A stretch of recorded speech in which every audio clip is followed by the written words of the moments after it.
goodness, I'm 10 minutes late. Welcome to the Normal American Show. Actually, only like 8 minutes late because the opening's a couple minutes. Blame me, OD. I am losing my voice. Yeah, that sucks. Too much yelling. About what? Just anything. I just decided to start yelling today, just for no reason. Just went grocery shopping. Was like, "Hey, how are you fuckers?" It's just yelling, It's good. It's cathartic.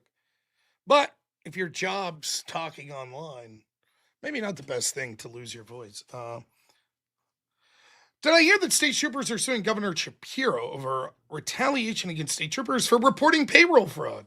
Something I'd be good to cover at some point. Yeah, that's interesting. I haven't heard that. I got to get into Pennsylvania politics a little more here. Been busy. Been busy. I'm going to take a nice little drink. I'm almost out of my energy rush drinks. And then where will I be?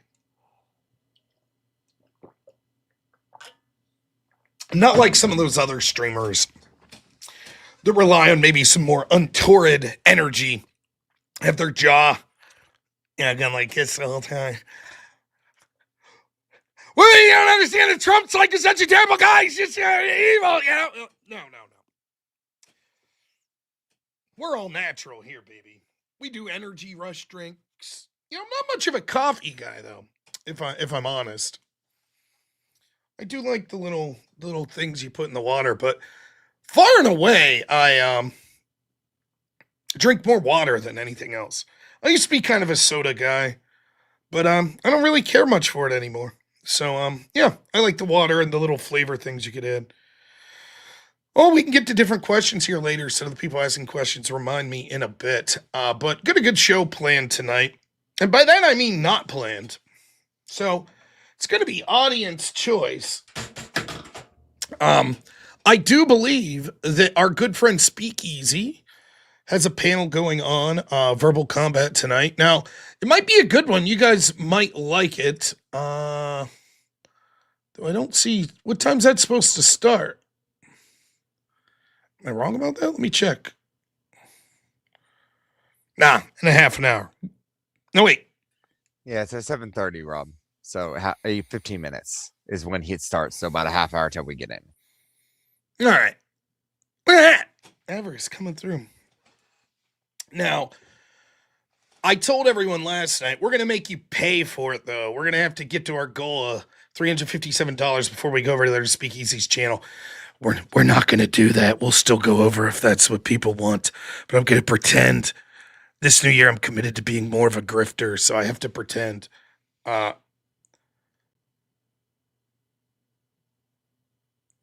look at this. Here's a person who said he's got the secret. He's got the secret to debate. Zale Play says, want to win any debate? They claim anything. Ask for a definition so you could disagree principally on definitions. At that point, just argue about definitions for the rest of the debate. You got it, man. You figured it out. Have you ever watched me debate? Do you think I spend too much time arguing definitions? What do you think?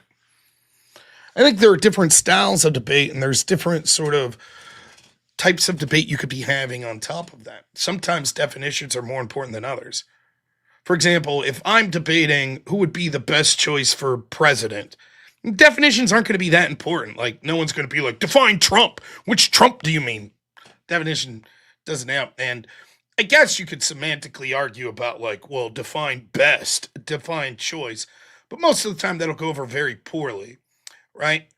However, there are times where the definitions are mightily important. For example, what is a right? If our topic would be, which party is better for your rights?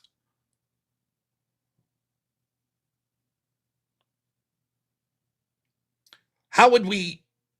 Clearly, the definition of rights becomes immensely important, correct? Or if someone would ask you, if there's a debate, is it ever moral to steal? Clearly, the definition of morality is immensely important in that debate. More philosophical debates and more legal debates tend to have more of a focus on definitions of words. You can obviously understand why this is the case in a legal framework. For example, a term like premeditated. You could clearly see it would be important to prove guilt in many cases. You would have to know what that word was, or maybe a word like libelous or malice or any sort of number of words that could be legally interpreted. Oh, I absolutely, Zale, you're preaching to the choir. I get very frustrated. A lot of times I do my best to like concede definitions within reason just because I don't really like doing those semantic debates. Now, it's different for different people, obviously. Now, the style of debate I did in college, it was policy debate. Definitions, very important. There were entire 2-hour debates that you would be defining one word. So let me give you an example of how this plays out. And you have to understand policy debate, a lot of people that would then get into the legal field were doing policy debate. And so in the style debate I did, you had one topic all year. We called it a resolution. And the resolution would say something like this: resolved, the United States federal government should substantially increase its foreign aid to one of the 5 following countries. Now, my job as the affirmative is to have a plan that defends that resolution. It affirms the resolution. Now, I don't have to affirm the entire resolution. Most of the resolutions didn't say in one of the following 5 areas, but let's say it did.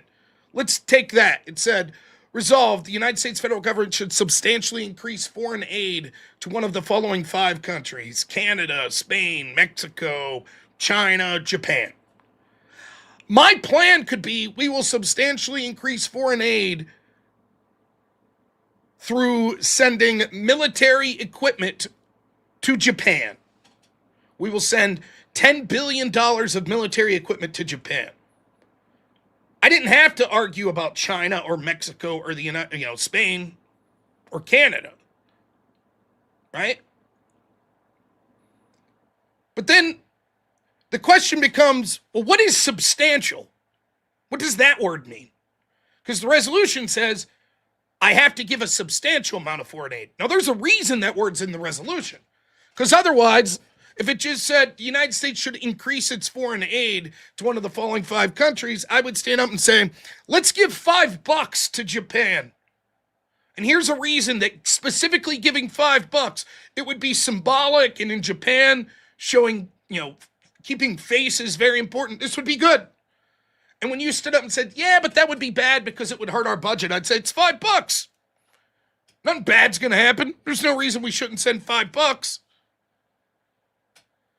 So, yeah, they would always include these qualifying words like substantial. And so then, for me, I was a fan of a standard that we called in debate reasonability, which is like, you can kind of tell if your plans, is it reasonable that your plan's sort of what the resolution was talking about? Yeah, $10 billion. I think that's reasonable. Another way that people evaluated this, we called this topicality. Were you topical? Was the affirmative plan topical? And if you're not topical, the rules are supposed to be that you lose. For example, and the reason for that is as follows. If the topic is I should substantially increase foreign aid to Japan, and I stand up and say, let's give the land back to the Native Americans. And you might say, what the fuck does that have to do with giving foreign aid to Japan? Who gives a shit? I choose not to defend the resolution. Yeah, but you're affirmative. You are affirming the resolution. And if you refuse to do that, you should lose. Because the burden for the negative shouldn't be to prepare for every potential debate ever in existence. There should be a topic that they know that they're going to be able to focus on. So,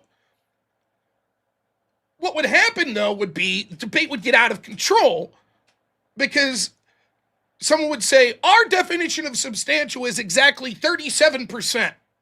And here's a definition that says that. And this court case in, 1873, this federal court said that when talking about foreign assistance, to be substantial would have to be at least 37%.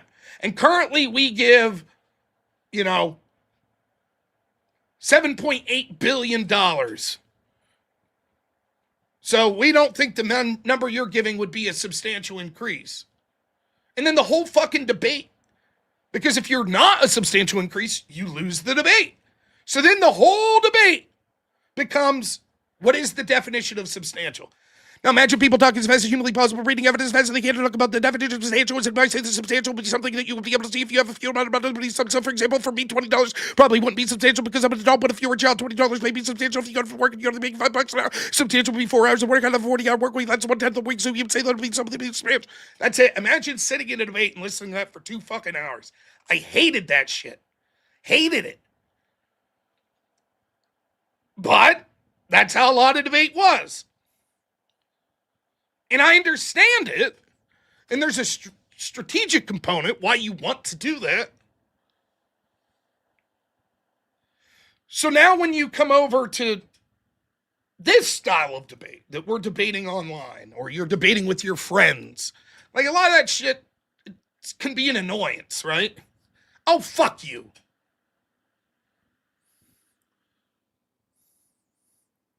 Do you think Trump's doing a good job? Define good. Come on, man. You know what I mean. It gets frustrating. And I know that a lot of people get pissed when they see Andrew do things like that. And I've certainly debated Andrew myself and been frustrated at times. But Andrew's primarily a philosophical debater. And that's what philosophy is.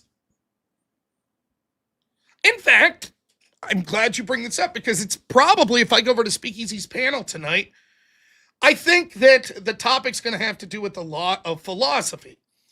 Now, here's the thing. I'm not a very philosophically minded person.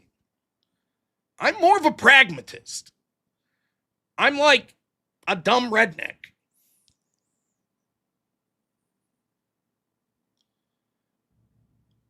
I don't spend a lot of time thinking like, why must I work? What is the nature of humans that work is a necessity? Why must I provide for my wife and child? I'm not saying it's wrong to answer those questions and to think about them. But I just say, I'm going to go to work. I'm just going to go.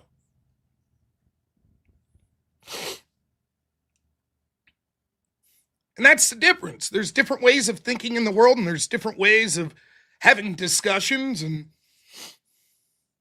so we'll see. I'll debate some philosophy tonight, and you'll see some of my takes on that, I presume.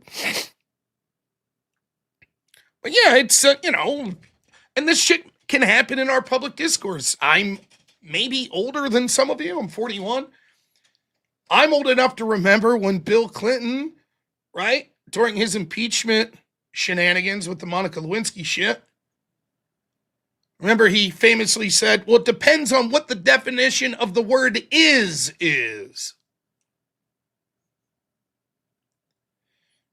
A comedian I used to like back in the day called Lewis Black, he had a funny bit about this on his one album.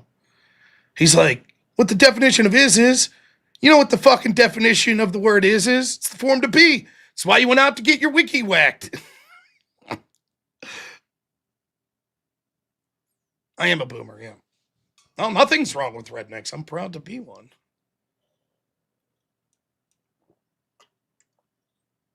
But yeah, good examples that Andrew Wilson debate with Brian Shapiro.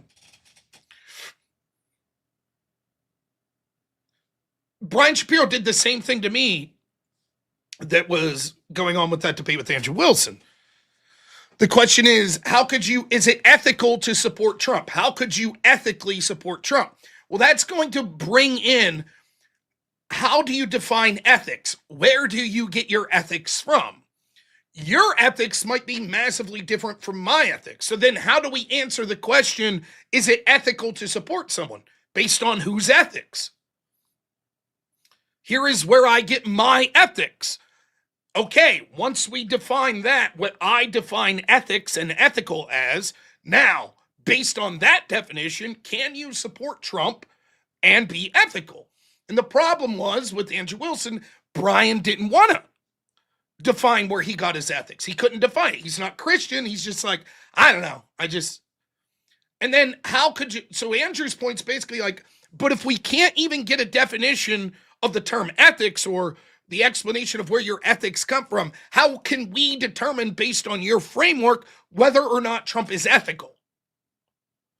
And Andrew says, based on my framework, my Christian worldview, Trump is ethical because the most important thing is protecting the life of the innocent children. Therefore, Trump promoted judges that led to the overturning of Roe v. Wade. That outweighs any personal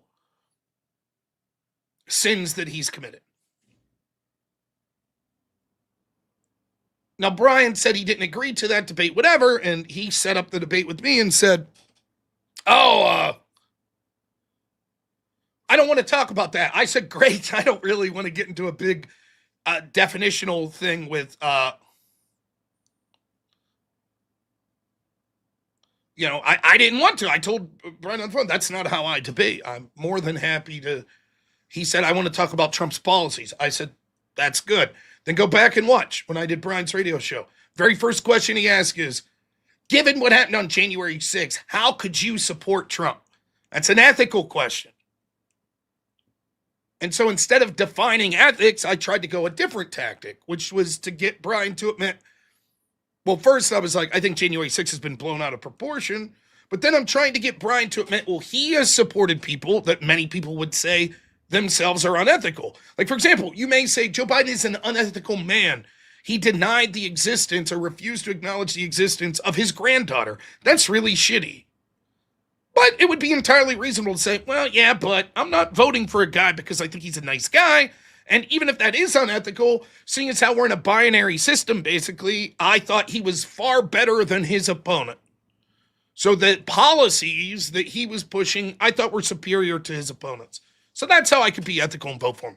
And then my response would be, exactly. That's why I could be ethical and vote for Trump. Same deal. Yep. I don't have to, perhaps Trump is an adulterer. Terrible. Adultery's not cool. And yet, those things are less of a priority to me than like the potential policies that a president would put through. But Brian couldn't accept that. He had to stay within this ethical framework, thereby engaging in the very thing that he said he didn't want to do.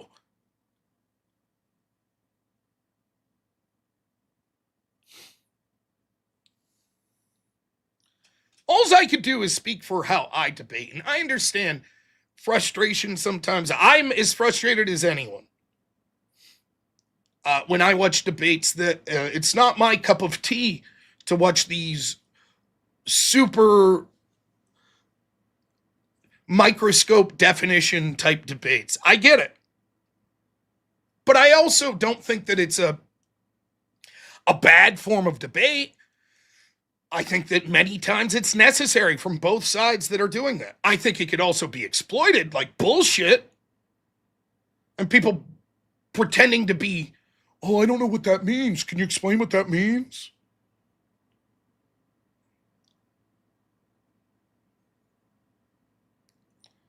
But I hope I don't come across as that. It is not my intent to come across as that. It's my intent to, I try to find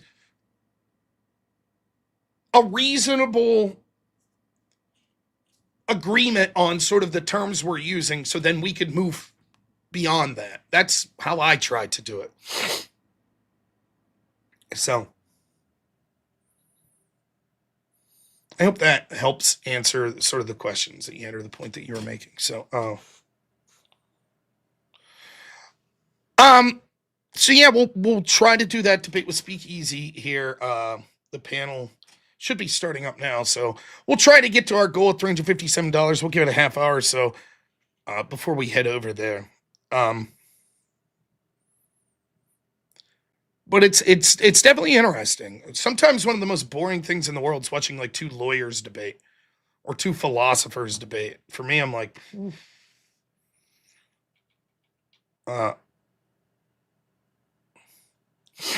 I don't think I could stay the whole night. I don't think I could stay up that late. They're on till like 5, 6 in the morning. It's crazy. It's craziness. We'll see how the donos go.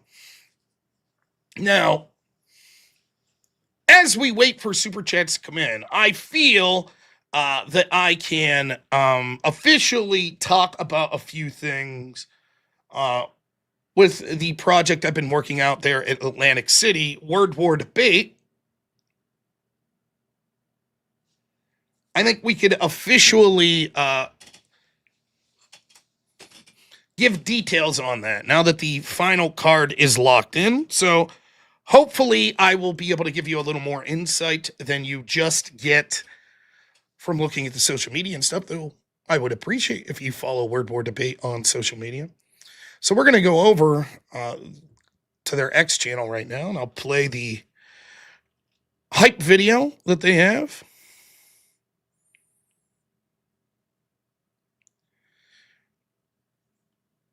So let's do it. Words are hard.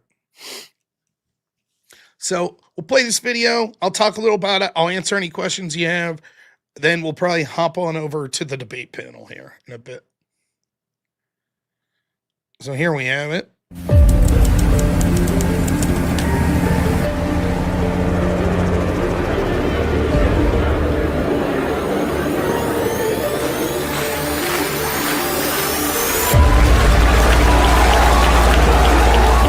That's Erudite.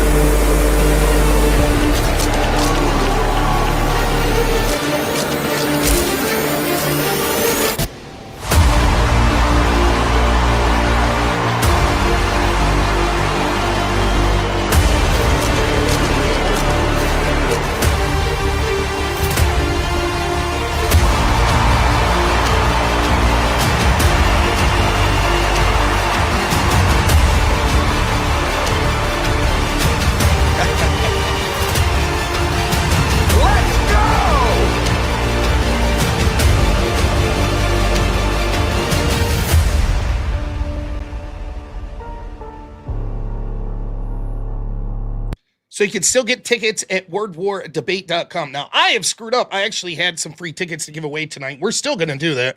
We're going to give away some free tickets tonight, but I actually had a thing that I could have had you fill out tonight. I'll probably have to send you that in the, yeah. So, yeah, we'll talk about Scott Adams here in a bit, too. Thank you, Tone. Let's go rewind here just for a second, though, and you can see the card. So there's the card. The main event is going to be Anna Kasparian versus Pearl Davis. And that topic is going to be on feminism, whether or not it has benefited women culturally and relationally. Pearl will be arguing it has not. Anna will be arguing that it has. And then we have Michael Rechtenwald is going to be debating Shabbos Kestenbaum. Michael, not a fan of our relationship with Israel. Shabbos, very much so. I think it's going to be an excellent debate on a topic that a lot of people have been talking about, sort of what's going on with our relationship with Israel. So I think it'll be a lot of fun. Those guys are going to be one to not sleep on. It's going to be very good. And then, did you see that opening act? Does everybody see who that is?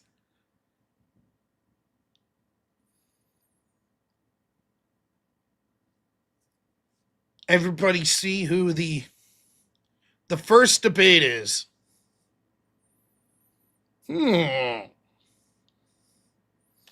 That's right. Those are two regulars.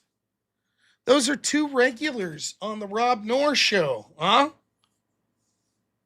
That was Pisco will be debating my co-host for Law and Order, Ryan Mullally. Well, that'll be it. And they will be debating on birthright citizenship.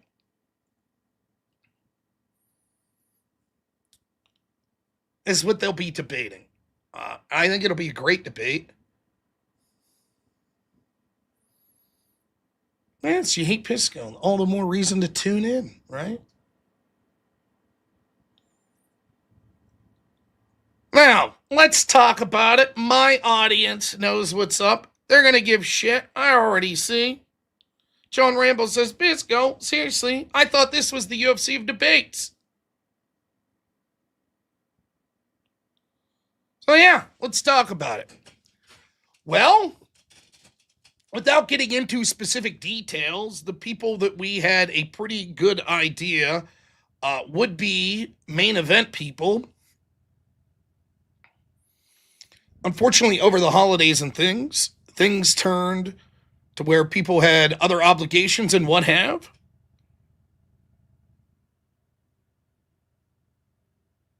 And so, we decided that I personally thought that the most interesting debate, even given the matchups that we were suggesting for the main card, was going to be Anna versus Pearl. To me, that's going to be the most exciting debate. Whatever you think of either of them, they both have a huge audience. It's a topic that they're both very passionate about. And I think that it's going to be an amazing debate. So I think that that's a fine main event card.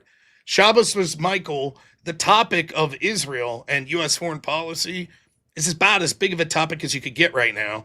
And of course, people want to see something like Nick Fuentes versus Ben Shapiro, but I'm here to tell you, Ben's not going to debate Nick Fuentes. It ain't happening. As you all know, we made efforts, and we've set out invites to people like Candace Owens, and, you know, right now, there's not a lot of interest. So,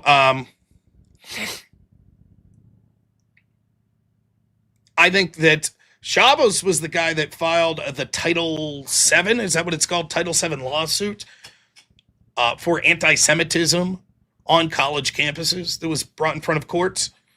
So, and he is a frequent guest on sort of mainstream media outlets talking about the importance of the United States relationship with Israel.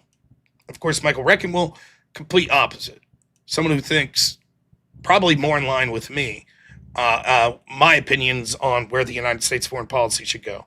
So I think that that's going to be good debate. I think Bisco versus Ryan, obviously this is not a debate of people that are coming in with huge audiences. But even the people on my channel that dislike Pisco have to admit that he's a competent debater.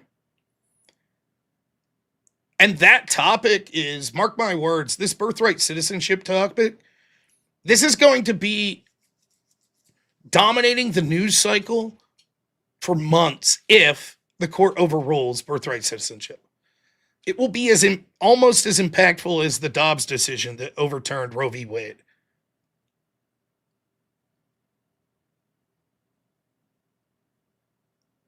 Rob versus Pisco debate. Rob ain't debating because Rob's in charge of the debates. So I'm the debate architect for the show. So I can't debate. Not at this event. I just can't. It would be bad form to have the person that's been working on the structure of the debates, the topics of the debates, all of that stuff, to then also be debating. If you're one of the other debaters on the card, you'd probably be like, wait a minute, that seems a little iffy. So the intent was not for someone like me or Erudite or Gavin McInnes or Ben Swan or Sam Tripoli to debate because we're running the show. So,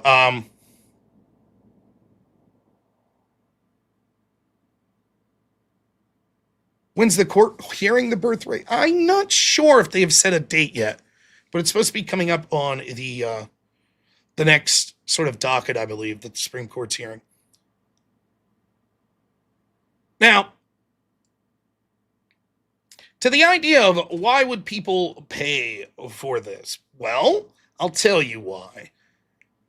One, because you're not going to find tickets for $50 to any sort of event that lasts a couple hours anymore, let alone an 8-hour event filled with 3 debates.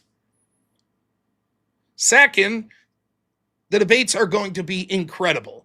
And this is going to be a series, word war debate, that once this ball gets rolling, there's a shot for some of the bigger names that you can imagine that's going to be debating. And so this will be the first event, which you'll be able to get in the ground floor of. Next, it's going to be a fucking party. Like the VIP tickets are only $200. I don't know if you guys know, like someone like Gavin McInnes. Gavin, quite an entertaining guy, quite a fine guy. So the whole idea of it and the way we're setting it up is that it's if you watch like a UFC fight and you see the audience, right? And everybody's having a party and having a great time.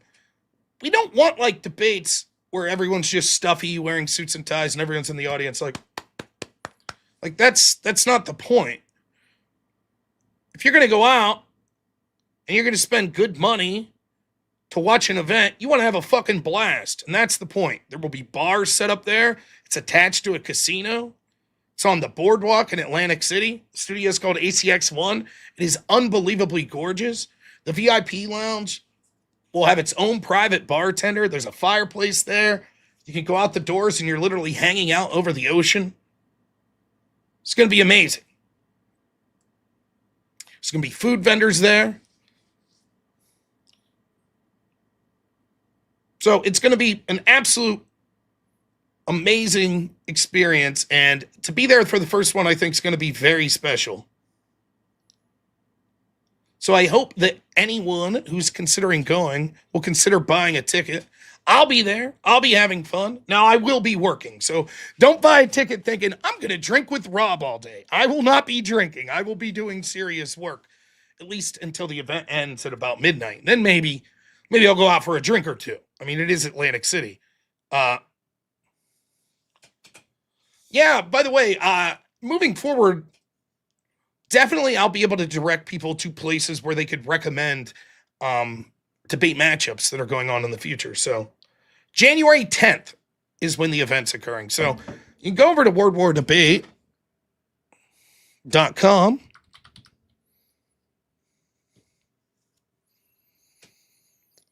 There you have it.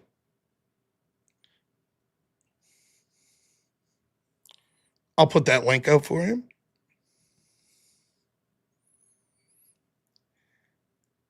And so if you click the buy tickets tab, you can see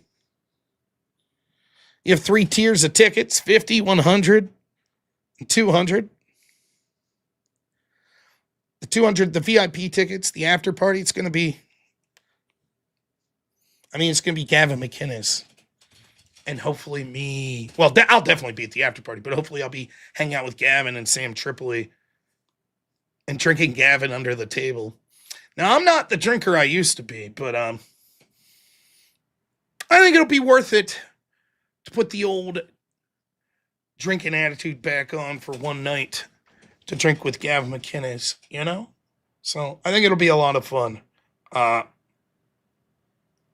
it's going to be a blast. And we're going to have an option for free tickets here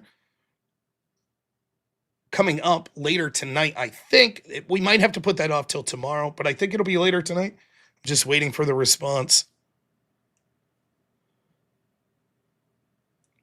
So any questions? Any questions at all about Word War Debate? Then we're going to read some super chats and stuff. I'm going to pressure people to donate a little more, and by 11 o'clock, we'll be over on the debate panel. Website, they may not have updated the website, so they are the main event.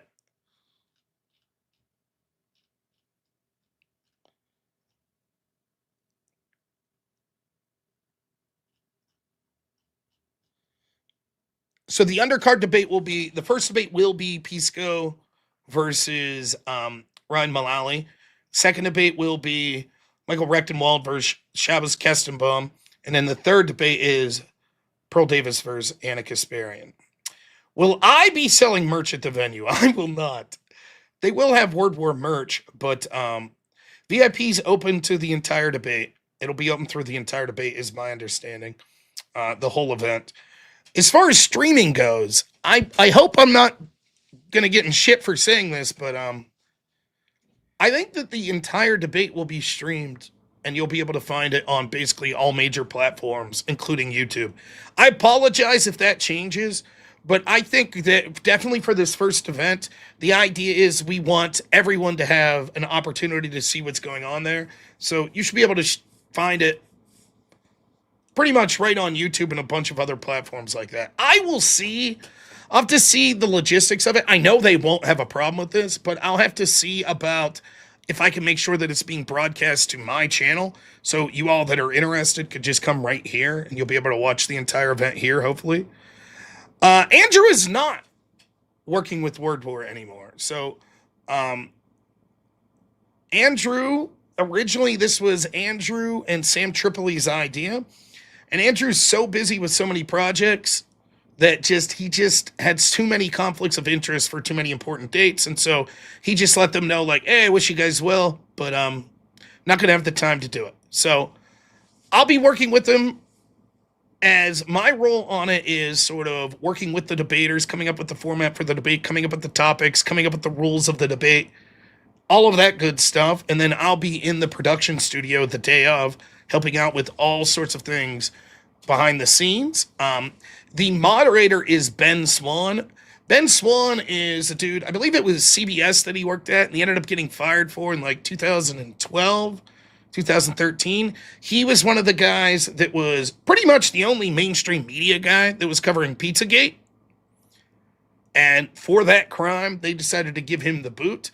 So he's someone who's been like a great free speech advocate for a long time, and one of the rare people that was in the legacy media that refused to sort of be censored. And so he's a great guy. Gavin McInnes, obviously sort of right-wing, founder of Vice before it was woke. Right-wing dude. Great guy, hilarious comedian. Sam Tripoli, comedian. You see him on Joe Rogan's podcast a lot. And then they wanted a left-winger for the panels. So not so erudite Kyla, she'll be there. Who knows? Maybe I'll come out of the production booth and yell at Erudite. What the fuck are you doing? Erudite will be fine. She's going to be good. The entire idea for the project is, this is me. Everybody's got a different idea. They want to set the gold standard of debate, right? That's what they want. And it makes sense. You see all of these debates that are online and stuff, and you see events like Modern Day Debate. What if someone was willing to put a lot of money into production, into compensating debaters, into bringing in DJs, promotional material, food vendors, bartenders, to have a beautiful venue and say, we're going to try to make sure that it's the premier experience, not just for the participants and the debaters, but for the people that are watching.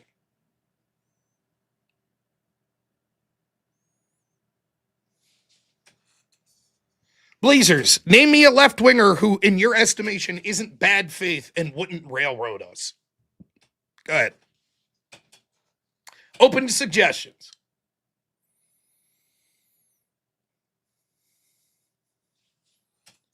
I understand, and like, just so you all know, this is the type of stuff that I will constantly deal with. Jimmy Dore, is he left-wing? Would you call him that?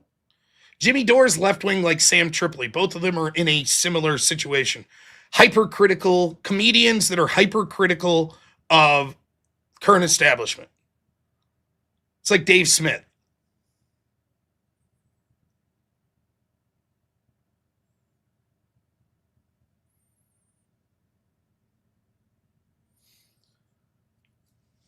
The problem is this, right? This is always the problem, right?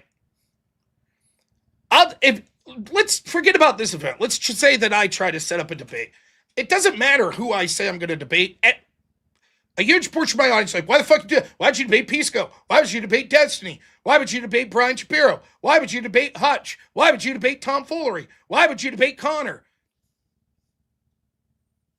If you're trying to set up an event and like here's the idea. We're trying to set up a debate. And in order to have debates, we need people that are going to be on the right and on the left. And my audience and right wingers are like, yeah, fuck the left. I'm right there with you. Nothing going to change with me. Fuck the left. Totally get it. And so you're like, okay, well, how are we going to get left-wing debaters? I know. We'll stack everyone that's doing this as far right-wing. Let's have it be Jake Rattlesnake and Andrew Wilson and robnoerr and Sam Tripoli and Gavin McInnes. Sounds good.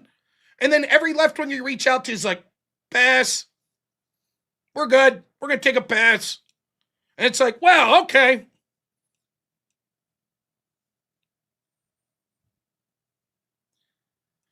So inevitably, if you're trying to reach out the left-wingers, here's the idea that I'll just not bury the lead. Here's the idea.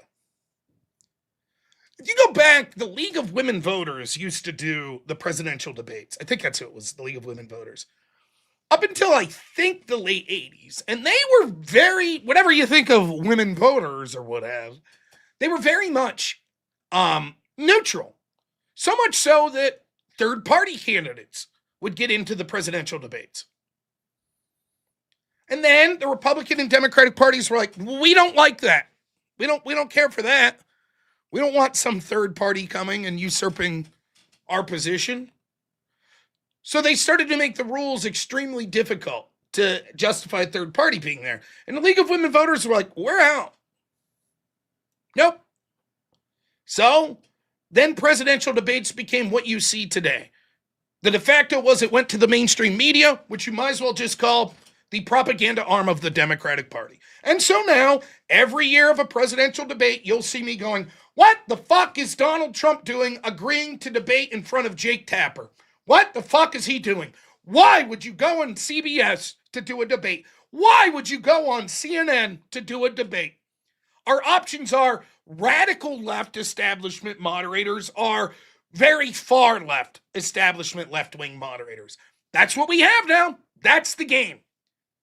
Democrats are smart enough if you're like, oh, here we go, Tucker Carlson will moderate the debate, or we're going to Breitbart, or we're going to One America News to moderate the debate. Democrats will go, no, we're not going to do that. And so, if the debate's going to exist, it must be on the left-wing platforms.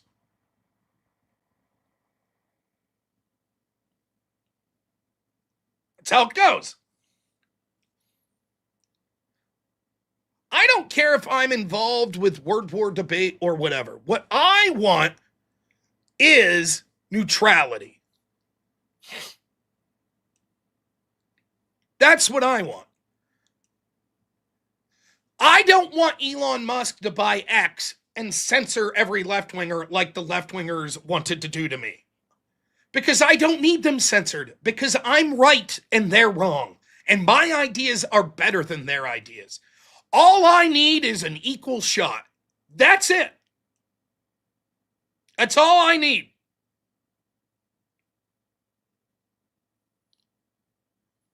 I don't need the modern. This was the whole fallout with like some of those debate panel hosts was. It wasn't that the host has to be on my side and being critical of my opponent. Far from it. It wasn't that the host couldn't tell me to shut up if I needed to. What it was once more, we're just going to leave the opponents say whatever the fuck they want and do what they want. And then as soon as you're like, I'm tired of being talked over, you're like, shut the fuck up, Rob. That's the problem. No one ever asked it to be unfair to my benefit. Just be neutral. That's it. Well, the problem is if you're trying to change the paradigm and trying to have a neutral platform, you are not going to convince people from the other side that are used to having the things ran their way. You're not going to get those people to come on if you're just like, and we refuse to have anyone who's even remotely politically on your side be part of the moderation, the commentary, the building of this project whatsoever. It's not going to happen. It will not happen. And so, if you want debates where there are right-wingers versus left-wingers, inevitably there will be left-wingers that you don't like involved.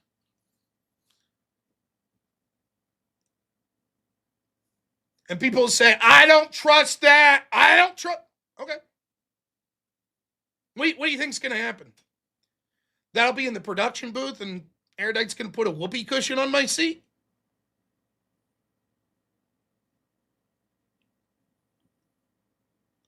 If she doesn't work out because she proves herself that she's not competent for the job, or she's being corrupt in the job, or she's being biased to the point where it makes the show undoable, she will be left go. The same would be said of me. The same would be said of Sam. The same would be said of Gavin. The same would be said of Andrew Wilson if he was still there, or anyone else that's connected to anything like this. That's just the way it is. So I get it. I absolutely get it. I completely understand. It did not matter who we brought on that was a left winger. There were going to be right wing people like, what the fuck are you doing? Why would you ever trust anyone who's on the left? Anyone. I get it.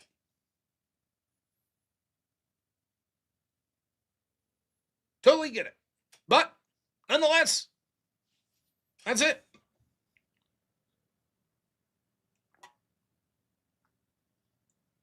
I do not think Erudite will stab us in the back.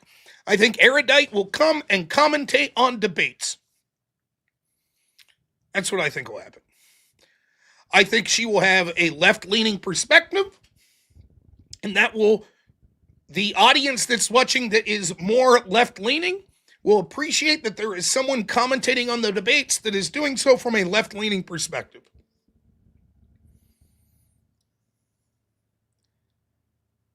Do I get along with Bisco? Not really. Do I get along with this politics? Absolutely not.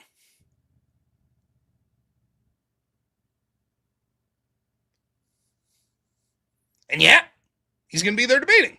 I don't have a problem with that. You don't think I'll be professional? Of course I will.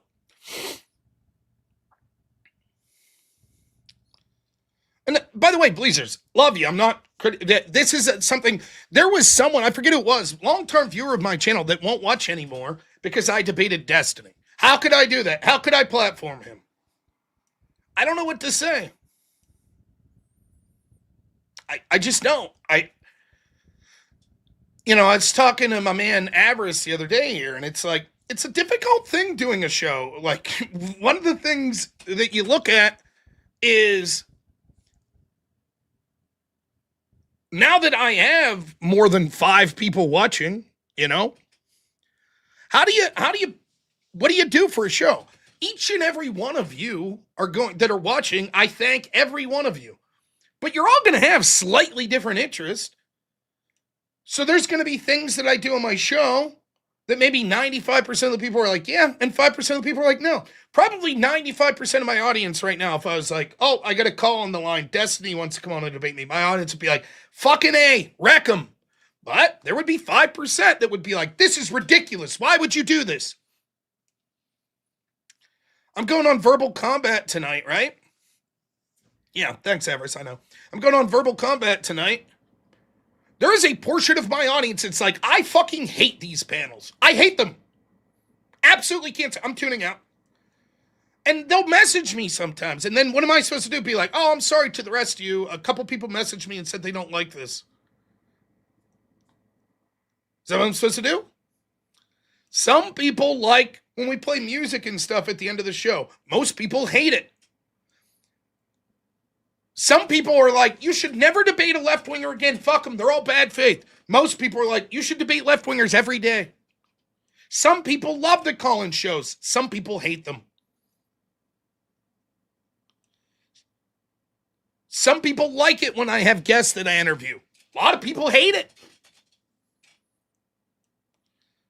So it's even just doing my own show, and I'm like neurotic. I'm always like, oh, I don't want people that are longtime viewers to be upset about something. But it's like, well, what can I do? If someone that's a longtime viewer, it's like, Rob, I've been with you for 6 years, and could you do me a favor and stop doing debates? What am I supposed to do? Be like, oh, okay. You know what I mean? It's like, well, that's sort of what I do. I'm sorry. There is an awful, awful, awful lot of people, including some people dear to me, that won't ever. There's one person that will probably never talk to me again because of how I manage my show now. Starting with that, the Dono Bar. They said it's disgusting. I'm begging for money. I'm a joke. This is a dear friend of mine in real life. What am I supposed to do? Be like, oh, okay, never mind. I no longer work home health care, so I'm just gonna, I'm not gonna take money. I'm not ever gonna mention like wanting donations or anything like that. Now that's just me, just on this show. So imagine if you're like, We have a vision that we want to bring in the biggest names on the left and right. We eventually want a debate like Ron DeSantis versus Gavin Newsom. We want that to be on a platform like this, Word War. So how do we get there? How do we show both the left and right, like, listen, this is not about us putting our thumb on the scale. There are people that work with this project like robnoerr that are unabashedly right-wing, to the great annoyance of and bane of almost every fucking left-winger that knows me. And yet, he will be professional. He will be dealing with right and left-wing debaters and will be of the utmost professionalism and make sure that he is as neutral as possible. You don't think that, like, for example, right now, that there aren't people giving Anna Kasparian and erudite shit? What the fuck are you doing work with these right-wingers? Gab McKinnon? What are you doing working with the project of Gavin McInnes? robnoerr? What the fuck are you doing? Wasn't this something that Andrew Wilson put together? What would you be doing something like that for? And then there's going to be people on our side. Pisco's going to be there. Erudite. What the fuck would you ever do something with people like that? Anna Kasparian. Why would you ever do anything with someone like that? That's the nature of it.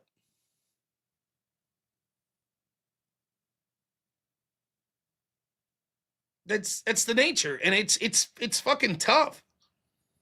And then hell, let's take it outside the scope of that. Go into, like, you can take this to a conversation about politics. It's something that comes up an awful lot in my channel and just in general in conversations. When is the big tent too big? When is it?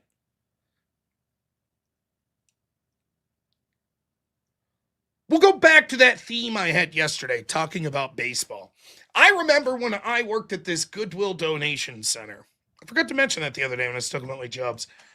So I just sat in this little fucking cabin, basically, and all I had was a radio. And I used to listen to the Pittsburgh Pirates on that radio. So this would have been, I'm guessing, 2003? Maybe 2004. But I think 2003. And if anyone follows baseball, they may know the year.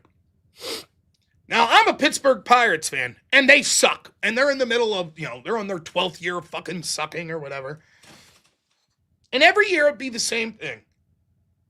At the trade deadline, any of the players that were worth a shit in the Pirates, they get traded to better teams so that we could bring in young prospects, only to later trade them before they're good. And that's been the pattern for the past 25 years. So my favorite player that was a Pirate was a guy by the name of Aramis Ramirez. And they traded him to the Cubs. And I remember, thinking why shouldn't I just be a Cubs fan then? What's it mean to be a fan of a professional sports team? Are you a fan of the jersey? Of the name of the team? Or are you a fan of the players that play for the team? If I'm a Pittsburgh Steelers fan, and next year they literally trade every single player and coach from the Steelers to the New York Giants, and all the Giants now become Steelers, am I a Steelers fan? Or am I a fan of the team that once was the Steelers that's now the Giants? I don't know. The same is true of politics. I'm a Republican, right? But if that means fiscal conservatism, and all of a sudden the Republicans are like, yeah, we want to spend more than the Democrats, am I still a Republican? Was I just the name? Just the label? Now, you can't be too exclusionary. If you're like, I only want a party that exactly caters to me, guess what? That's probably just you. And that means that you're never going to win. So inevitably, you have to build a coalition with people that you don't agree with everything. So you make choices. What are the core issues? What are the most important things right now? But how do I look at someone who is vehemently pro-life, like life begins at conception, no abortion ever, and say, listen, if we're going to win elections, you're going to have to lighten up on that stance. How do you do that? Oh, okay. So we have to kill babies so that we could win elections? Sounds good. You see? You see the problem? It seems absurd to tell them, you got to make the tent bigger. And then it comes out in other ways. I had plenty of people that gave me shit for working with Scott Pressler because he's gay. I personally don't give a shit. I want to win. I don't care that this guy's gay. A lot of people do care. And they say to me, what if winning means that we have to accept gay people, then we don't want to win. I disagree. I don't think that the issue's of the most importance to me. Now, is the pushing of LGBT shit to kids, etc., etc.? Yes, that is important. See the issue? Now, take that same microcosm to working on a project. How much can that project change before it's not the project that you got involved with? How many people can you bring on with different ideas before, you know what? This isn't the same thing.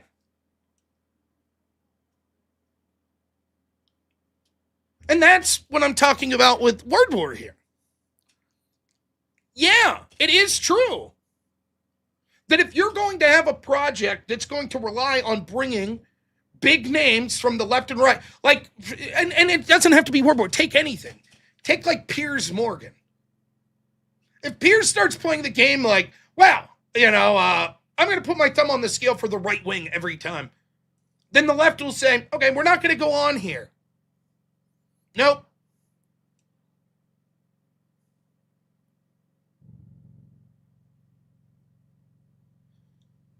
What I want out of this project is one thing. I don't care if I'm attached to it or not. When I was talking about Andrew, when he's talking about the idea for this,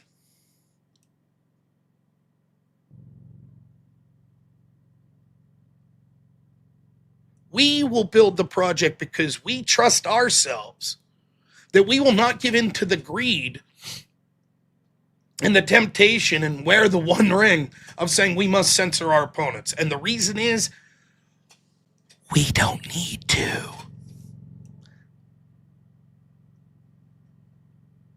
We don't need to censor them.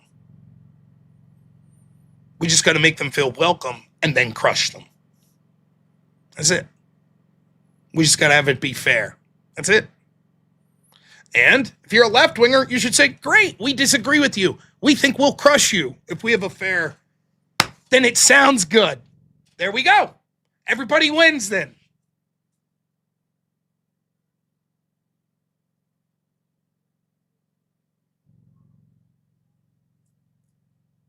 So,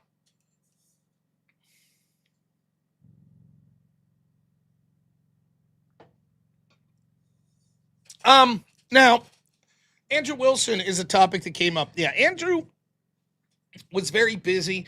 This was basically him and Sam Tripoli came up with the idea for this. So, Andrew not working with them right now. I'm just working behind the scenes, helping out with the debate stuff. So I'm not debating. I'm not a commentator. I'm not a moderator, anything like that. I'm the debate architect for the project. So, but all I can ask of you is, if it's something that sounds interesting to you, one, you should get tickets. And second, if you're not going to get tickets, then tune in. It won't cost you anything to tune in. See if you like the debates. See if the atmosphere looks cool with you. And just pause for a minute and think, like, how cool would it be if we had a Republican primary debate was here, or a Democrat primary debate, or if we had two high-powered, like, Make America Healthy Again type doctor that's going to debate vaccines against, someone like Sanjay Gupta or something like that. You have to build a reputation of fairness, of energy, of competence. You build that reputation, and then the momentum will snowball, and then you get bigger and bigger names. I can't say that I'll be with the project till the end of time. I have no clue. Who knows where life takes you? But that's the idea. And I'll say this. I am the type of person that if I give my word that I'm going to do something, I'm going to do it to the best of my ability. So I'm jumping in with both feet. I'm going to do a tremendous job with my duties that are asked. I'm going to be there at the fucking smile on my face. I'm going to have a great time watching these debates and doing everything I can to help debaters from either side whether it be iron out technical issues to make sure that the things they need broadcast on the stage, or questions they may have about the format, or anything I could do to help them out to facilitate them being as comfortable as possible to get up there on stage and to do this debate. I'm going to do everything that I can. I don't give a shit what their politics are. I don't give a shit what side of the argument they're on. I don't give a shit what my history with them is. I'm going to be 100% professional. And then, as soon as the debate's over, I'm going to the VIP room. I'm going to palm me some beers with folks like Sam Tripoli and Gavin McInnes. I'm not sure that Sam drinks, but you get the idea. So I think it's going to be a lot of fun. That's the idea. So, not to single Bleezers, I'm so sorry. I hope you're still here. I'm not singling you out. I totally get it. I know exactly how it is. Totally understand.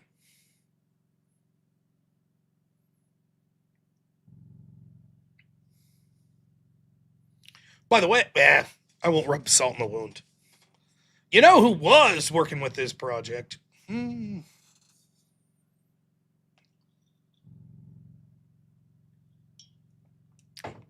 Bleezers and me go way back, man, to Above Top Secret. Crazy. Right, we're going to read Super Chats, then we'll hop over on Speakeasy's channel. But one last time, a couple more things. One last time, please consider going over to Word War Debate. Put the link one more time. Check it out. They're going to be updating the website there, and any questions you have, if you just think about them, let me know.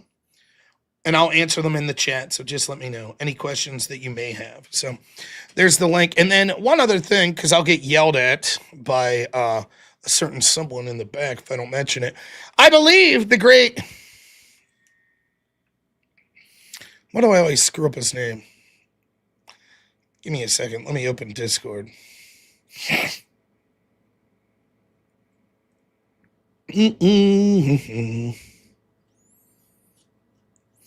Go check out this poll if you haven't. Over at Gabriel Carbo Gaines channel.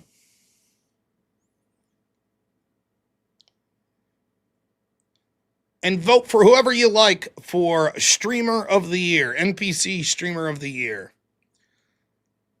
Me, Ruby Spacek, or King Duke Faro? Maybe those other two are way better than me. I don't know. But support Gabriel. I think it's cool. I like when people are like Gabriel there is bringing attention to people in the streaming community. I think it's pretty cool. So if you would like to vote for me, I'd appreciate it. If not, that's no trouble either. But it would be nice just to support Gabriel there with that. So hopefully you'll vote for that and the other people that they have up. And I'll get that's the great Word War Debate in here as well. Thank you guys over there at Word War. We will be doing some more promotional stuff coming forward. And I also, on my channel, we haven't worked out all the details, but I think I'll be talking to some people that you guys are going to be very interested, either on my channel or on some spaces that we potentially may be setting up.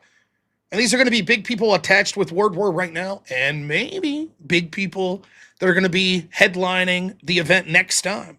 So stay tuned. We're going to have more details. Remember, that's the 10th. So you still got 9 days. Oh, 9. What am I, a fucking idiot? You still got 8 days to get your tickets. And listen, you could literally be looking at a place that someday is holding debates that could decide a governorship or could decide who a primary candidate is for a swing state. And so you have your opportunity to be like, I was there when Rob was setting up those debates and he was saying, oh, I'm sorry I couldn't stream today. I had some other project going on. I was there, baby. I saw that first one. Saw it. Back before Rob was drinking out of goblets and had a diamond and gold grill in. It was too good for everyone because he hit it rich and was like, fuck all you poor losers. Ha! Yes, that's right. You could be there at the ground level. I'll always be a poor loser with you guys. Don't worry about it.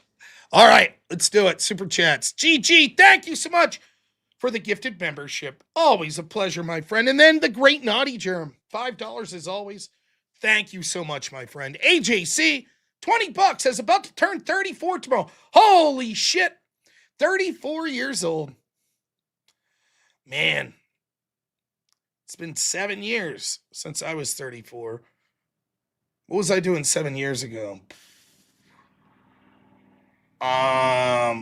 Just starting streaming, starting doing videos, man. Well, happy birthday, AJC. I'll probably still be here at midnight, so it'll be your birthday. Says, just want to say I appreciate you and your channel these last 6 months or so I've been watching. Has made me pay attention to what's happening politically. Appreciate you and your work. Thank you, man. It means a lot. Thank you so much. It's always great to hear from you, and thank you as always for your support, man. And happy birthday. Michael Ruiz, thank you so much for the $5, man. Premonition, how's it going? $5 says, with your help, Rob, we can get Speakeasy to 10K, then 20K this year. Follow you up the line. Of course. Thank you. Love Speakeasy. Great channel. Rar Fubar, thanks for becoming a member. Justin Martin's $10 says, are you set up to go on Word War opponent? I'm not debating, but I am the debate architect, so I set up all the debates behind the scenes as far as the format for the debate, moderation style, rules of the debate, time for it, topics, etc.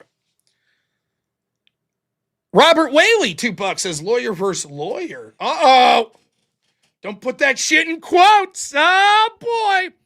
By the way, Ryan Mullally, who'll be debating in the first debate there, the first ever Word War debate, him versus Pisco. Ryan's still doing the show with me Monday, Law and Order. We're still going to do it. And I believe that for 10 minutes or so of that show, Pisco's going to join us. And Ryan's going to talk mad shit on Pisco about why he's going to fucking recommend this debate. And I'm all for it. I'm just going to sit back and smile and say, get him, Ryan. Get him. Now, officially, I'm neutral, as you know. But, I'm allowed to say which side of the argument I want. To be honest, though, all joking aside, with the birthright citizenship, there are good arguments on both sides of that debate. So I think it's going to be a fantastic debate. And listen, it's going to be the type of thing that a lot of shit that you're going to hear there on that debate is stuff that you're going to, all of a sudden, 2 months from now, these are the conversations you're going to be here happening all over social media, all over the mainstream media.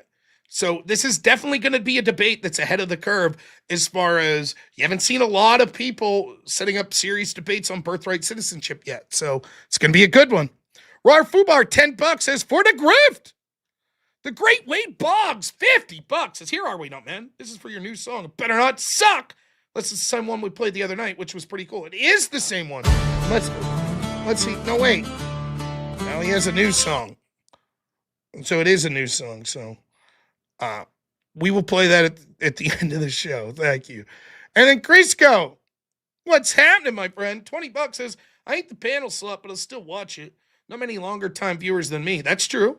But Destiny supports us being killed. Like the people that support Destiny being killed. As Pisco stopped affiliating with them. Has Erudite. That's the problem with some. I'll be straight up with you. I don't fucking know or care, if I'm completely honest with you. I just have no clue. As far as who's still in working relationships with people, I call it when I see it live. So if you remember, like when I was giving Erudite a little bit of shit over this, I didn't know she was still working with Destiny. I merely made the point that if you're going to be like, look, yes, the left could get out of hand, but that's not me. Like, let me phrase it in a different way that maybe this makes sense, right? If Nick Fuentes comes out tomorrow and says, hey, there's a lot of people that are making everything about Jewish people, and that's crazy. That's not who we are over here. It's not who we the Groypers are. Don't you think people even if you like Nick Fuentes, wouldn't you be like, wait, what? Like, that's who you were yesterday? What happened? You don't get to act like that's never who I've been. Like, well, no, that is at least who you have been. Maybe you've changed and you want to explain that. That's all I was saying in this situation. If you're going to say, yeah, there are some radical lefties, but that's not the type of people I've associated with. And it's like, oh, well, yeah. And then when I saw that, it's like, well, you're still doing an event with Destiny. That's sort of what the issue was. But it wasn't like I'm going out of my way to be like, who's still working with Destiny? Who's working with Candace Owens? Who's still on the Daily Wire? Most of the time, I don't pay attention to that shit. Ashland Kate, thanks so much. Says, can't please them all. We love you. Thank you. The great Zach Gilby, $20 says, it's the nature of debate. Should folks just debate people of the same ideology and just debate the nuances of their positions? Because that's really entertaining and moves the needle. Yeah, that's just it. And, it's one of the things, I used to moderate that show, that The Arena over on The Crucible. Look, behind the scenes, you got to be real nice to people. And that might mean that you're being nice to people whose political positions you fucking hate. And it might be people that you don't like. But you're setting up a show. It's much like everything else in life. Like, you probably all have jobs with people that you're like, fuck, I hate this guy. But for the sake of work, unless something better comes along, most people have to, at some point, suck it up. Buddha Customs, $5 says, this donut was brought to you by the free will and doing what you want without any feelings or begging or swaying your emotions. Now back to the show, not one step back. Thank you so much, Buddha. Vita, $5 says, we'd be texting Brian Shapiro at 1:30 a.m. bragging about hanging out with Kevin McInnes and Sam Tripoli in Atlantic City. No, I will not. I will not be doing that. I will just be enjoying hanging out with Sam Tripoli and Kevin McInnes in Atlantic City. That's what I'll be doing. The Single Dads Club. What's happening, my friend? $50 says, always listening. Love you, brother. You're doing great things. Keep things moving. Thank you so much. Means a lot. Always great to hear from you. Holy cow. Jess Gerald, the absolute legend, gives 50 memberships. Probably as he's drinking a Modelo with tequila in it as we speak. Thank you so much as always, Gerald. King of all pixels, $5 says, will we be able to watch World War Online? Yes, I will have specific details by Monday. I will do my best to have the exact details, but I do think that it's safe to say, I don't think I'm saying anything that I'm not supposed to. Unless something radically changes, you're probably going to be able to find it on all of your favorite areas to stream, like YouTube. It'll probably be right up on YouTube, on the Word channel there on YouTube. And I'll do my best, as long as they're cool with it, to see if I could be streaming it straight to my channels as well. So we'll see what we can do with that. The Noodling Troubadour. What a name. $10 says, can you elaborate on the debate styles other than philosophical? I like that, but what are the others? Well, I don't know if styles are the right word. Like areas of interest and topics that you're debating, philosophical versus others. I would say that my debate style is pragmatic. So I'm arguing like policy, actions, thing on the ground, right? When you're talking about styles, like it's you use these words fluidly, but you could have like philosophical debates. You could have legal debates. You could have political debates, like the way politics should be. You could have pragmatic debates, like what action should we take in the real world? All of these are different styles that you could have. But those styles isn't really the right word, because a style, I mean, I guess pragmatic versus philosophical kind of partially is stylistic, but I don't know. I don't know that that's the best word. I have to think on what word I would use. My style of debate is, if I'm honest with you, even though I was a debate coach and I knew a bunch of okay, let me see if I can explain this. Does anybody out there watch chess or play chess? I like me some chess. There we go. Word War Debate says, at this point, it should be up on X, YouTube, Rumble, Play TV, and more. Subject to change. Yes, absolutely subject to change. But yes, there you go. Straight from my man there who knows. So yeah, I just want to let you know, Word War, that I didn't want to break anything that I'm not supposed to, but I forgot to ask on the call today. That's probably something that I should know if I'm going to be promoting, but there you go. So, okay, chess, right? And one of the things that blows my mind about chess, I always thought that the best chess players saw like 30 moves ahead, right? I moved my pawn up a space, and now I know. Option 1 is my opponent moves the knight. Option 2 is they move the bishop. Option 3 is they move the queen. Option 4 is they move this pawn. Okay, if they go with option 1, then the next move would be here, then here, then here, then here, then here, then here, then here, then here, then here, then here, then here. But if they go with option 2 and they move the knight, then here, then here, then here. And it turns out that's not really what's going on. Now, If you could have forced moves where your opponent has no choice, but there's only one good move, then yes, the best players could see several moves ahead. But one of the things I realize now, my favorite guy to watch play chess is a guy by the name of Ginger GM. A lot of it's almost like art. Like you just have a feeling. You've played the game so much and you could look at the board and you could be like, I don't know why, but this feels like a bad move. It just feels like it. I can't tell you exactly why, but there's something about it that feels off. Because I know the general principles of chess. I know the general idea of what you're supposed to be doing, and there's a bunch of rules. No rules written in stone, but there's a bunch of usually things that you want to have. Usually want to, right? You don't want to bring your queen out too fast. You want to control the center, and you want to develop your pieces and all of that stuff. Obviously, there's always exceptions, so you get an idea. And so you get a feel for it. That's how I debated. I sort of considered myself when I debated it, it was almost more like a scientist versus an artist. And I fell more on the side of art. Like, I don't know. I'll figure it out. I'll figure it out. And it drove my fucking coach nuts. It drove him nuts because he was the exact opposite. He was, man, preparation and fucking, like, everything just, he could tell you why he said every word that he said. Like, he had it planned out, but not me. I'll just be like, fuck it, let's go. Once I get there, I'll figure out what to say. And that's how I am with everything, like when it comes to speaking. That's why, like, you have in debate and policy debate, you have prep time. So each team gets 10 minutes that they could use as they see fit in between the speeches throughout the debate. And I never use prep time. In fact, if I was left with prep time, like my partner would be like, what the fuck are you doing? And I'd just be like doodling on a piece of paper, like, oh. Because it was like, I have a general idea. Like, fuck it, we'll do it live. Yeah, I have a general idea. I'll be like, I'll work backwards from the debate. What is my final argument going to be? Great, there's the argument. Okay, now what would the types of things I would need to say to get there?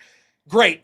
And what would I need to say to open up to get there? There. Now, what's the things my opponent's going to say? Okay, they might say this, this, and this. And so then what would I need to say to get where I want at the end? And that thought in my head happens in like 5 seconds. It's just like, that doesn't always work out. Sometimes your opponent surprises you. Sometimes you fuck up. Happens all the time. Human. But that's it. That's what I'm doing, right?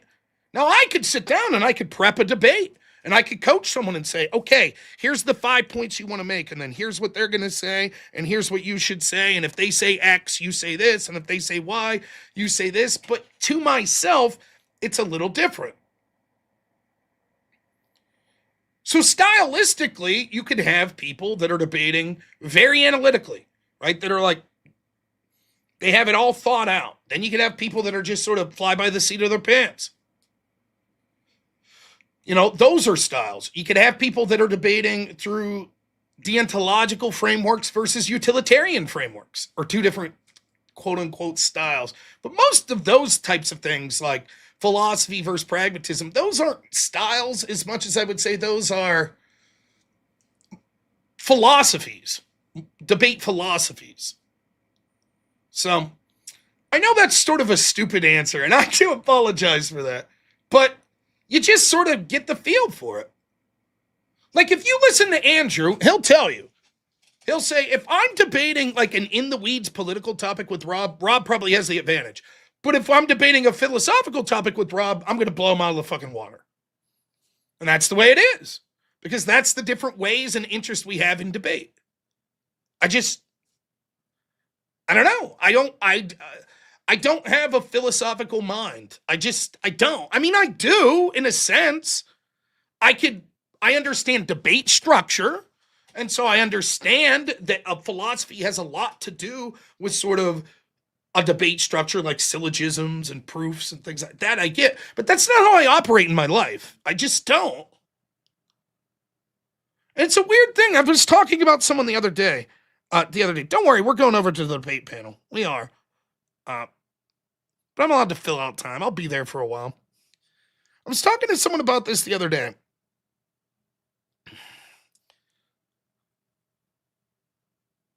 You don't always have to be the leader.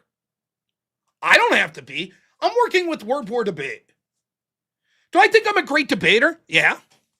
Do I need to be debating? Do I need to be the face of it? Do I need to be out there? No. From the bottom of my heart, no. Truly, I mean that. And I know people are like, yeah, right. I'm telling you, if when I was young, I thought I want to change the world. I want to be like when you're real young, you're like, I want to be Batman. I want to be a superhero, right? I want to be someone that everyone looks up to, And then you're like, well, I want to change the world. I want to do something great culturally or politically. Maybe I will, but maybe not. But that was a thing, right? And now you want to know what my thing is? This is it. You want to know what my goal in life is? You ready? I want to be in my same little shitty house here that's like $80,000. And I would be on the front porch in a rocking chair, drinking tea next to my wife, hoping that my son brings my grandkids over. That's it. And I don't want to be talking to people on the phone. And I don't want to be online talking. I want to be able to pay my bills. I do. But I want my little friend group, and that's it. And my family, and that's it. That's what I want from the bottom of my heart. And I know people think that's bullshit. And I'm telling you, when I ran for Congress, I told these people this, and they think I'm full of shit, and I'm not. I don't want to be in Congress. I don't want to fucking be in Washington, D.C. I want to go to Washington, D.C. so I can say, cool, the Declaration of Independence. Wow, check out the White House. That's cool. Look at the Washington Monument and the Lincoln Memorial. Okay, see you later. I don't want to be there. I don't want to live there. I don't want to fucking that grime and that muck of that fucking town to infest me. I don't want it. I don't want to live in the city anywhere. I'm not really the type of guy that's like, oh, I can't wait to have fucking 5 bajillion connections and do this, that, and the other. No, I will. And if you're listening and you're like, one of the dudes I've worked with in politics is like, what's this guy really saying? Well, I'll tell you. Do you think the founding fathers wanted that? You think they were like, I can't wait to leave my family and my farm and go off to Philadelphia? You think that's what they wanted? I don't. I ran for Congress because I thought I was the best person for the job. And I'm tired of seeing everyone get fucked around.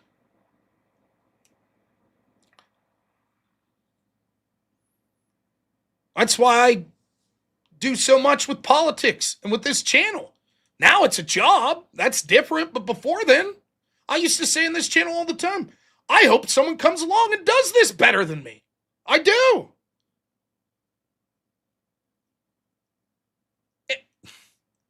It's a weird thing. It's a weird thing, like letting you all know, like, kind of, I wouldn't be upset if I don't get super big. That's okay with me. It's not on my bingo card as the most important thing. If it happens, it happens.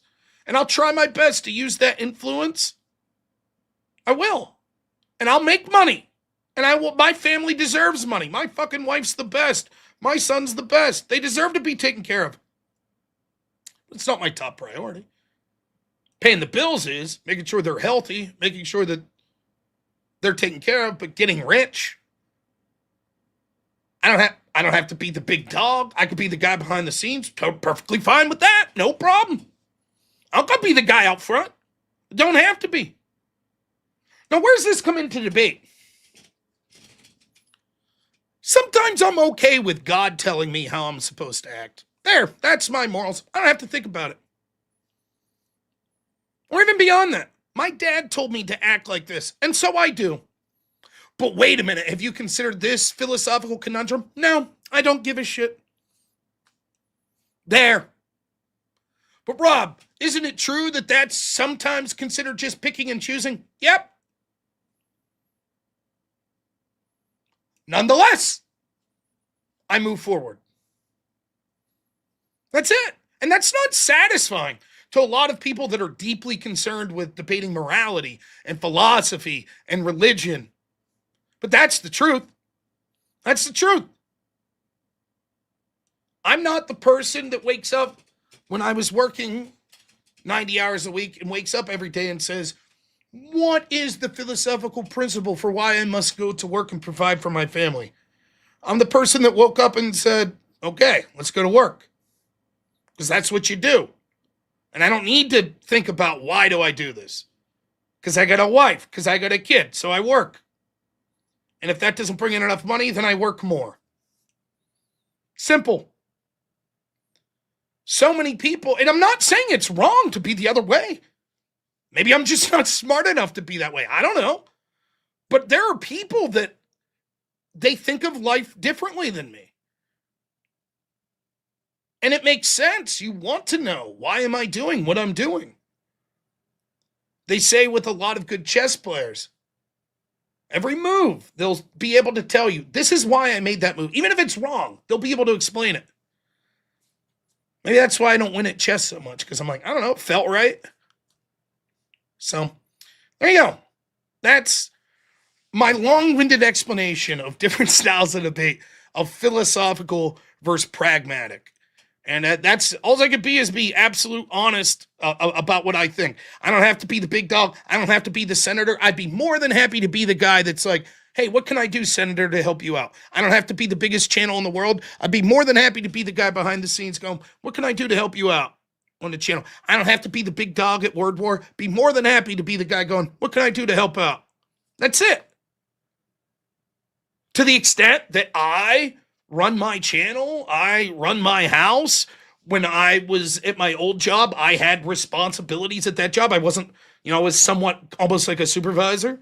Sure, I could do that, but that's not something I need. If I'm best suited for those things, great. If there's someone better, that's good too. Doesn't bother me. And a lot of people aren't like that. A lot of people gotta be, I have to be in charge. I have to be the big person. I have to get the credit for everything. I'm perfectly fine not getting the credit. I don't give a shit. You know who I care? What they think of me? My wife, my son, my family, God. About it. No, I'm fucking arrogant. Don't let me tell you otherwise.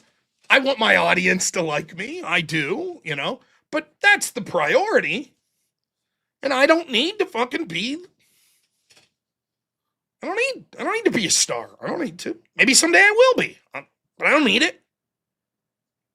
All right. Whiskey Jack, $10 says, keep it up, Rob. Always entertaining and informative. Thank you. Fuck it button, $6 says, I guess $5 will no longer cut it. For no chills, gold grills, and debate thrills, McGee over here. I mean, Happy New Year, Roblitz. Of course. Thank you so much. Shalom. Single Dads Club, $100. Holy shit. Thank you, man. Says, how, in your opinion, do we combat activist judges? I really want to hear your thoughts. I really think that if we combat that, our country can resolve back to normal. How would you combat this? Thank you as always, Rob. There's two areas that you combat it. The second I'll talk about is less satisfying and it's long term. The first is you put pressure on politically and getting creative to operate within the confines of even these activist judges. And so you use a full court press in one, being creative in how you're pushing through things, and secondly, shaping the public narrative around it. For example, one of the ways I've said to counter activist judges when it came to spending, Trump's trying to stop funding a lot of these NGOs. Well, judges will say you can't do that. And they'll say it's because Congress has allocated that money, and so therefore the executive must spend it. And so I'm the only person I've heard in the country say, fair enough. Then what you do is you say, fine, we're not obligated. Congress didn't say you must give X amount of dollars to this particular NGO. Instead, the way it works is it'll say, like, Congress is allocating X amount of dollars to fight AIDS in Zaire. And so instead of continuing to funnel that money to some left-wing bullshit group, you say, fine, then we'll just have a right-wing group created that's super fucking Republican. They're going to fight AIDS by pushing for Christianity and saving yourself until marriage. How about that? And then we'll give that organization the money. You have to get creative. And then you have to push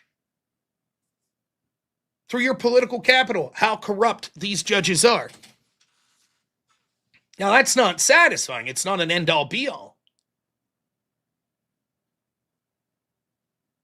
You could just say, fuck you. Where's your military court?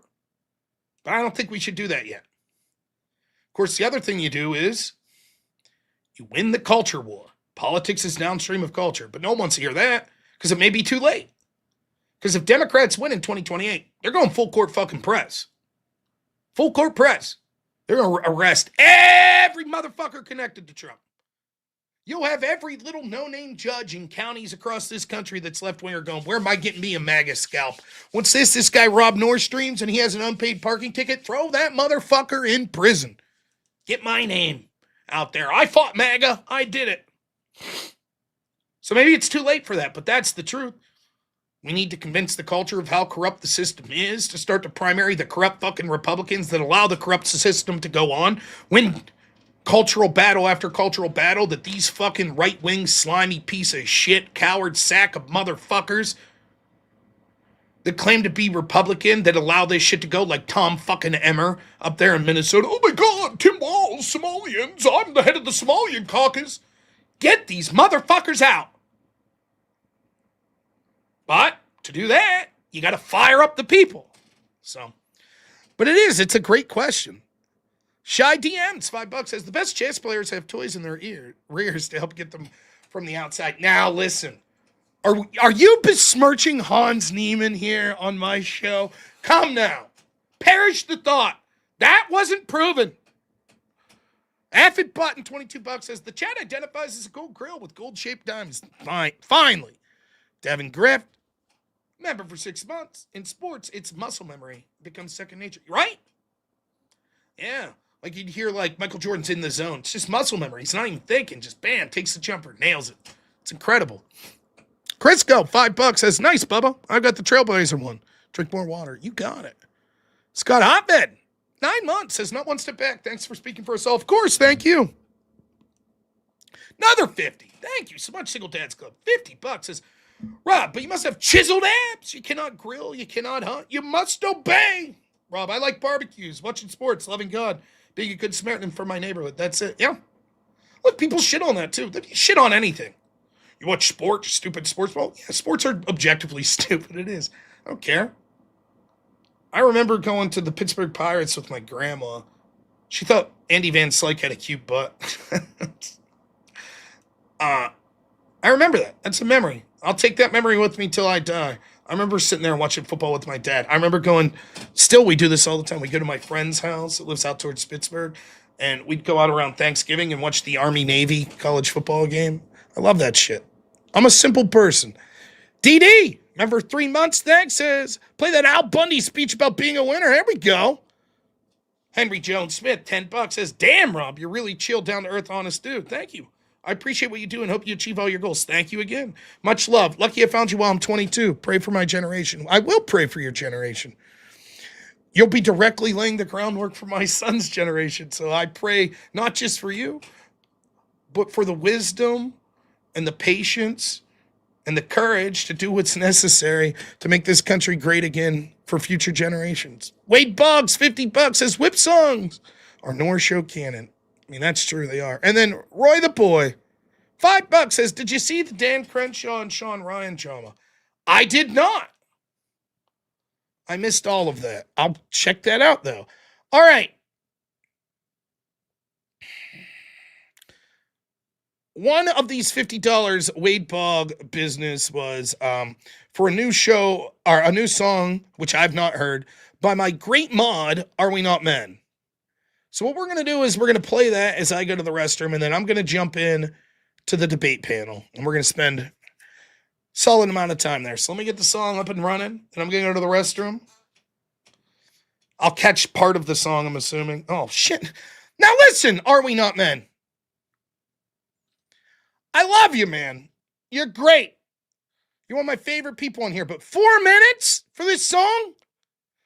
4 minutes and 19 seconds.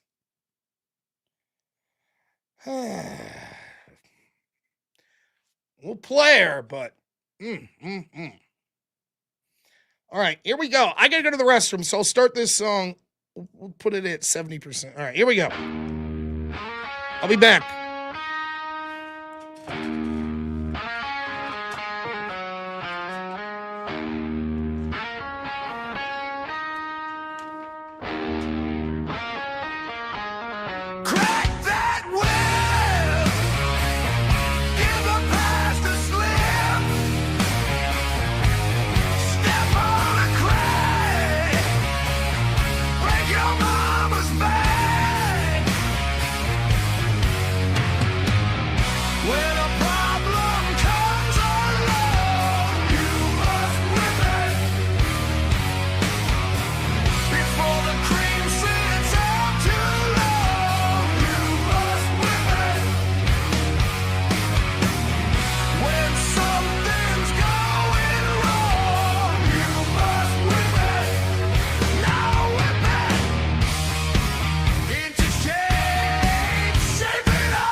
Nice.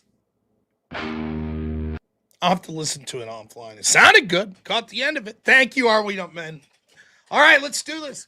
I think the topics are philosophy tonight, so there we go. Let's see. Let me get my link up. Boom. No prep, no warning, no time to think. Walking cold. What are you doing? What are you doing, No Dennis? script, no notes, no place to hide. Red actions drop. The room goes loud. Nowhere prep. Nowhere prep. I don't really look like that. Nowhere prep. Two minds into one stance brace. Nowhere prep. Nowhere prep. Nowhere prep. No topic, no opponent name. Just pressure, just fire, just a bait. Nowhere prep. Nowhere prep. No warm up, no safety net. You showed up, now defend it. This is no prep debate. This is no prep debate.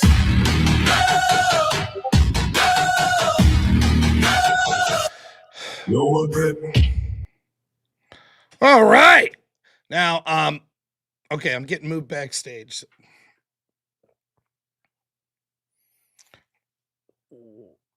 Our friend Premonition on. 4 people in the back waiting, chat. Are you? We Hold on, let's use the obvious example. I have a question. I have a question. So, can attraction be negotiated, and how can it be negotiated? Oh, No. what just Well, happened? yeah, there? like it can't be negotiated because each attraction is We is lost, specific to the Oblivious person Uncle. that is. Yeah, attraction. So how can- So if attraction You lost. cannot Hold be on. So negotiated, if I find something attraction, how is it attractive? How am I supposed to be negotiated out of it? It's like, well, no, you Hold on a can't. second. Because it's your sister. but no. would We weren't saying none of negotiation? that. But I Would didn't say I want to negotiate- fuck my sister. I can still find my sister fucking like Yeah, have but all the would attributes of attraction. negotiation include Yeah, is the action, is it just the thought that's the crime, or does you have to act upon it for it to be ethical or not? Well, I know negotiation, that. negotiation means performance. You've committed The adultery thought already. of attraction is that. So I didn't hear your rep, sorry. Okay, so let's go with the obvious question here. If it's family members, is that okay? Is that morally okay? Oh boy. It's let's see. Oh boy. So I'll wait. They'll bring me on eventually. So I got it up on the other screen. I could look when they're ready to bring me up.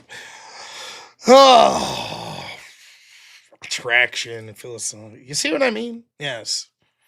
This is what it's like to be a philosophical debater, right? Debating like the philosophical premises of what's it mean to be attracted to something. Is it controllable, etc., etc. You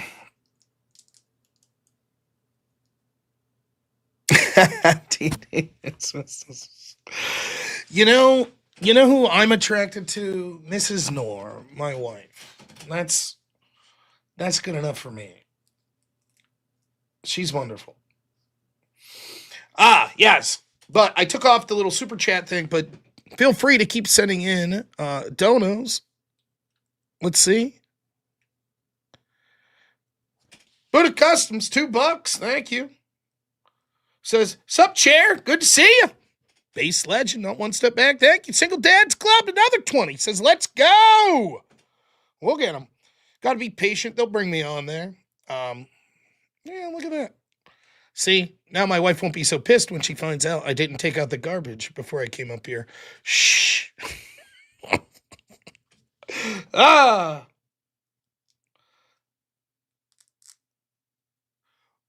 Attractiveness is interesting, right? Because on one hand, there are things that I think almost universally throughout societies we can acknowledge are unattractive. For example, if someone is disfigured like a burn victim, there's probably very few societies in the history of humanity that would find that to be any level of attractiveness. However, there are other things that we consider quite unattractive in our society that perhaps in other societies they would be like, actually, that's attractive. That could be all sorts of things. It could be things that we intentionally do to our bodies. Like, do you ever see what did they used to do? Almost like hobbling, when they would like in like high society where they would like crack women's feet to like fucking look like heels almost. Yeah, armpit hair, that could be something. Some societies think a general metric of attractiveness that being fatter is more attractive. Other societies not so much. Foot binding, that was it. Yeah, what I say, hobbling. Same deal. Same idea, right?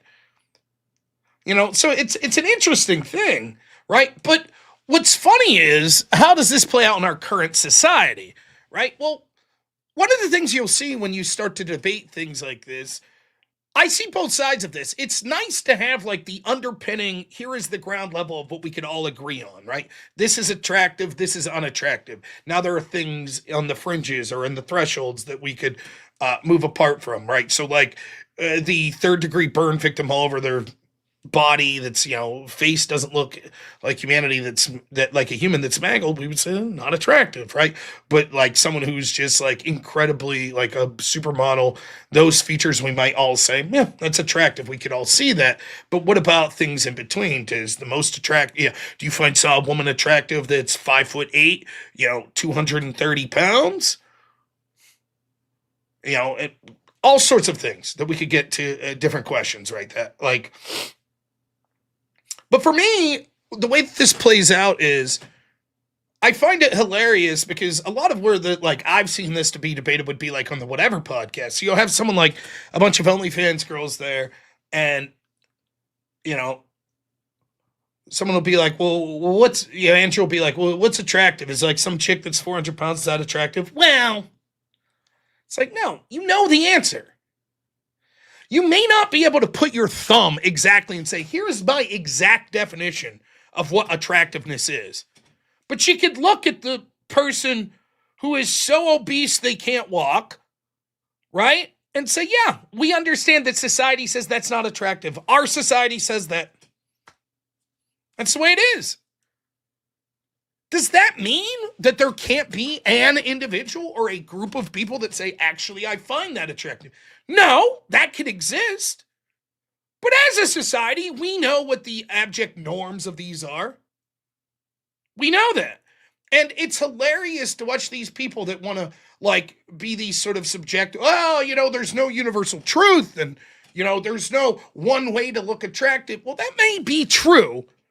And yet, we know in the vast majority of cases, we're able to say, this is what the majority of people would think about that person. But we have to pretend because we live in this bullshit society where you're afraid to hurt anyone's feelings. I know, beyond a shadow of a doubt, that as a man, that the figure that I'm presenting right here ain't that attractive. It's okay. I don't mind. I also don't think that I would qualify as the ugliest person in the world. I don't think I would qualify as attractive. That's okay. It's all right. But imagine if I was like, well, I don't know, there's someone for everyone and we can't make things like that and blah, blah, blah. It's like, yeah, but And if you ever want, all you have to do is play it out. I love that one streamer that does the old oh, so you're a trans woman? I'm not trans, says the woman. What do you mean? No, I love trans people. I'm sorry. It's like, oh, because you get that that's saying something about your appearance that you don't find particularly flattering. Yeah, I'm in the back here. I'm just waiting for them to bring me up. You don't find that particularly funny? Or when they used to say, hey, you look like Lizzo.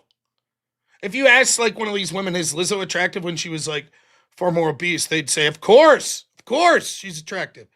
But then that same woman, if you would say, well, you look like Lizzo, they'd be like, how dare you? That's a compliment. You said she's attractive, right?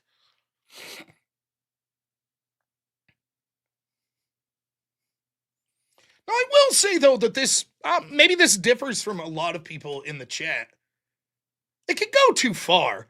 Did you see this clavicle guy that's out there? It's like, oh, I'd vote for Gavin Newsom over J.D. Vance because he mugs them. I got on anabolic steroids and shit. It's all about maxing out, man. It's about maxing out your gains. Fuck, blah, blah, blah, blah. It's like, yeah, okay, dude. Good for you, man.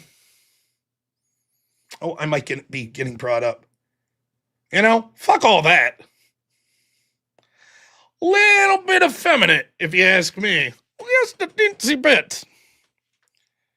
All right.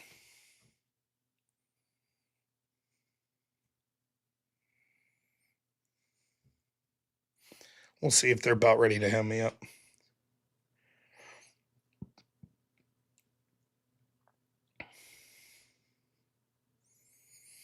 All right, let me see here. I think I'm probably coming up.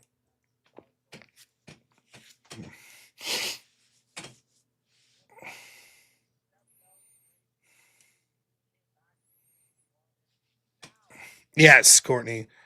Is he do? I don't know.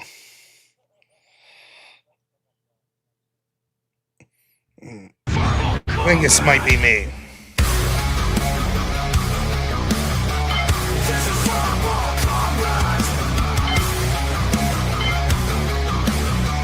This is verbal combat. Brutality. Get over here. You will never win. This is verbal combat. Robnoerr, welcome to the show. Let's fucking go. My pleasure. I heard we were talking about attractiveness, and I was like, I mean, come on. Like, how could I not be here, right? Like, Oh, you know all about that. You're about to school us all. That's what's about to How you happen. doing tonight, Rob? It's been a minute. I'm doing great. It's great to be here, everyone. Thanks for having me, Speakeasy. By the way, Thank you for absolute coming. fire promo that you made. I have to say, you did wonders on my jawline with the video you made. Great, right? It's very So good. It was awesome, though. It really was. We all Thank love you. Super Rob. Yeah. It really is. It's really good. Yeah, when I made the Superman Rob one, it was so good. I was like, oh, now I have to keep. Because originally, what was happening, it was just that little clip, and then I was going to go somewhere else with it. But I was like, now I have to do a bunch of different cool ones like this. My wife sent it to her friends because they already think I have an inflated sense of ego, and they've been giving me shit for the past week over it. But I'm like, I don't give a shit. Make your own show. How about that? No one's thinking That's to make a what's video up. of you people. How about that? You know. Yeah, exactly. That's it. But no, it is great So to be good. here. Everyone, nice to see you all again. Oh, Promise. you too, man. So what we See, talking? look, even Starship Alien in the chat just said, "Is that Brad Pitt that just arrived?" I used to Just looking good. So all the time in college, I was quite the drinker in college. And it's if you're a fat guy and you're like funny, you always get the same shit. Like it was always like, you remind me of John Belushi or you remind me of Chris Farley. People would say that all the time, and I'd be like, really? Most people say Brad Pitt. And no one ever got the joke. They'd be like, oh, really? Really? Yeah, so Rob, we were talking about if attraction cannot be negotiated, are dating ethics performative? I say no. That doesn't actually. That wouldn't follow.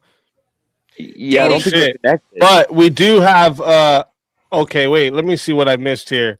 Bully Mom sent in 10 for 1v1 fun, but then Jeff Willard said, I'm just gonna go for a whole 1v1 Star Wars versus I'm back. So Bully Mom, if you want to hold on to your 10 as credit, or if you want to add it to this one, just let me know in the chat. But it looks like we have a 1v1. We have to do Star Wars. Wait, who's I'm back? Oh yeah, Dan. I was like, wait a minute, who's I'm back? Yeah, that's me. That's me. Damn it. Let's Hey, awesome. get it. So I will commentate on this as it's going on, if you guys don't mind. All right. Oops. Sorry, BA. Didn't mean to have you I up there. think I still. should I must have double clicked you. be muted here. All right. So Can let you me guys see. hear me? Let me get a different one for you. I know Dan doesn't like. I think me and the Dan were attract- disagreeing on this though. I thought we could go somewhere with this one. I mean, you were, but he doesn't like this one. You know what I mean? No, I just need to understand. The problem but is, what you'll- does you'll get ethical pissed off practices and- in debating mean? Like, or in Well, dating? That's the okay. question. Okay. Listen. No clarification. Let me from try it. Benjamin. Let me try this again. Thank you, Okay, Igor. right? All right. Unfortunate So ego. What's up, my the man? prompt is right. Is either you agree or disagree with what it says. So like when it says Right. attraction is morally neutral even when it produces unjust outcomes. That wasn't You're the prompt. saying that That's the other one. having- We were talking about a different prompt. oh you wanted the other one. Yeah. if attraction cannot be negotiated. I thought it was that That's one. the one we were arguing with this whole time. Yeah, Sure, okay, man. I don't mind. Okay, so if attraction cannot be negotiated, dating ethics are mostly performative, right? So like again, we're going back to if Dating attraction is ethics. an involuntary thing, right? Then dating ethics are performative. Yeah. That I say no to this prompt. I disagree with the prompt. I think I would say no Right, too, but it okay. depends I'd be on dating what you mean by What do dating you ethics. say? For example, Yeah. I could find someone So attractive, can you say it in other but words? it's not ethical Sorry, in I'm dating to like physically I thought assault you even got it attraction right is there. not You a- stopped I can me, explain. so I thought you got it. I think I No, can summarize it. So no, even I've if been reading Yeah, this one. try summarize it. even if attraction is involuntary, even if you grant that, Yeah. so if attraction is involuntary, therefore that would then make all dating ethics kind of just performative. Like, Doesn't this remind no you of real the end of Billy justification for it. Madison? I'll take business ethics.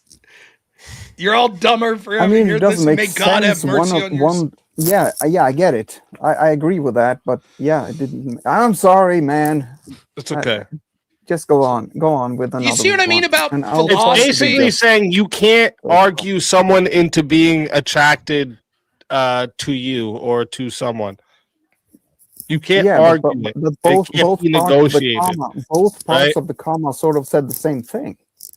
That's what confused me. Wait, sorry, what? No, it don't say See, the I'm same a simple thing. So man. dating ethics would be Don't like cheat. Don't cheat the on someone. morality of Find someone of the opposite Communication. sex around your age. of interpersonal relationships. Following a Date them. rule Don't go out set and of just one be man, interested one in having woman. sex. These type of things. Develop Dating a ethics, relationship. having Get married. ethics in Have dating. kids. Yeah, the ethics Why? This is are all Because that's fine. performative. You If don't have to think about attraction it, you know? just is something that you can't control, right? Oh, man. So we're just Yeah, that performing makes sense. something yeah, that we. that makes sense. Yes. You get it, right? Like, so a dude being with one woman is just performing because he wants to be with a bunch. You understand? No, see, I don't agree. I with agree that. or It's not disagree? performative, I agree. though. Performative implies that there's And you like disagree, you're just right? pretending. Steelboard? You're just doing All right, it. let's fucking I don't do think it. so. Let's at all. go. I knew you could get it. I knew you could I get don't it. need Dan. to be in a I knew physical it. relationship Let's with someone fucking just get it. because All I right, find chat. them attractive. We are going to. Sorry, let me look and make sure that Bully Mom. Bully Mom, tell me again if you wanted to add the minute. I'm sorry to make you write it again, but I was being distracted by Dan. All right, chat.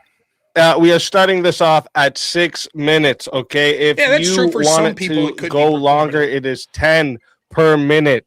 Okay, it is 60 to solo judge, and if we can't get a solo judge, it goes to the chat poll, and the loser of the poll will lose their soul. Fighters, good luck to the both of you. Let's get it. Yeah, so even if attraction is a non-negotiable, let's say you're born, let's say like, homosexuals are born homosexual, right? They're born that way. It's not some kind of a social construction or social contagion. They're born gay. I'll just grant that.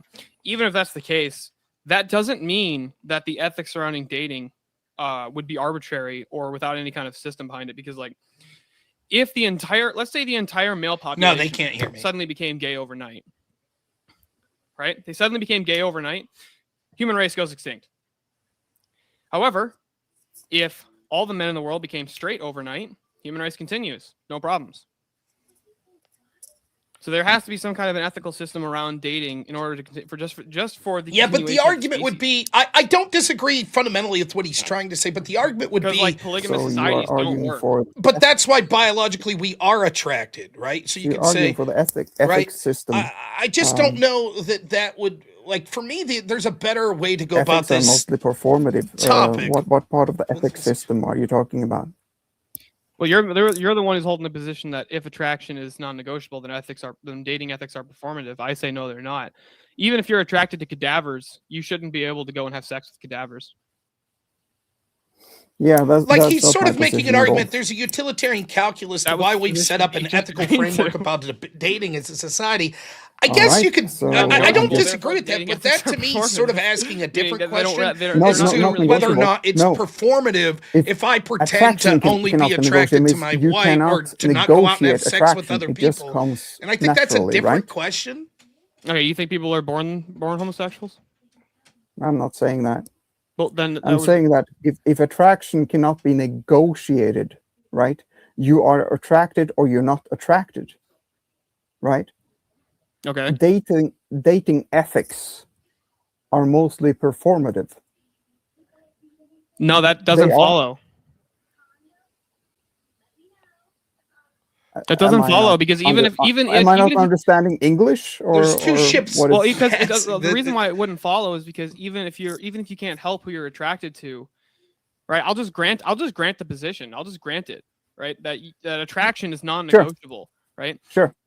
Adult men shouldn't be able to date children, but they're attracted to them. But so if well, what your position you have to grant it because I don't have to. I'm just no. for the If attraction cannot be negotiated, is the prompt. So it implies you have to grant it, right? Yeah, I'll just grant it. Even if it was the Then case, dating even if it was the ethics case, are mostly no, performative. it's not. Because even if it was the case that No, attraction, I'm is not saying non-negotiable. I'm not saying it's true or not. I'm saying if attraction cannot be negotiated, then dating ethics are mostly performative. Yeah, I'm. He's granting restating that attraction is a non-negotiable. I'm That's- granting that part. He's It just doesn't restating the logically follow prompt. It's in the prompt. It's not an argument. I know, but it doesn't logically follow it. Because the reason I took the negative on this is because it doesn't logically follow. Your premise one is that attraction is a non-negotiable. Therefore, dating ethics are performative. That does not follow. You're at the very least you're missing a premise, right? So I'll just grant that the first premise is true. Spell it out. Okay, the first premise What is am I that missing? attraction is a non-negotiable, right? Yeah. So you can't Stylistically, can't when you influence people's allow attraction what or anything Steelboard like doing that. here is You controlling can't and change what framing they're his attracted opponent's to. We agree on argument, that. Yeah, which yeah, is yeah. smart. I'll Very for sure. bad For the sake of the for It's in the argument, I'll just prompt. say the sure. Yes. Norwegian Yeah, I'll just say gentleman sure. here to allow That your it doesn't opponent follow to therefore frame your that own dating argument ethics for you. and It's the clear ethics he's surrounding confused. the interpersonal relationships between men and women, men and men, women and women, any type of relationship that you can conceive of, that the ethics around that are all just performative, right? Because if they were just performative, then you couldn't actually say that there's anything it doesn't wrong. say that. It doesn't say that. It gives a very specific. Mostly does not mean therefore. Mostly means it mostly boils down to performative. Dating ethics becomes mostly performative. No, that wouldn't even be the case. Still, it wouldn't even become dating ethics. Because therefore, And again, become doesn't mostly dating performative. ethics imply Because something even if you different than couldn't help just who you're like attracted to attracted to there's still an children ethical or code around homosexual? dating that you could just Like make, to I me, could I'm make a thinking simple more of harm like dating argument, ethics right? is Where I get to say you need to don't reduce harm here. cheat on someone. You don't have Even if multiple you can't help girlfriends. that You you're attracted to. Let's you say, don't a man can't help that he's attracted to children. drug someone and then take advantage. It doesn't of mean that the ethics around dating are mostly performative. That wouldn't follow. He's right. Well, you're going Stillborn's to the right. extreme, and I'm saying mostly. Okay, so what do you mean by mostly then? I definitely agree with what you just said, because it's in the extreme. Okay, how about having? So let's- you can't help so you're attracted to. let's- Men are attracted to no, lots and lots yeah, of women. Should they be allowed to have polygamous marriages? So Now this is better. let's go to dating ethics. Why don't you define the dating ethics for me? Dating Yeah, it's a ethics good would be argument, but the, 5 minutes into the should claim- debate, out of a so it'd be 6-minute normative debate. ethics to be what you should do and how you should operate within dating other people, within the relationship, and how you should behave within those relationships. So it's what you ought to do when dating, right? So, like, for example, even if attraction is a non-negotiable, let's say a man is only attracted to women. It's also part of the dating ethics that you shouldn't beat the shit out of your wife. Here's what I would say, right? Right. Like, shouldn't it's beat the shit out of your non-negotiable wife. that as humans But we even get if you hungry. couldn't help it, he's And yet, attracted to can't we lots of still other say women. that there's an Even ethical dating, framework but I even get your given point that here. that's not Yeah, performative? we'll just say girlfriend. I'm not just Okay. taking You your shouldn't beat the shit out fucking of your food and girlfriend, even beating if the you're shit out attracted of to you all and other saying, women. what's Or non-negotiable? You love Humans get hungry. Part of your attraction not is that you love just beating the shit out of purely women. You kick them performative. when they're down, like just really fucking get them. You can't let them up. That doesn't follow, right? There should still be an ethical guideline around there. There's normative claims and ought claims of like you shouldn't beat the shit out of your girlfriend. So you're saying dating ethics cannot be performative? In what sense? No. Dating ethics would not be performative. Ethics would be a normative claim of what you should do. Right now, if I would agree. I'll with let you. it get up to 7 minutes to see if we have a solo judge. Last call on the solo judge. Yeah, I'll grant Even that if- there are even parts if- of dating that are performative or arbitrary, but not the ethics around dating. The ethics around dating, you ought not cheat on your wife. You ought not cheat on your girlfriend, right? You ought not do these things. From most people are religious, and within the religious worldview, you can't cheat on your spouse. That's against the religious. That's against almost all religions. Yeah, but if So you there's are, instead if of you're act- attracted, if you're But if attracted you to just- cheating on your spouse, but you don't, are you being performative? Wait, can So you what repeat is that? what is Like if you're performative? attracted to something that's bad, and it's not negotiable that you're attracted to it, but you don't act upon that behavior, and you date the opposite of what you're attracted to because you know that it's bad or there's actual legal consequences behind your attraction, and you then go, okay, even though I'm attracted to that, I'm gonna date like a heterosexual male, and I'm gonna date women, and would that then be performative? No. Before you answer that, real quick, chat. I am dropping the poll into the chat right now. Okay, so if you don't see it, go ahead and hit the refresh. Sometimes it'll do things like that. All right, and if you want to vote for this man right here, you're voting for Steelborn on the poll. All right, and if you want to vote for this man right here, you're voting for Norwegian Dan on the poll. Chat, get your votes in right now. I'm starting that timer over, and y'all got 2 minutes. I said no. Remember we were just talking because you're doing the ethical thing. So you are avoiding, you're pushing away the things that you know are not ethical, and you are falling on the sword to do the right thing. Yeah, like a guy But who's would- attracted but to that wouldn't be children. Like a but guy that's who's not attracted to performative? children marries an adult woman, right? Yeah, That and never wouldn't be- acts upon his attraction. He doesn't act It upon wouldn't be. that attraction. Or like, are you only attracted to blondes, or would I you, think would you you be attracted really to all- take that argument.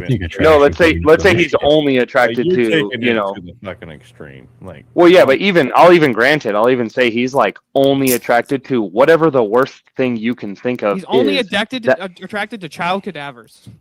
Perfect. That's his thing. But he doesn't act upon those behaviors and dates according to what like the society deems acceptable for him to date upon. Wouldn't those dating ethics be performative? No. Well, no, the You're- implication of all the prompt is humans- that the ethics around dating are a social construction. Yeah, but they're attached to the attraction being not negotiable. So it's like Even if the he's attraction's not walking on the negotiable, side that of doesn't mean the that the ethics around dating are a social construction. That doesn't follow. Well, listen. Like, of course, in an individual sense, the prompt's not suggesting that there can't be individual outliers. Of course, we don't even have to get absurd. There could be a man that's married who performatively pretends that he'll never cheat on his wife, and yet he is. And yet, performatively, he's out attracted there to it. just for the sake of, so his wife and so society doesn't frown upon him, saying, "Oh yes, I'm loyal to my wife." Right? However, I still agree with you, Stillborn, that the thrust of the prompt is this: that the prompt is suggesting that it must be that it's performative, and I completely disagree. For example, I could, with a straight face, say that I find many, many women attractive in this world, and yet I will not cheat on my wife. And it has nothing to do with me being performative, and it has to do with the fact that I have a code of morality that comes through Christianity, and I have a love for my wife, and I don't want my wife to feel terrible. None of that's performative. Now, you could not believe me if you choose, but that's the truth. And there are millions upon millions of people that operate in that same system. So it's not that it must be performative. However, it is true that there can be people. I mean, Dexter pretends to be in a relationship in that show. You could imagine a serial killer or a sociopath pretending to be in a relationship to look normal, and it's all performative. So yeah, it could hypothetically be outliers, but I don't think that's the case for the majority of the time. Like the Iceman killer. Yeah, like a puck pretends to love Nobody a woman. even knew he was a killer until you my all keep lady could talking do that a about- whole family and everything. Job. It was crazy. Yeah. But real quick, chat has voted. 47 votes are locked in, and 57% voted that the winner of the 1v1 is Steelborn. So, Norwegian Dan, tell everybody in the chat where they can find you and why they should bring you back for another shot at the $1,000 prize. Well, I'm gonna be hanging out in the chat. I love you all. I definitely still misunderstood the prompt. I don't know what performative means. I know Norwegian better than I know English. I'm really sorry. I didn't. No worries. Yeah. Hey, So- all the way, real quick, Dan. There was nothing personal. I had a lot of fun arguing with you. That was really fun. Oh yeah, man. And- No, I really appreciate it. I appreciate That's it, man. what's up. That's what's up. And it's always a pleasure having you, Dan. If they bring you back, you are more than welcome. And until then, my friend.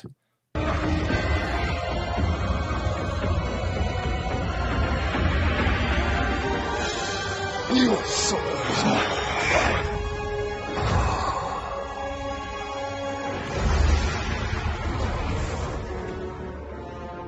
Fatality. Another soul added to the safe of souls. And that's how it goes on Verbal Combat Friday, baby. Baby. You guys, I think we Let's should go. bring. I think you guys should bring back Dan because, like, there was a clearly. I think now that he explained that there was a language barrier there. That doesn't seem fair to me. Like, I think you should bring him back. So get on it. Oh, I don't think so.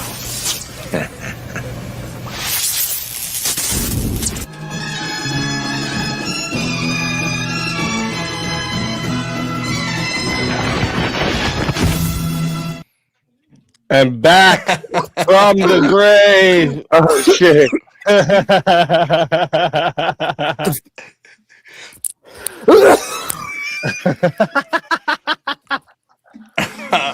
You all right? You okay down there? It was scary there, eh? What the hell happened? There was no light, only fire. Came back from I'm my glad Dan's coffin. back. I crawled out. I had to breathe. He knows what performative means. Oh, shut up. You got drug out of hell, huh? You know what? The last thing that Rob said, I'd like to agree with him and expand on that. When you guys are talking about the intercourse with the corpses and things like that, we have to remember that humans fantasize. So what you're doing is you're taking the theory of attraction, and you're moving it over into fantasy, and very few people play out those fantasies, one in a million. So yeah, the weird attraction thing, that moves into fantasy world. Anyway, go ahead. So think of that. This is when I hear of topics like this, I always take it to like, think of the struggling adult that's attracted to children, and this is a man who truly is like, I don't want to offend. And people bring this shit up, you know. There's an ethical case to be made, right? Like, why should we punish something for a crime that they may commit in the future? That seems unfair. And I understand it, and I sympathize with this. And this is why my answer to that is, if it is true that you can't control attractiveness, which I sort of believe, then you should extricate yourself from the situation. Go live in the fucking forest. Stay away from children at all cost. Yeah, go become a monk or something. If I'm someone who knows that I have a weakness for a particular drug, such as, let's just say, marijuana, for the sake of it, then I'm going to take myself away from the situation to the best of my ability where there's a potential for me to give in to that. And that's sort of the extreme situation. I think that it's our duty. We have to understand that we're all sinful, all of us that are people. Even if you're not Christian, this is true, right? And so you don't put yourself in situations where your temptation could override you. None of us are perfect. All of us could give in to temptation. It's one of the biggest mistakes. People that have too big of a, I would never do that. I would never do that. So I'll get drunk with this woman alone in my hotel room. No problem. Don't do that. Keep yourself out of that position. Not a good idea. Not a good idea. But Wrath versus Dog is a next requested 1v1. So let's get it.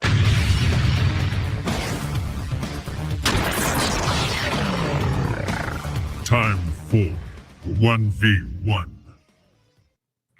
Yeah, this. All right. Oh, whoops. You guys make fun of me for saying marijuana. Looking at everyone tonight. But again, these aren't topics that I you talk could about disagree much. on. I don't know. All right, I'm we'll not try this. philosophical All about it. right. Let's All hear right. what this next debate Let me is. see. Let me find you guys a good one to disagree on here.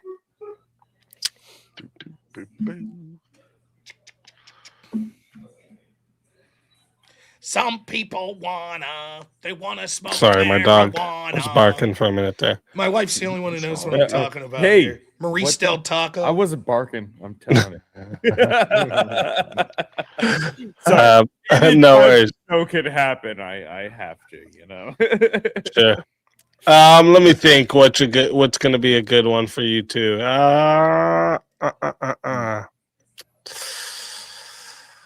What do you guys think about you do not have beliefs? Beliefs possess you.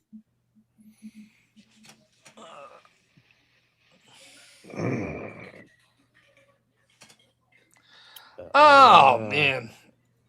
Yes, no, maybe so. Sounds like some commie fucking gobbledygook to me. You see what I mean by like? I think sometimes people think too deeply. Hey, about I told you stuff this year beyond the scope topics of, aren't going to be the same old. Is free Right. will a You know what I thing? mean? You know, like especially on yeah, I mean whatever. I can argue either side of this as a debate pervert if I want, but it's like, yeah, I mean, come on, yeah, I have beliefs. I would say they possess you. What's up, Stillborn? Good job. Your opponent, your opponent stylistically made a horrible mistake. Now, granted, there was a language barrier, but anytime you're asking your opponent to frame your argument for you, perceptually, you already have 1 foot into the door of a loss. So you did a very good job taking advantage. you want a different one, dog? No, I'm going to say. Oh, Jabroni gets some Kenny versus Spenny there. Let's go. Are you sure? I'm not going to leave you guys. How about this? Let me do this one. I don't think I don't know. You don't seem like you're gonna have a strong one there. Let me see if this will help. What if I do cruelty is not learned, it is restrained?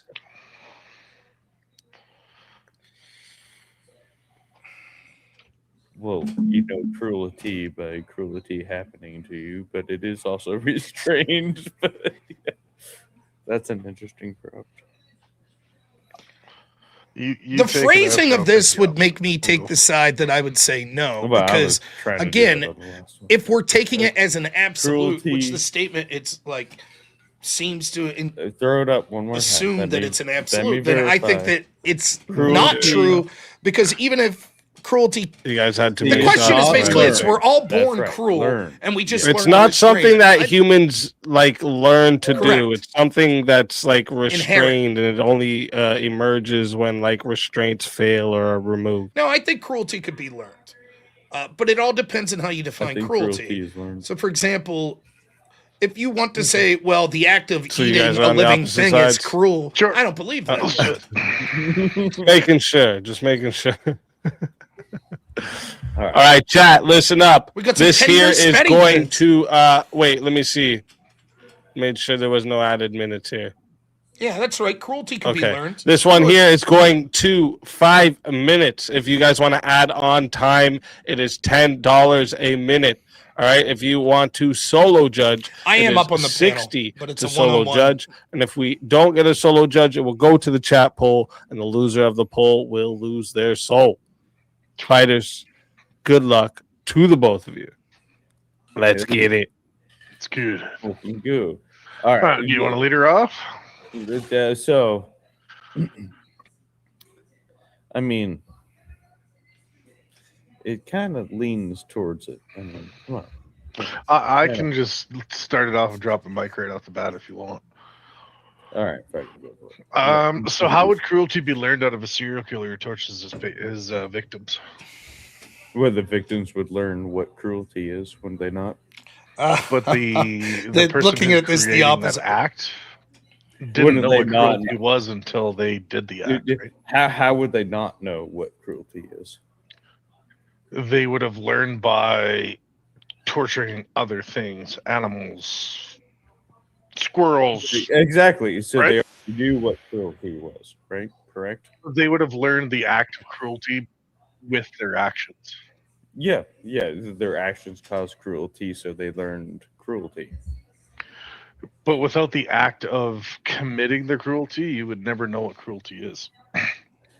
So Well, you have to perform so the act of something Then you outrageous. have information and history to show you what cruelty can be. So But what you if there wasn't can history? You were just learn the first man in town. about cruelty. If you were just the first man in time, and you're just going through, and how are you going to determine what cruelty is unless you perform that act? Okay, that's extreme. But the implication here is that For cruelty is a fans. social Yeah, that's an construct. extreme So one. until someone, if you don't have a It's name extreme, for but it the takes it actions down of to cruelty, Alright. but if you You take couldn't cruelty as at the more define same what cruelty is time, without the action. you can like an realize, emotional state, like, then it's a the different act you're question. Doing is not necessarily the most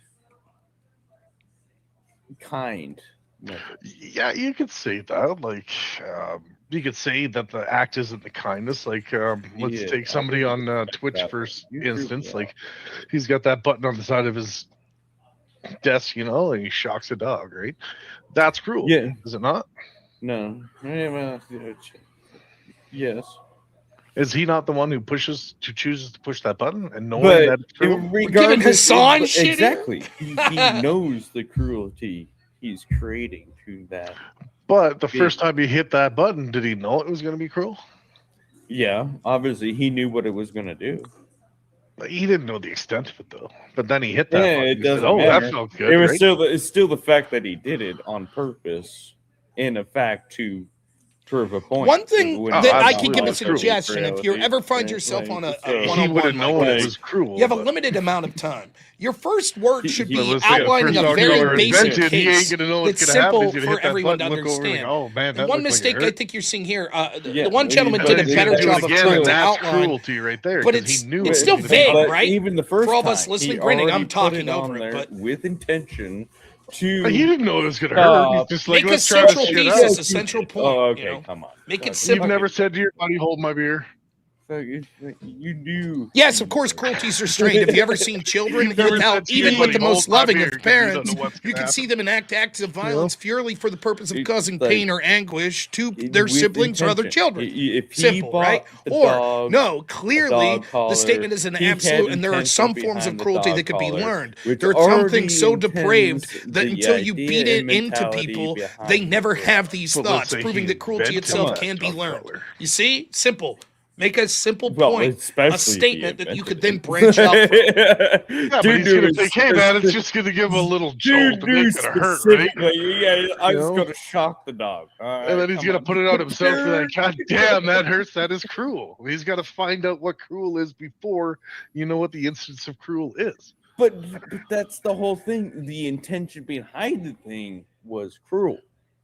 Like, But at you first, the are intentions putting could a just be thing in its meaningless. place by a At first, he could means just think he's going to of- give that dog just a tiny little shock. It's just going to give him a little, it ain't going to hurt him.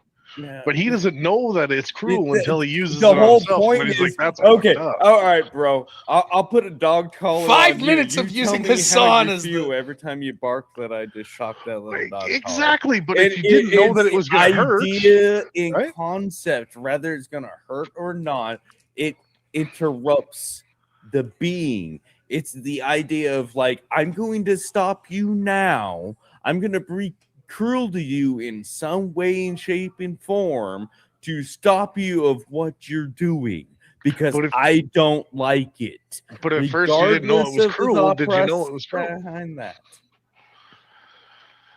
If you didn't know it was cruel and the action wasn't cruel, how do you determine that it is Yeah, cruel? so controlling something behind because you want it to be controlled is not cruel. What? So controlling something else because you want it to, would that not be cruel? Not if you didn't know the intention behind it.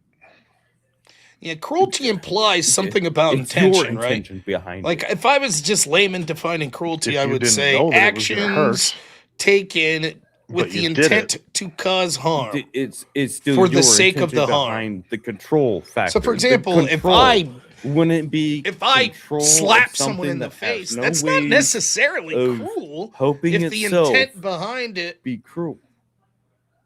But how is it cruel when you don't know the first intention? Cruelty would be doing it over and over and over again. Yeah, but when yeah, you know the pain is happening. Exactly. Over and over in creating something that's going to control. I'll let it that. get up to 7 minutes to see if we have a solo judge.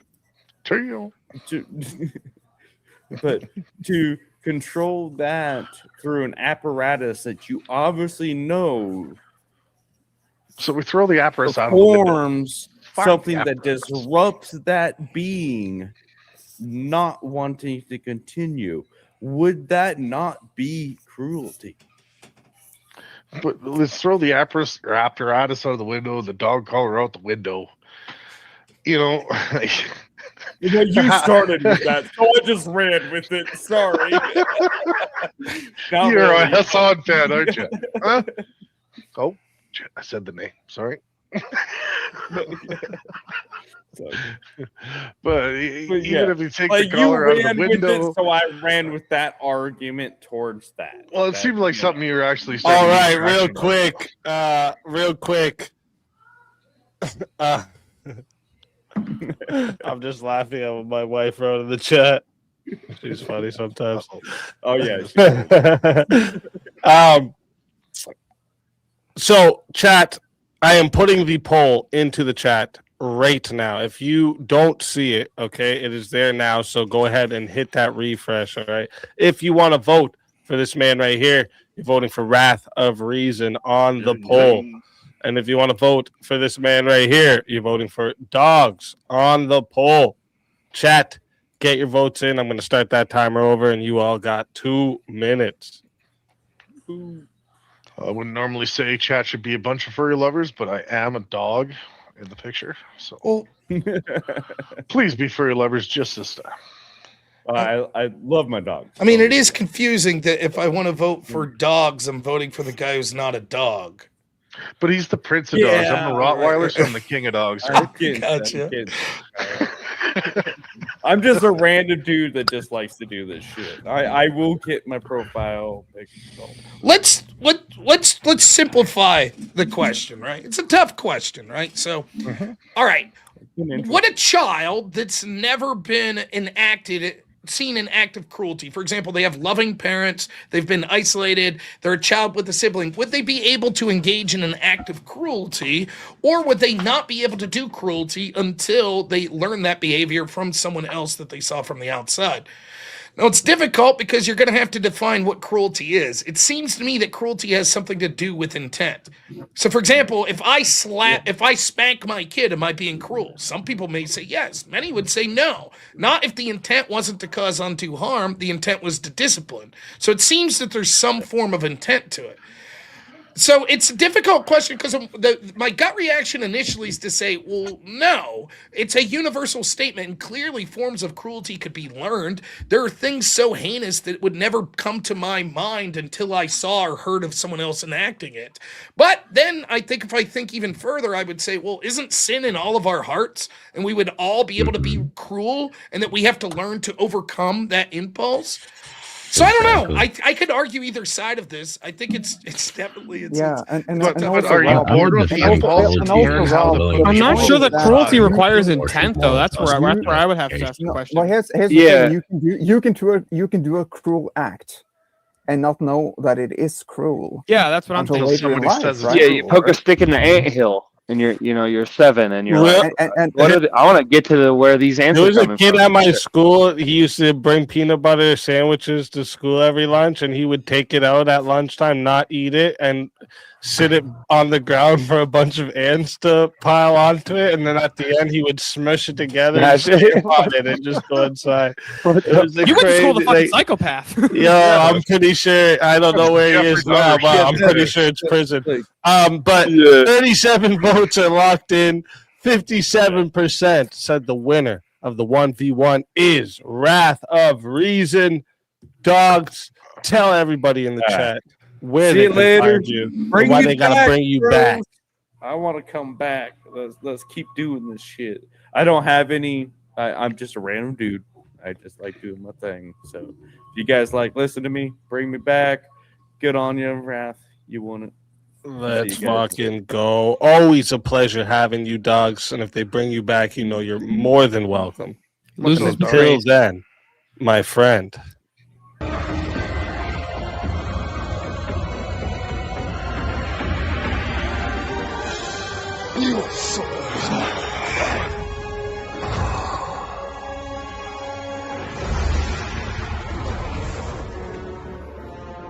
Fatality. Another soul added to the safe of souls. And that's how it goes on Verbal Combat Friday, baby. Yeah, and we got cruelty just. We got another fighter to bring up. Oh my gosh, I'm just noticing.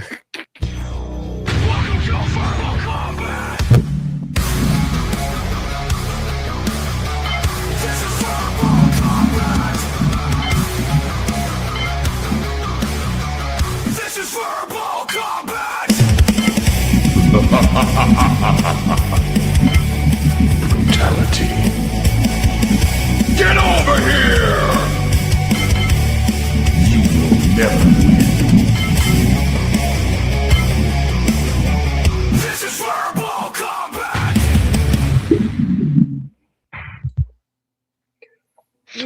Marshall Al Habib, welcome to the show. Let's go.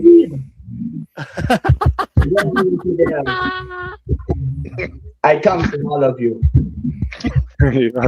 Amazing. Crazy, Marshall. Why do I feel like this guy wants to open up a daycare center? Is that you with Sounds like he's living in one Let me right try now. to fix that. Hold up. Yeah, somebody's mic's going crazy. There we go. That's better. Now we don't hear it. I'd Yes. like to swing back to the cruelty thing really quick. Cruelty, if you guys think about it, has a planetary scope. So I thought you guys did a pretty good job in wheedling it down to just a small sphere of cruelty, because cruelty goes in all directions in every category. So it would be a very hard philosophical thing to cover in one conversation. Well, anyway, so the idea of intent being necessary to cruelty, right? Like, let's say, okay, I struggle with this. Yes. Like, okay, if intent's not necessary, then define cruelty. Like, well, yeah, digging the stick in the anthill. Like, you're not trying to kill the ant. That's not a definition. That's an example. I think cruelty would have to be based upon the person who's receiving, not the intention of the person. Well, then I think you're being cruel to me right now. Are you? By disagreeing. But if you think I would disagree with you, but like any definition intent to be cruel. Any definition that relies on the subjective interpretation by an individual doesn't seem to be very useful, right? So then every action ever could be cruelty if someone out there, if one person says, I think that's cruel. It could be cruel for me to say, I see a homeless man and say, hey, here's a sandwich. I hope you in a blanket, stay warm. You could say, that's an act of cruelty. I think we need to agree that that's not what the definition is. That would be too much. I guess let's go back to, me as a Christian, I would say that Jesus said, forgive them for they don't know not what they do, would be one good indicator. Well, I mean, here's two definitions that people from my chat put out. Well, I don't know. Cruelty, callous indifference to or pleasure in causing pain and suffering. But that seems, the term callous there seems to imply an intentionality. It has some sort of intentionality. Or another person says the willful causing of pain or suffering to others. Now, if you take it, there's several ways to take this. You could take it in a legal framework. For example, our Constitution outlaws cruel and unusual punishment. So if you say, well, cruel's just causing pain, well, clearly that's not what our framers would have thought, because you could absolutely have police cause pain and putting you in handcuffs, and yet we would not say that's cruel if you just beat the shit out of your wife. We would say that's something that was necessary at the time for the safety of others. So it seems to be that there has to be something more than just causing pain. Would it be cruel? Yeah, because it wouldn't be cruelty if, or it would be cruelty for, for somebody to own, let's say for a company owner to enslave his workers, even if he doesn't cause them physical harm, that would be cruel. We would say, I think both of us. So what is it? What is it about? So if, for example, if I think I have an answer. Is it? Go ahead. Well, I would say that you can do the same action now and 5 years in the future. And 5 years in the future, you know that you're causing someone harm and you decide not to do it. If you decide to do it, you're being cruel because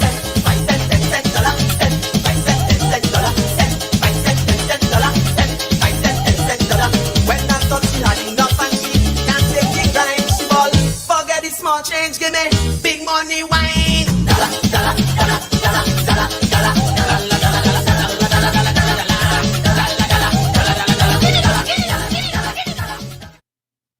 Because of the dollar. I hate you for no, that. No, because of the dollar.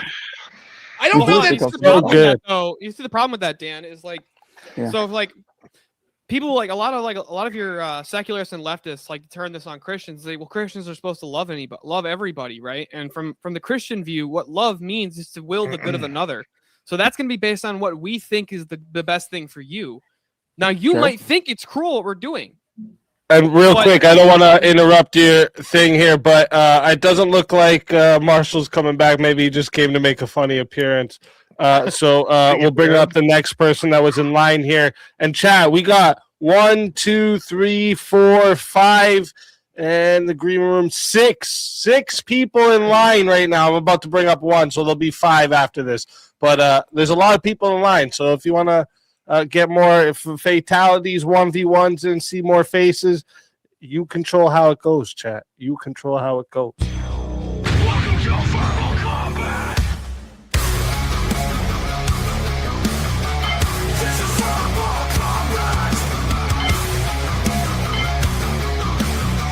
This is verbal combat.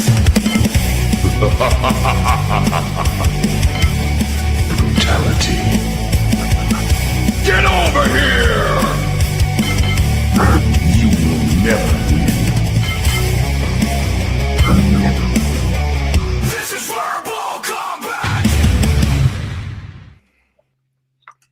Are you crazy? Welcome to the show. Let's fucking go. I was just thinking about the fact that now you brought the most vicious dog on the panel now. Damn right. She don't like anybody. Chihuahuas bite more people statistically than pit bulls.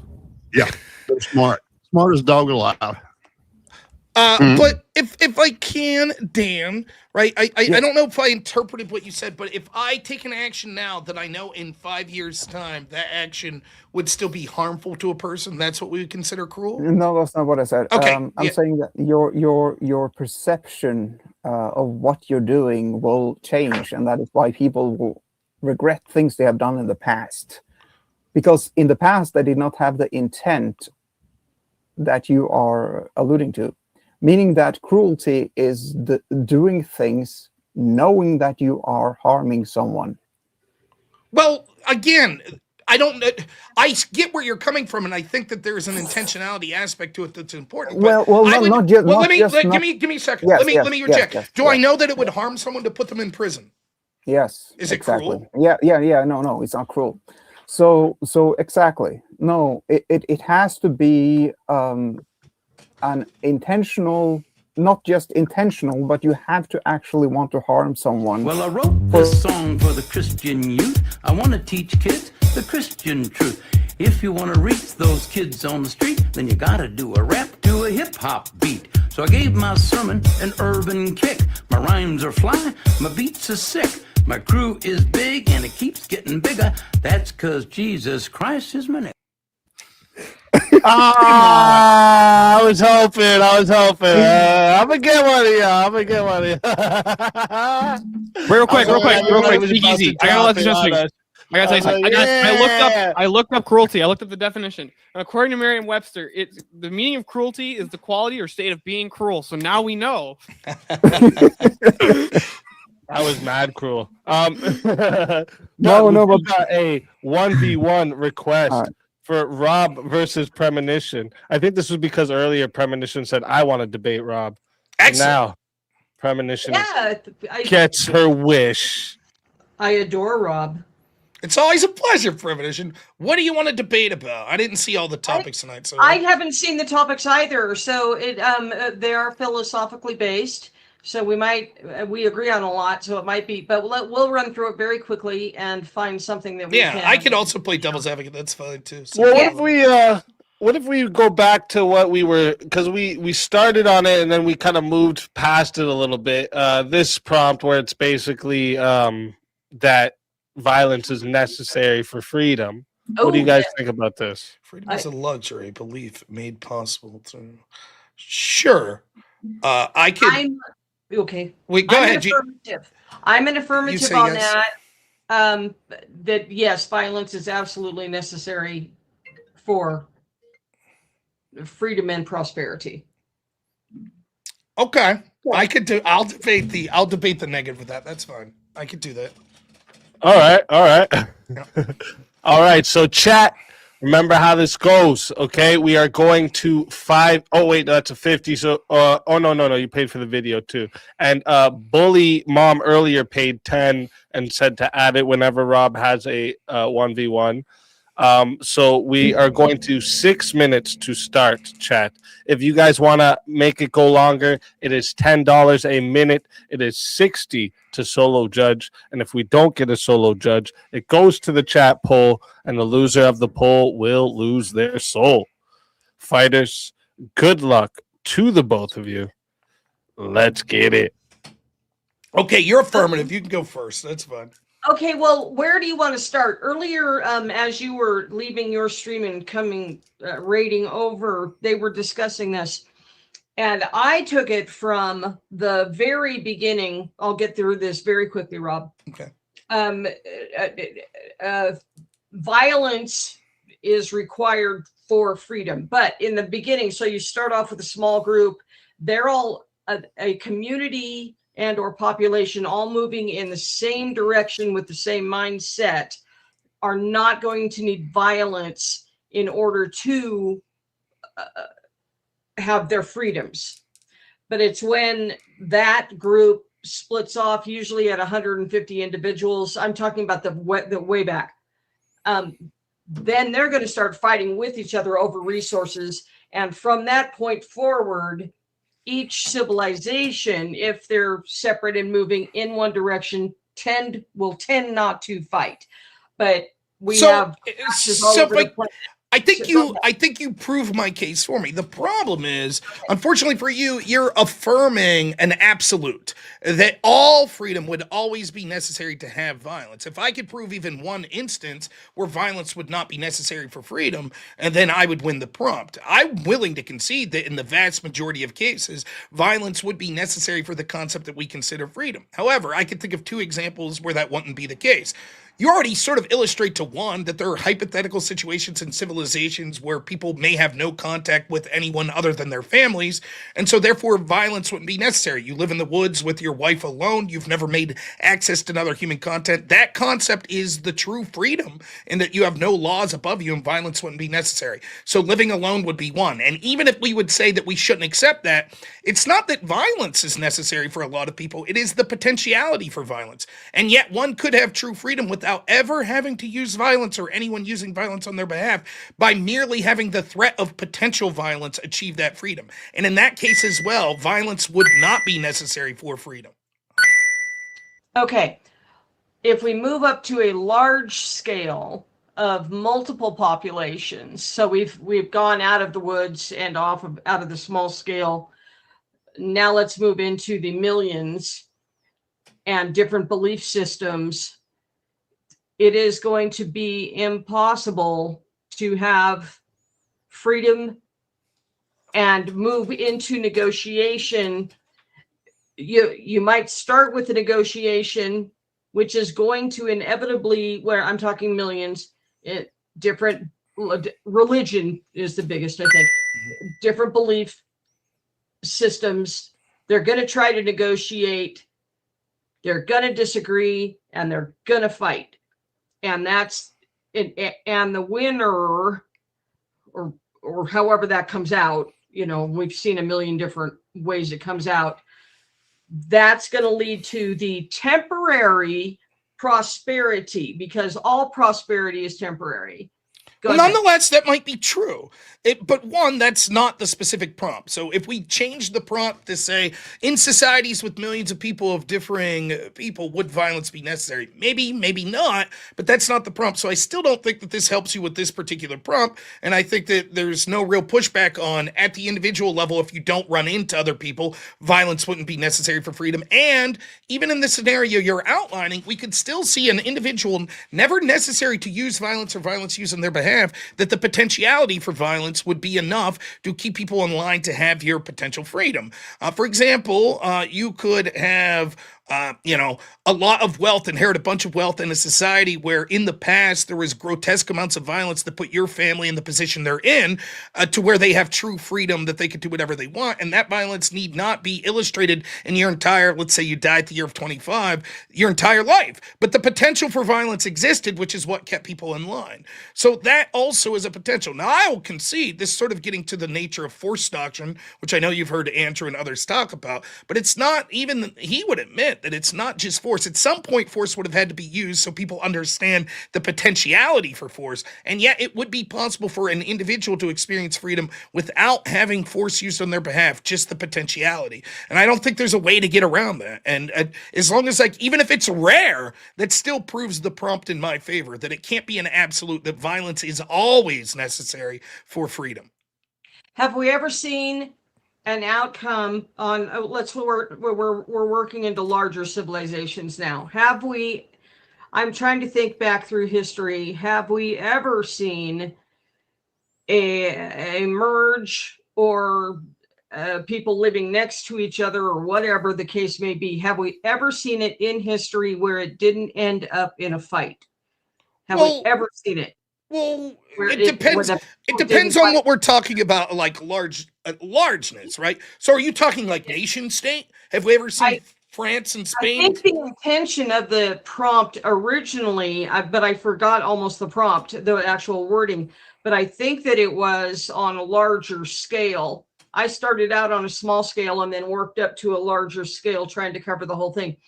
But I don't think that any group of civilizations can come to a cohesion without a battle. And if they do come to a cohesion, that is going to be temporary, and they are going to fight eventually because they're going to fight over resources, land, well, there money. could be, nonetheless, I don't think that I think the opposite. I think that the intent of the topic was asking if it's ever possible, because I think whoever formulated this topic, and probably everyone listening, would admit, yes, for example, in order to be truly free of like being molested by criminals, you need violence in the form of the police, or you need a military which enacts violence. So I think that your interpretation of the prompt, I think, is incorrect. That the question is that always the case, or can there be scenarios where it's not the case? And I think I've outlined them. In addition to that, we could take this to a different question and say, well, what is freedom?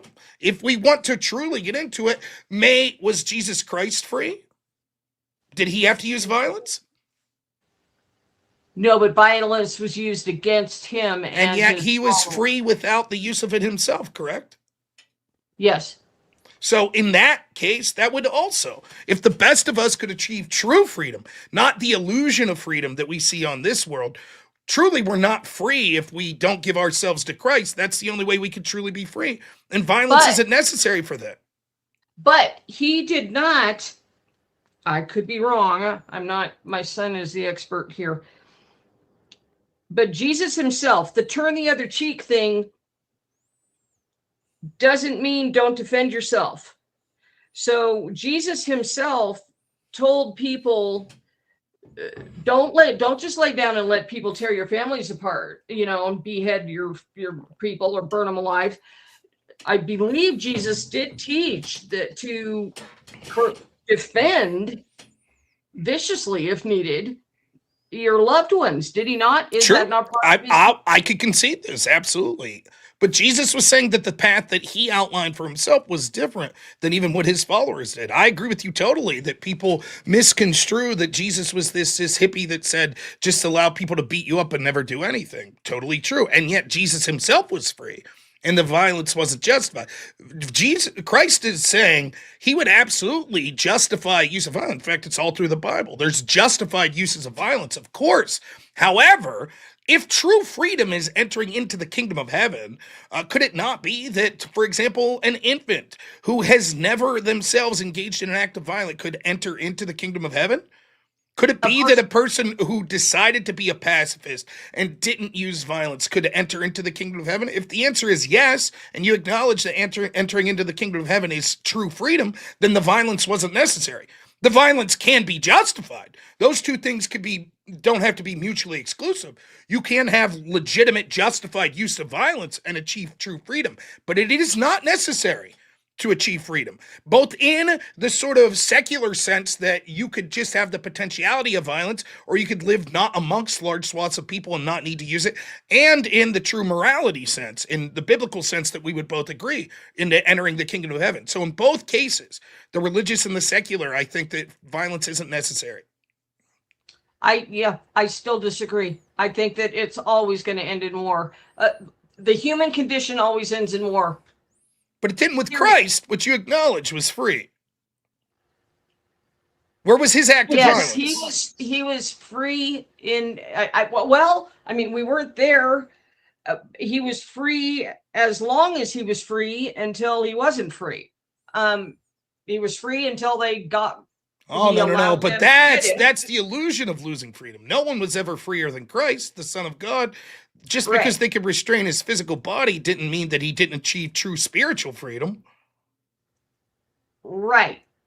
So that to me, that's that to me is there's the illusion of freedom, and the prompt seems to be speaking to that, right? And that's sort of in general, like if we're looking at it through truly a secular thing, the way people say freedom, I should have the freedom to say what I want. I have freedom of speech, right? But in reality, you don't have that freedom without violence or the potentiality of violence. I agree with that in the majority of cases. But if we both agree that that's not true freedom anyways, that's just bullshit made up stuff. And true freedom is like existing in the kingdom of heaven. Then yeah, the violence on this planet, not necessary for that. But on Earth, you are going to always have war. Well, that may be the case, but that's not the prompt. Oh, there he is. Gotta move down. Chat, I'm gonna let it get up to 11 minutes and 30 seconds to see if we have a solo judge. Last call on the solo judge. Thank you, Rob. Yeah, it was very fun. I sort of cheat going to Jesus like that, but it's interesting.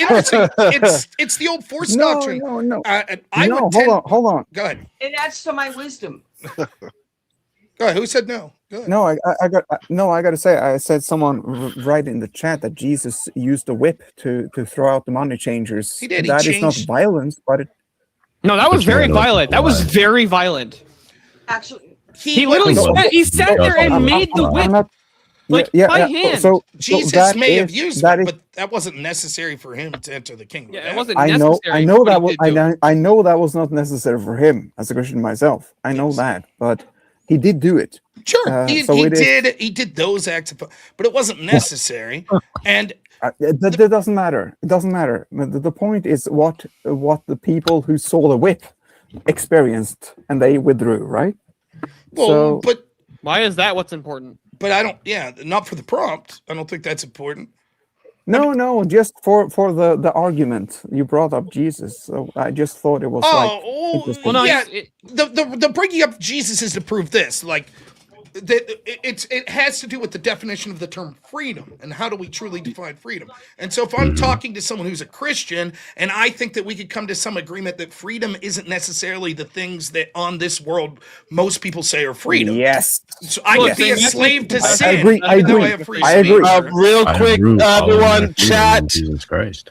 Chat, I am dropping the poll into the chat right now. Okay, so if you want to vote for this man right here, you're voting for robnoerr on the poll. And if you would like to vote for this woman right here, you're voting for premonition on the poll. Chat, get your votes in right now. I'm starting that timer up, and you all got 2 minutes. But speak easy. What I want to do now, because it is late and I'm old, and You're old. I just wanted 23 is not old, madame. Hey, look, my hair matches hers. Perfect. But what I want to do, no matter what the poll says, I want to bow out, and because I just really wanted to debate Rob. Trying to pull the Andrew Wilson. That's what we call that over here. Andrew Wilson will come eliminate a few people and just leave. That's what you're trying to do. I see. Yeah. No, I don't. If I go, he stays, right? No, that wouldn't be how it goes, but we're going to have to see how the votes go. Okay. You might have to muscle it out. Premonition, at some point tonight, if I don't lose, I'm going to leave. But if you beat me in the poll, I'm out too. You could voluntarily leave if you want, but I would be gone too because I lose. So Yeah, that's but I don't want you to be gone because that's okay. I adore you. I'll He's buy gonna leave myself anyway. back if I want. I don't care. No, it's interesting. Like, even if you take the religion out of it, I think because it gets back to sort of the idea of force doctrine. And I do agree that in almost every scenario I could think of in the way I live my world, force would be necessary for what I would call freedom on this world. But I could envision that it's not just force, it's always the potentiality for force as well. And so there could be a person that achieves whatever nebulous thing we would call freedom of speech without ever having, in a limited context, without ever having to use force or have force used on his behalf, but just had the potential of force to be there. That is possible. Rob, I'm curious on your thoughts on scenario. You have Romans. You have Romans where it talks about how God puts in, people to use the sword, to be the justice system, Yeah, sword of the and so you have magistrate. that. And so there are two different levels on this. I want to hear Rob's thoughts on this. So Saint Maximus the Confessor. Real quick, Stillborn. 2 minutes locked into the poll, 66 votes locked in, and 77% said the winner of the 1v1 is robnoerr. So Premonition, tell everybody in the chat where they can find you. Oh, I'm unfindable. I'm just here. Unfindable. No way. You guys are all sweet. That's a good answer. That's a good answer. I like it. I'll just be here. I'll be in the audience enjoying, and this is just so much fun. It helps me. It helps me because I'm a recluse. Hope to see you Well, again. we always enjoy having you here. All right, and if someone brings you back and you want to come back, you're more than welcome. Okay, dear. If not, I'll be back because we are getting your numbers up. I demand That's what's up. people start trying to get. He's got to hit 25,000. Let's go. That's 20 what I'm saying. 20 this year, please. That's what I'm saying. Premonition, thank you. It was a pleasure. It always is. Yeah. Always a pleasure. And until next time. Yeah.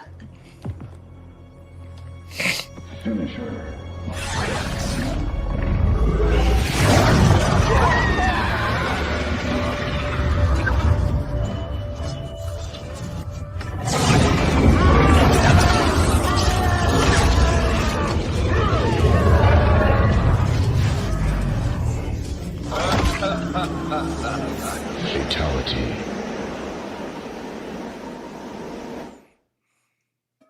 Another 1v1 soul first added to the Safe of Souls. And that's how it goes on Verbal Combat Friday, baby. That was brutal, man. Yeah, that was brutal. But real quick, I want to hear Rob's thoughts. Yeah, on you notice the female clip has to be a little longer because with females, you have to give them a soul before you can take it away, right? Oh my God. Wait. So does the ginger lanties become even No. longer because you got to give Hey, them the soul too? Yeah, yes. Obviously. But real quick, Rob, I want to hear your thoughts. And we got another fighter to bring up. So before you get into it, I don't want to interrupt you. So before you get into it, let's bring up another fighter, the next one that was in line here.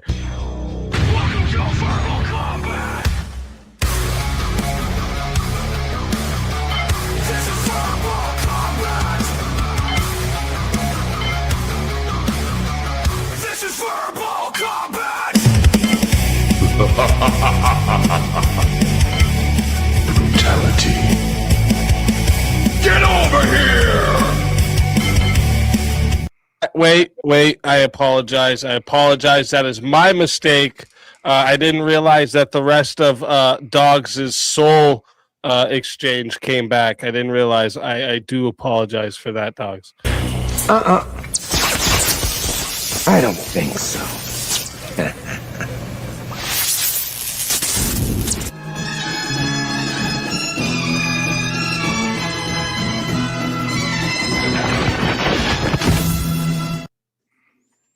Dogs, welcome back from the grave. What? Are you there? You're muted. You got yourself muted on the StreamYard. This fucking guy. You know, this fucking guy. This guy. Coming back to life. Hey, Coming back I to sat life. in the back You're and I was muted. like, "You goddamn okay. motherfuckers, bring it back." But I wanted to get Rob's take on this. Okay. I think this is the best definition of freedom that you can get, which is this is St. Maximus the Confessor. Freedom is not a man who does what he wants, but a man who does what he ought. Or the ability to do what you ought instead of what you want. It's very interesting, right? Like, so the secular vision would be the opposite, right? The secular vision is freedom means that I can do whatever I feel like. Yes, but is the alcoholic or the heroin addict truly free? Right. You can't That's it's a great point, right? And it's sort of the point I was getting to. Like you're not truly free if you're a slave You a to hoe, sin, Rob. right? See, Like, Andrew can't be free because he's the bad smoky man, and he just keeps the smokes. You know? please. In that sense, then none of us Fuck can be you free, and your and yet we're smoke. all free once we get into heaven, right? Fuck No you. violence. Why am I whoever Russian? commits I'm sin is okay a with the rest of servant it. of Why sin. Russian, Avarice? You think smoking's sin? Like really? I'm not drinking vodka at night, Dad. So Rob, drink the vodka at night. it comes back to cruelty. I guess freedom is the opposite of cruelty when you look at it in a Christian perspective. Yeah, it's just undue restraint. Forcing people to do something they ought not do. It's interesting. Freedom's the opposite The absence of cruelty. oppression. The cruelty would be the Because freedom. Like, huh? I don't necessarily. freedom for a Christian. No. Well, The opposite of freedom would be imprisonment. like, Yeah, it's just Well, that's not even necessarily hindrance or true. restraint. Control. Because You like need to. Well, scripture to constantly define- defines freedom as right bondage, not No, I'm not talking independence to about do as you forcing people. will. I'm talking about what Yeah, Because even though what Jesus- Jesus says he what who Jesus commits says sin is a was servant of exactly sin, what I'm trying to. Paul also Okay, says I that guess you I are did no miss a longer couple servant of things, sin, sorry. but a servant of God. My bad. Re-examination show. Just wanted to add in: if the Son sets you free, you are free indeed. John 8. There you go. 3:36. no violence necessary, right? Kieran says our freedom is dependent upon the violence Jesus endured. Can you read that with an That's Australian also accent? true. Our freedom is dependent upon the violence Jesus endured. You know what I I'm can't- No, saying? but what I'm saying with the opposite, I would say that what Jesus did and fought for the whole existence was for freedom of choice in both worlds, right? So Damn it, I Everett. would say No, I would totally disagree with that. Jesus did not die on the Jesus cross so that didn't- you could have Jesus you didn't could have preach sodomy. Satanism. no. Jesus didn't I- preach no, do no, as thou wilt. He no, came no, preach no, repent, let believe me in the let me gospel. answer that. Let me answer that. In both worlds, So he gave us the possibility to have Yeah. Freedom. there we go. Music Thank you, from thank you. sin. I know that you. now. Be back. I know that now. You dumb ass. Jesus is knocking. He wants to tell you a little something. Keep a knocking. No, that was not Jesus. That was someone else. Trust me, that was someone else. I know this fox. I know this fox. Oh shit, he rage quit. We lost Rob. No. Rob is just opening the door. He'll be back soon. I mean, Hello. Yeah, is absolute freedom absolute freedom It was possible? all the sounds, Rob. absolute freedom. would Rob's be about to be like, defined- why are you banging on that? Wait, Speakeasy, did you do that?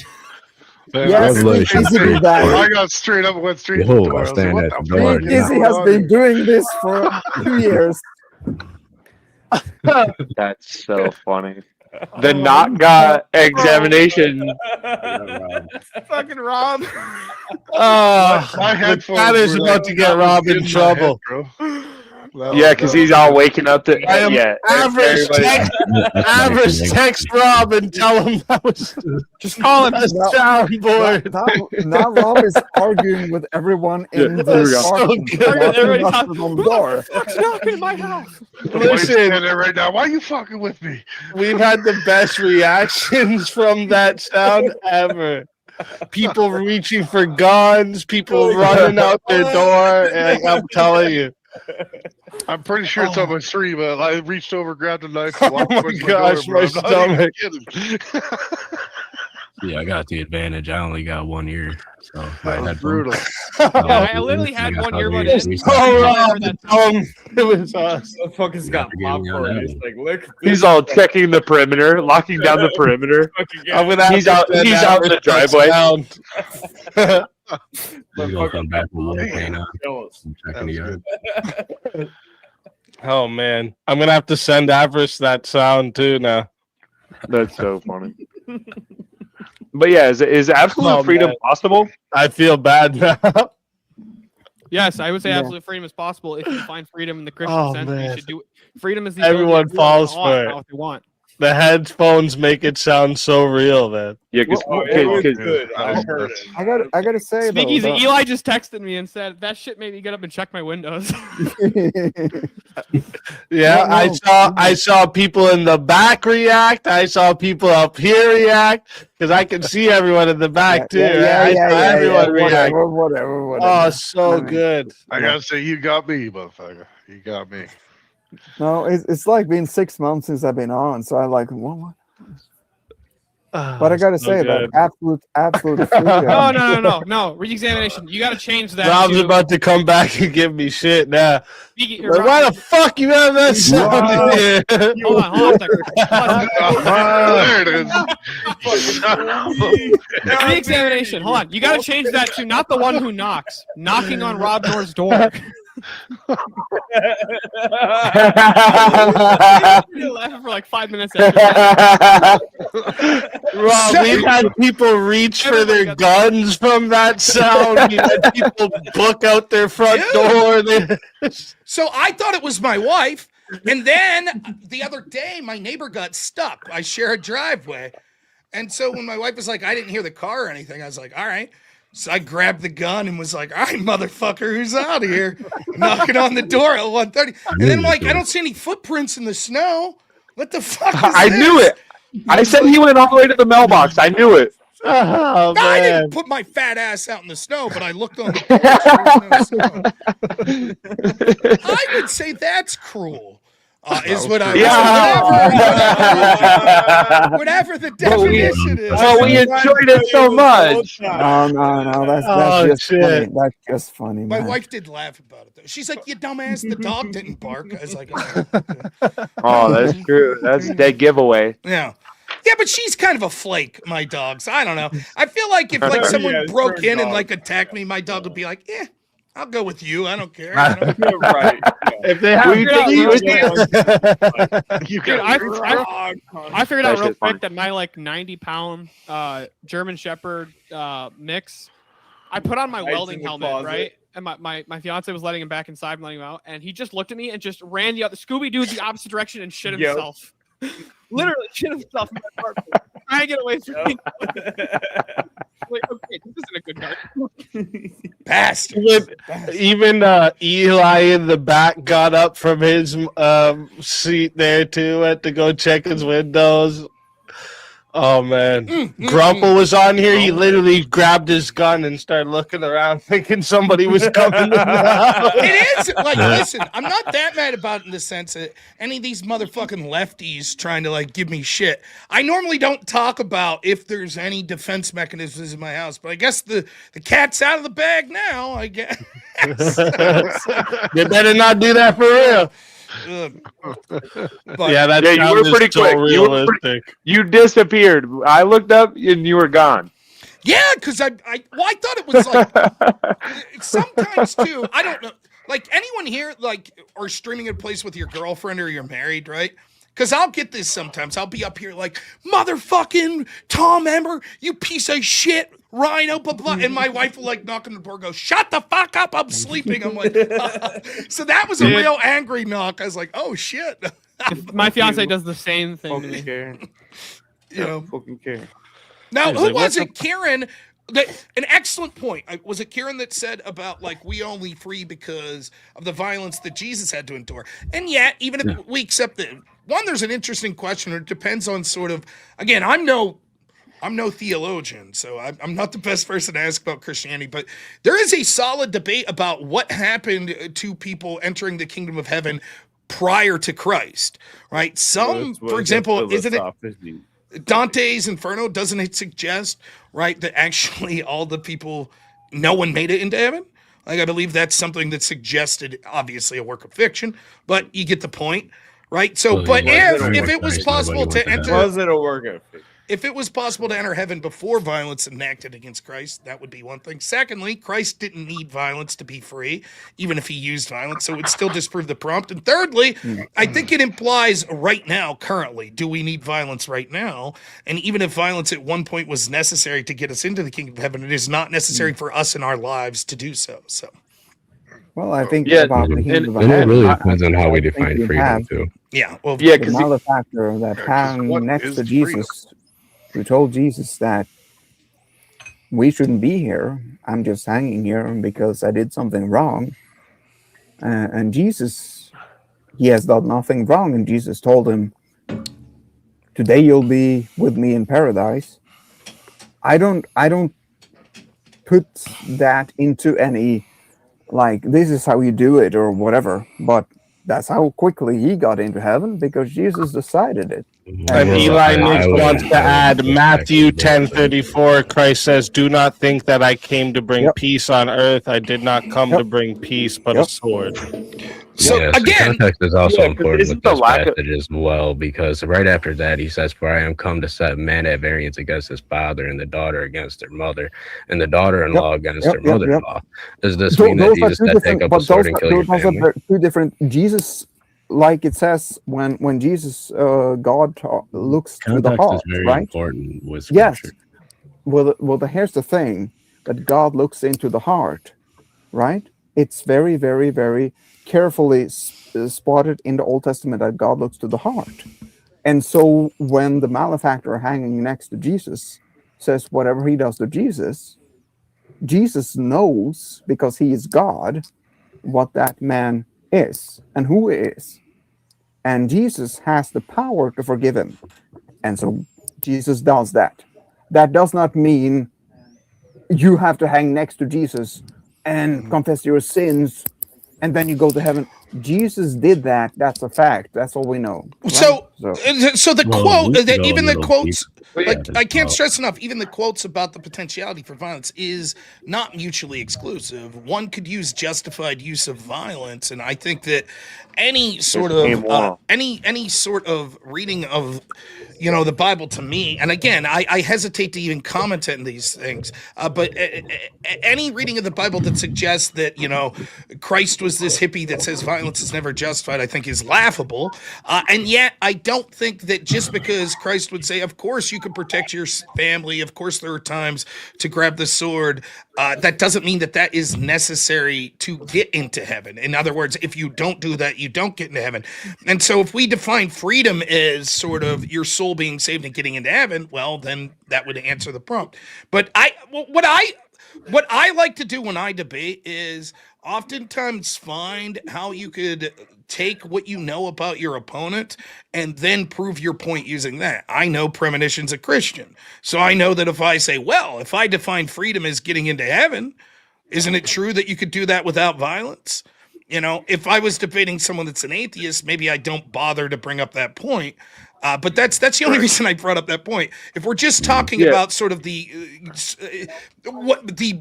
sort of bullshit nebulous what freedom means to us, it's like a country is a secular taking religion out of it, then it's a different conversation. Yeah, the worldview. Yeah, because you end up with the like addicts on the street, and it's like, are they free or are they a slave to their like addiction or They're a whatever? slave to their vices. And it's Yeah. like, isn't the lack of the violence the actual freedom? Where it's like, they are actually just out there wandering, doing whatever and whenever they want, and then achieving what they would assume is like the ultimate freedom. Whereas to another perspective could be like, well, actually, you're just enslaved to the poor decisions that you're making or something. Yeah, so I was struggling on, is freedom the lack of violence or the positive of violence? Someone in my chat earlier tonight said this. They're like, you know what I dislike when debates become too semantical, and I was like, well, I'm not a philosophical debater. Like, I rarely do debates like this. I'm the type of person that's just like, my dad taught me things. I look at things through what my interpretation of the Bible is, and I'm like, yes, I provide for my family. Yes, I protect my wife and son. That's it. I don't wake up and say, why am I going to work today? Why must I provide for my? I just do it. Right. And I'm not saying there's a right or a wrong way, but if that person's still watching, do you see why defining terms is so important? It could seem like, oh, it's semantic. This is boring. But what is freedom? Yeah, semantics are super important. Well, right. They actually don't care about the semantic debate as long as you can do it in 30 seconds. They just get mad when the semantics of freedom take 25 minutes, then everyone gets all upset. But if you can come to an agreement on what freedom means in 30 seconds, nobody actually really cares about the semantics. This is why oftentimes what I try to do is like, if you could concede to your opponent's definition of a term and still win your, I say that the way I always put this is like, you try to win the debate through the path of least resistance. How can you concede your opponent's worldview as much as possible and still say, and yet you're still wrong? And it's very difficult because me and you, for example, could have two completely definitions of the term freedom. But if I'm able to say, but even given your definition, here's why I think you're wrong.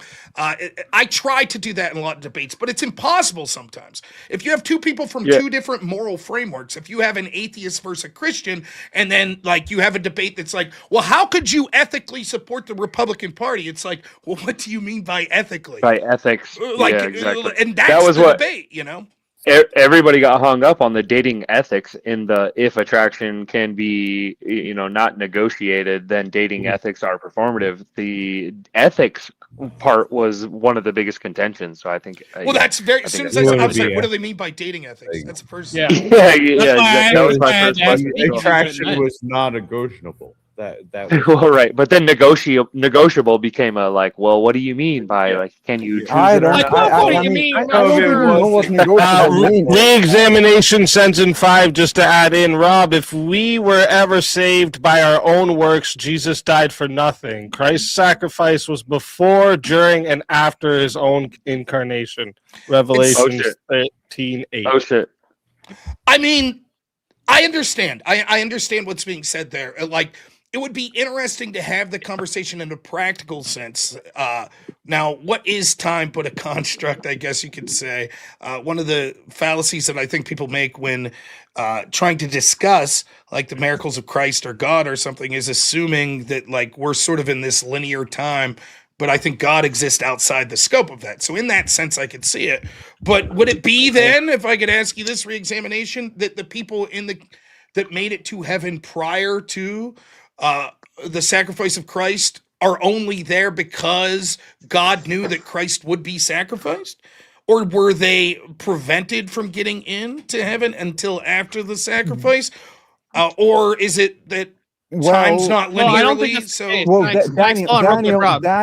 Daniel is writing about Jesus' sacrifice in his Psalms. So in one sense, yes. But yeah, I get your point, right? There's about like, I think Jay Dyer has like a list of like 300 theophanies, which is a reference to Christ in the Old Testament, right? There's a whole list of them. And like the main ones being the fact that Moses spoke directly to God and saw him. Abraham talked to God and saw him. Adam walked in the garden with God, but Christ told us that nobody's ever seen the Father. So how does that work? Unless the only person they could have been talking to was Christ. Yeah. Well, if you see, so Christ is very Christ. The Trinity is actually an Old Testament concept, not a New Testament concept. Yes. That is why they believed in him, right? Yeah. But still, the question remains. Hey guys, can I throw something out there that kind of brings the argument back to a grounded point, like not bringing the religion into it? This is my question. Sure. Is violence necessary for the social construct idea of freedom, but absent in the idea of true freedom? No, because again, even there, I think you could say the potentiality. The potentiality for violence could substitute the necessity for violence, even in the construct. Yeah, like let's just take the American sense of How do you freedom get that we freedom? have. That's totally not. I mean, even if the axiom that it starts with is rights that are grounded in God, which I don't think you can have. I don't think rights exist at all. How do you obtain freedom? It requires violence from somebody or the threat of it. Does or the threat. No, Therefore, it no, doesn't require yeah. violence. So It does not Yeah, require I was violence. just saying that. It That's does the require Letting them be on their own. Re-examination sends in another 5 to say, God gave many promises of the Messiah in prophecies and illustrations pointing to Christ. The priestly sacrificial system is rich with meaning. Yes, but my point would be, like, let's take, for example, Moses. On a linear time scale, Moses existed and lived and died before Christ is crucified. Before that time, at the death of Moses, did he enter the kingdom of heaven? No. If so, was No, it because he didn't. of He the wasn't- sacrifice of Christ that God knows will be coming? Or He did he was in not Abraham- enter until Christ? Whoa, Yes, we're according to the refusing Bible, he was one. in Abraham's we're bosom. overlooking one very important part of our Christianity here. That is the inevitable return of Christ and the final judgment. So once we take those into account, we can reconcile the Old Testament saints. Do they get into heaven? Maybe not. They haven't entered into Christ's covenant. But they have the final judgment to look forward to, where every man, woman, and child will stand before the judgment throne and account for what they've done. Well, there's an answer. An answer is no, they're not in heaven, and eventually they may be. That's fine. And I know there are people that believe that. There are also people that believe through Christianity that, well, yes, they did enter. Some believe it's because of Christ that they entered at the time. Some believe that they entered once Christ was sacrificed. That's the point that I'm trying to get to, though. Yeah, And Christ ascended into Hades. I am not studious enough or smart enough to have an opinion on what that is. I'm not going to claim, but that's what I'm saying.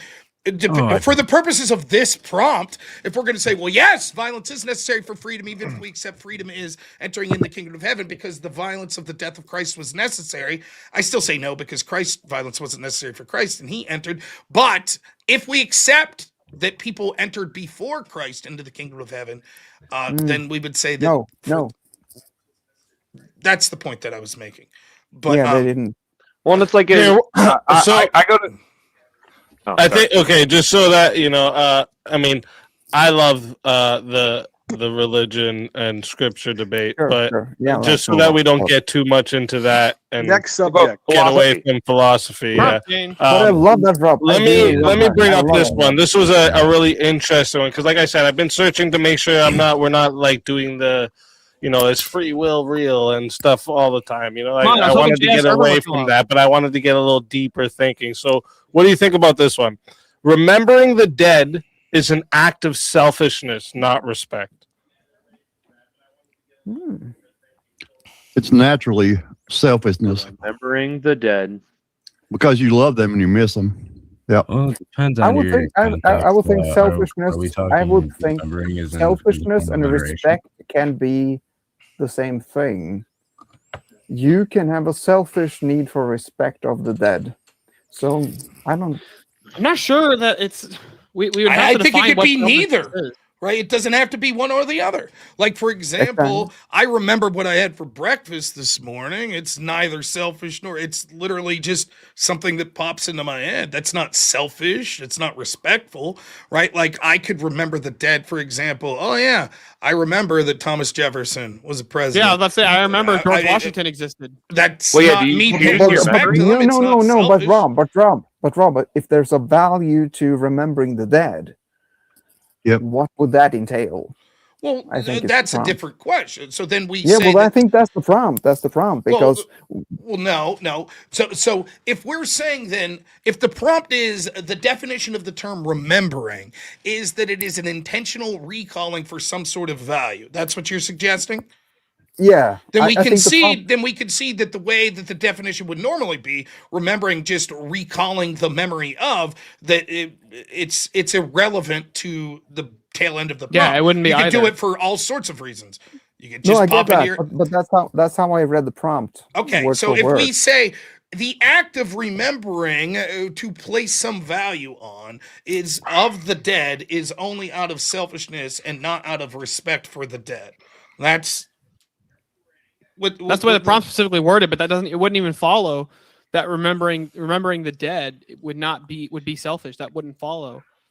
Well, yeah, because can you choose your memories? That's how I read it. That's how I read it because it would entail some sort of. If we accept that it sort of- entails a value, I still say no. I still Yeah, say that. and like the reason I use this like phrase "remembering the dead," right?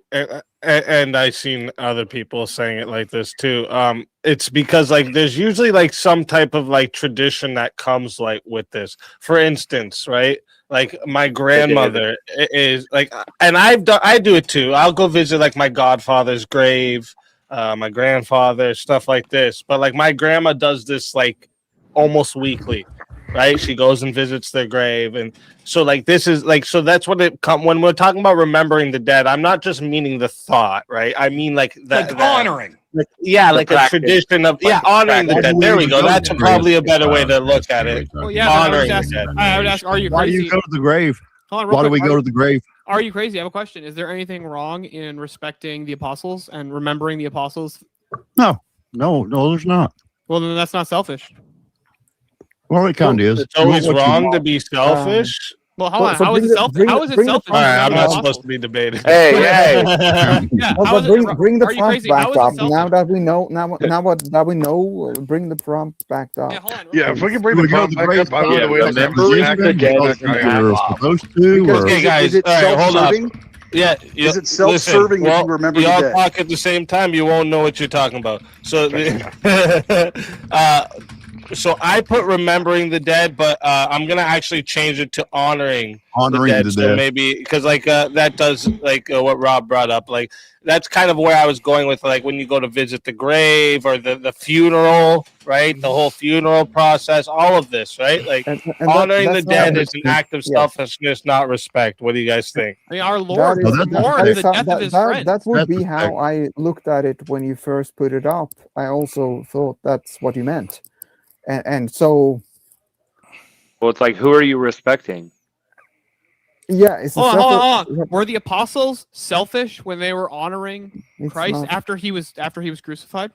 Before he resurrected, like before he came back, they were honoring the death in their they were honoring the death of, from their view, the Messiah and God. And Yeah, for who though? Yeah, for who? Well, the He's point God. is that He's no, God. but He's no, God. but the point is Jesus died. They didn't know and that yet. They mourned. Well, they knew. They mourned Jesus' death, right? And Jesus knew that there's a life after this.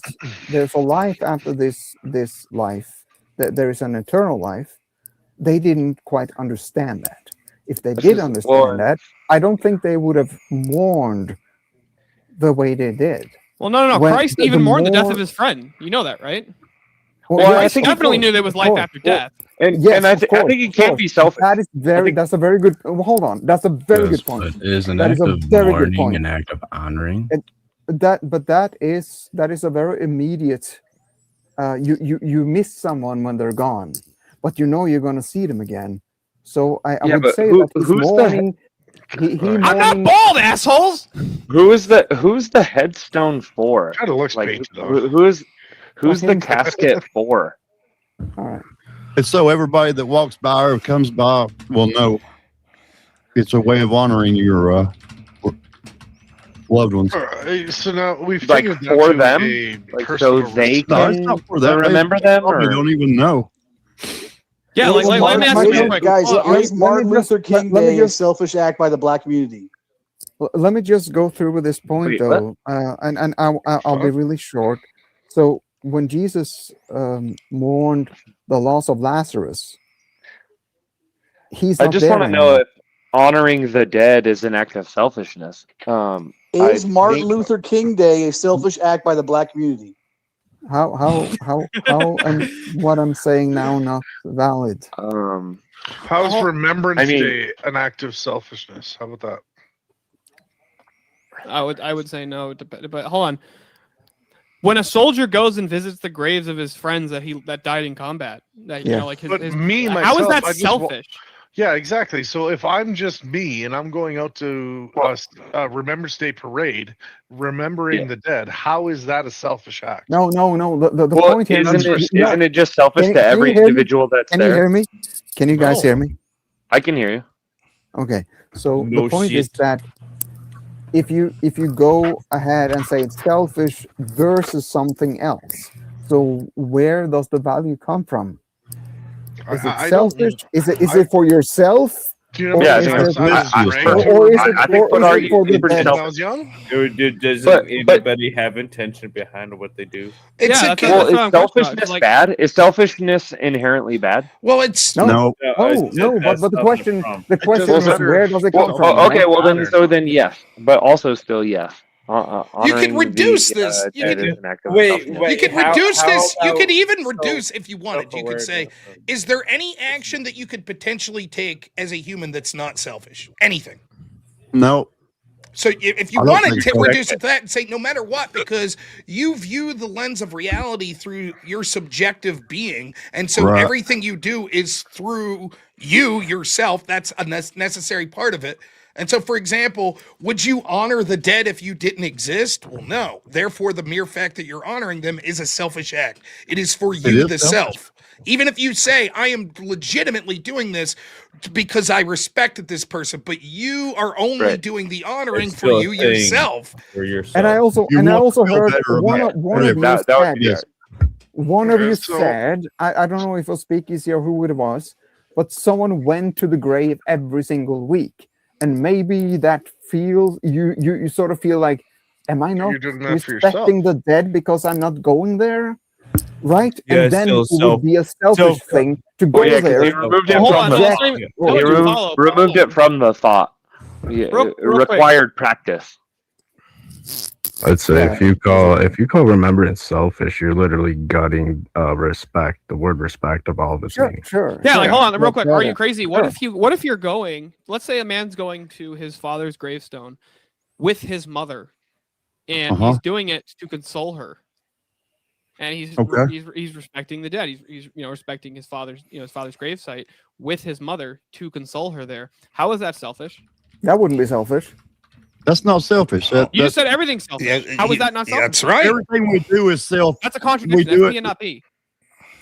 Everything we do is in, I don't know, self-interest. Yes, self-interest. Hold on, That's self-interest is I self-interest. don't want to I do mean, all the you- time. you- so how is that selfish? Well, sure. Selfish but- would be but putting that- yourself above others. That would be selfish. Self-interest is Yeah. not putting yourself above others. That's just preserving yourself. Yeah, as it well. depends on how you define the word selfish. Right, If yes, you put a yes, negative connotation to it, Yeah. Oh, semantics, really, Rob? Yeah, we got to do the. We gotta go there. We gotta go there. I think that if you try to have a reasonable interpretation, and let's just say we assume that there's a negative connotation that's necessary for something to be considered selfish, then I think the answer is no. I think that you could truly. Why would there be a negative? Well, if there's connotation? not a negative connotation, right? Like, And it why- depends. Why would that be negative? Well, Like, do you yeah. think that? Well, okay. Well, selfishness would be so let me preserving yourself give me a above second, and I'll give me a Wouldn't second. you want to Give me a second, and I'll explain make sure this. you're Do you think taken that? care of? Do you think that there should be a word that signifies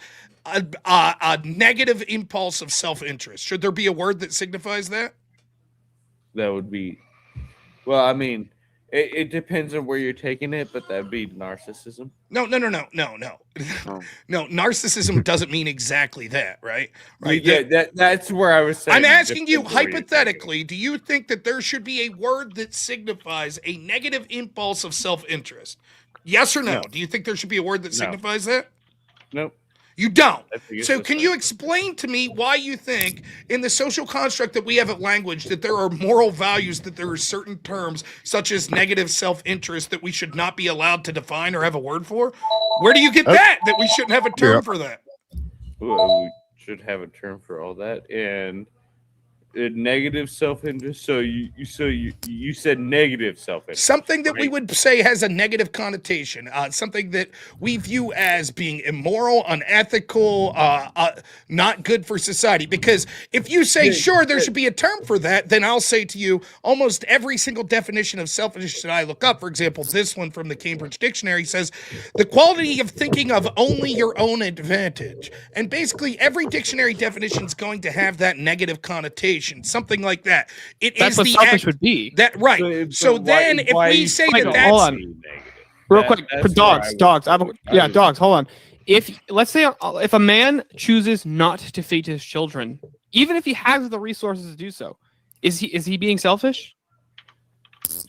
Well, yeah, but that question's not going to help. If everything's selfish, then you could literally say anything, But and hold the on, answer now, is yes. That's selfish. hold on. Now, if a man chooses to feed his children, hold on. Now, if a man chooses to feed his children to his own detriment, like I'm not going to eat, but I'm going to make sure my children eat. That's also selfish from your definition because there's no negative connotation to selfish. I gotta say that Rob is doing something very, very clever because he's asking you to define what is selfishness without saying what is selfishness. So when we go by the definition of whoever is having an opinion on it, then we can go forward, right? Yeah, shit. That's not. But the problem is, if you think selfishness doesn't have a negative connotation to it, that it doesn't mean putting your self-interest above others, then from your view, everything is going to be selfish. And there's no way around it. And if you say anything, if that's your view, and you say anything isn't selfish, you've now literally made a performative contradiction, which means your definition is flawed. So let's nail down what is selfishness, right? So yeah, selfish. Yeah, nailed that. Why? Why? Oh shit! Did from shit. So.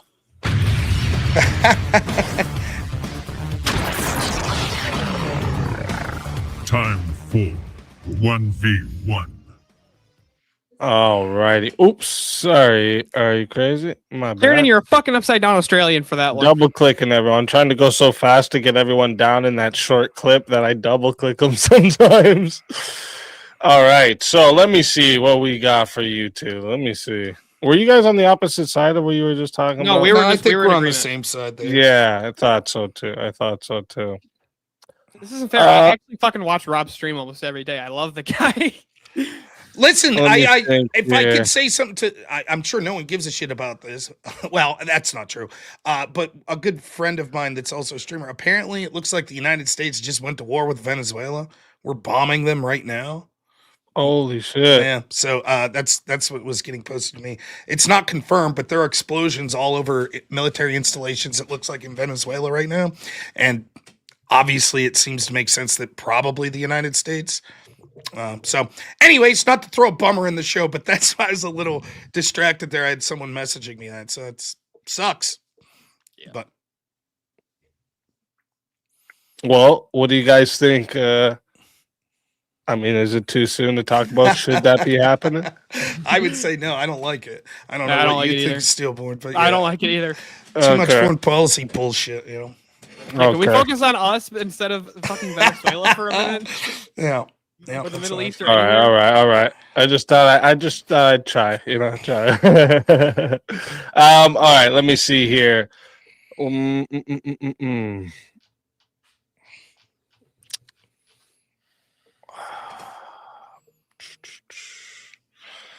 I'm trying to think of the ones we have for tonight. What do you guys think about this one? This was one I had for, especially in case someone specific showed up. But let me see. A meaningless universe does not diminish morality. So the idea that the universe came from nothing doesn't diminish morality. It would necessarily have to. I mean, I love to do devil's advocate, but I would have to agree. If we change the term to say that a universe that came from nothing doesn't diminish morality, that's a little different. The term meaningless itself would negate the idea. Sure. Okay, yeah, I guess, yeah. My bias got into that prompts for sure. Okay, so a universe that comes from nothing. What about that? I would say that you could still have morality. I would say that it wouldn't negate yeah, morality. but the morality would have to be subjective at that point. It's true. Would still be morality. I would Well, still would say, we can debate it if you want. All right. All right, let's do it. Let's do it. So chat. So that was a 50 given there.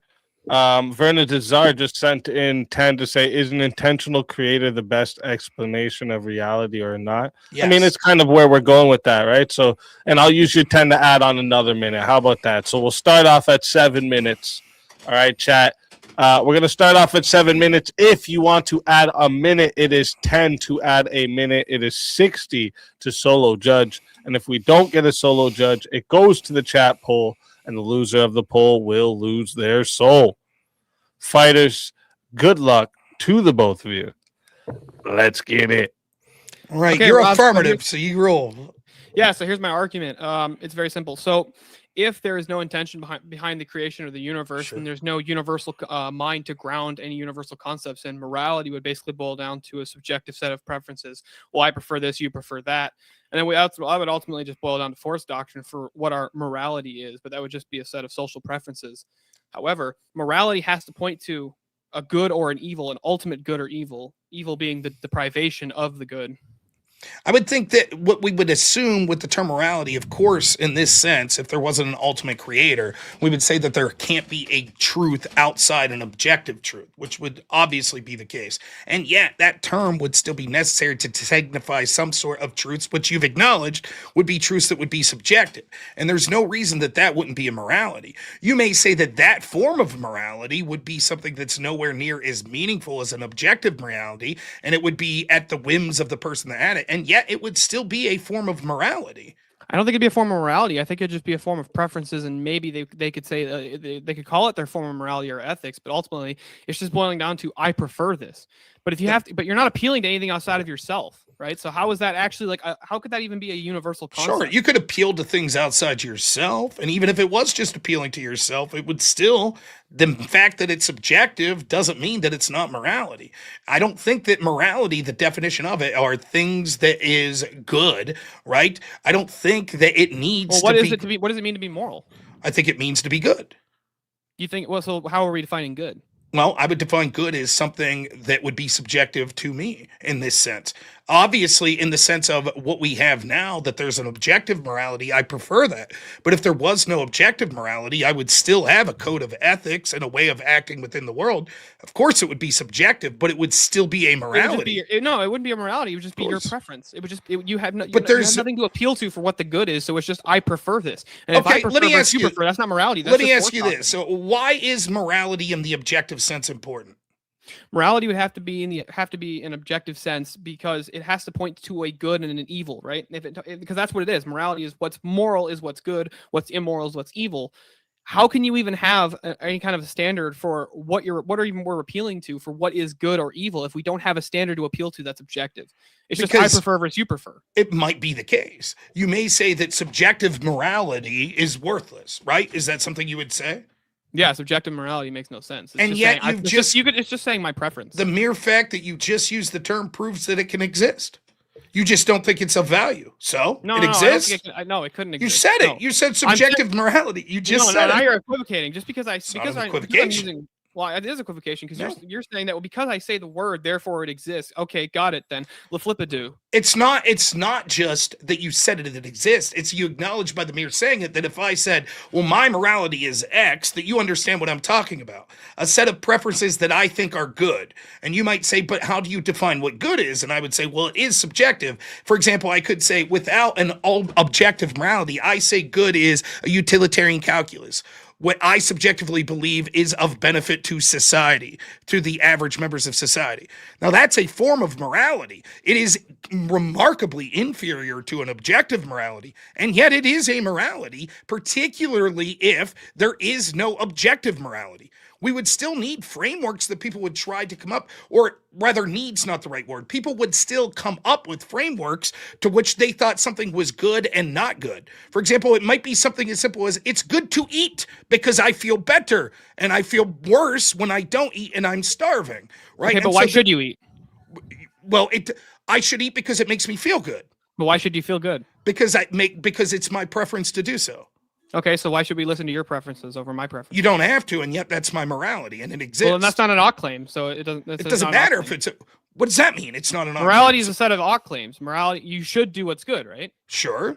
But now you've just done a contradiction, because I just asked you, why should you eat, and you said it's because it makes me feel good. Well, why should you feel good? You said, well, I don't have to. But it doesn't. I could have a set of morality of things that I should have as a code that I think is good and bad, that I could interpret good and bad as subjective. That doesn't mean that the code that I've developed that says that do things that are good and not things that are bad doesn't exist. It's just subjective. You might think it doesn't exist in objective reality. It would just be it would literally be a social construction. What might be, and yet it's still morality. Well, no, it's not morality. Okay, is money morality? Because money's a social construction. Money, what we or would the law morality. Not all things. No, it's a fallacy. Not everything that is a social construction would be morality in this sense.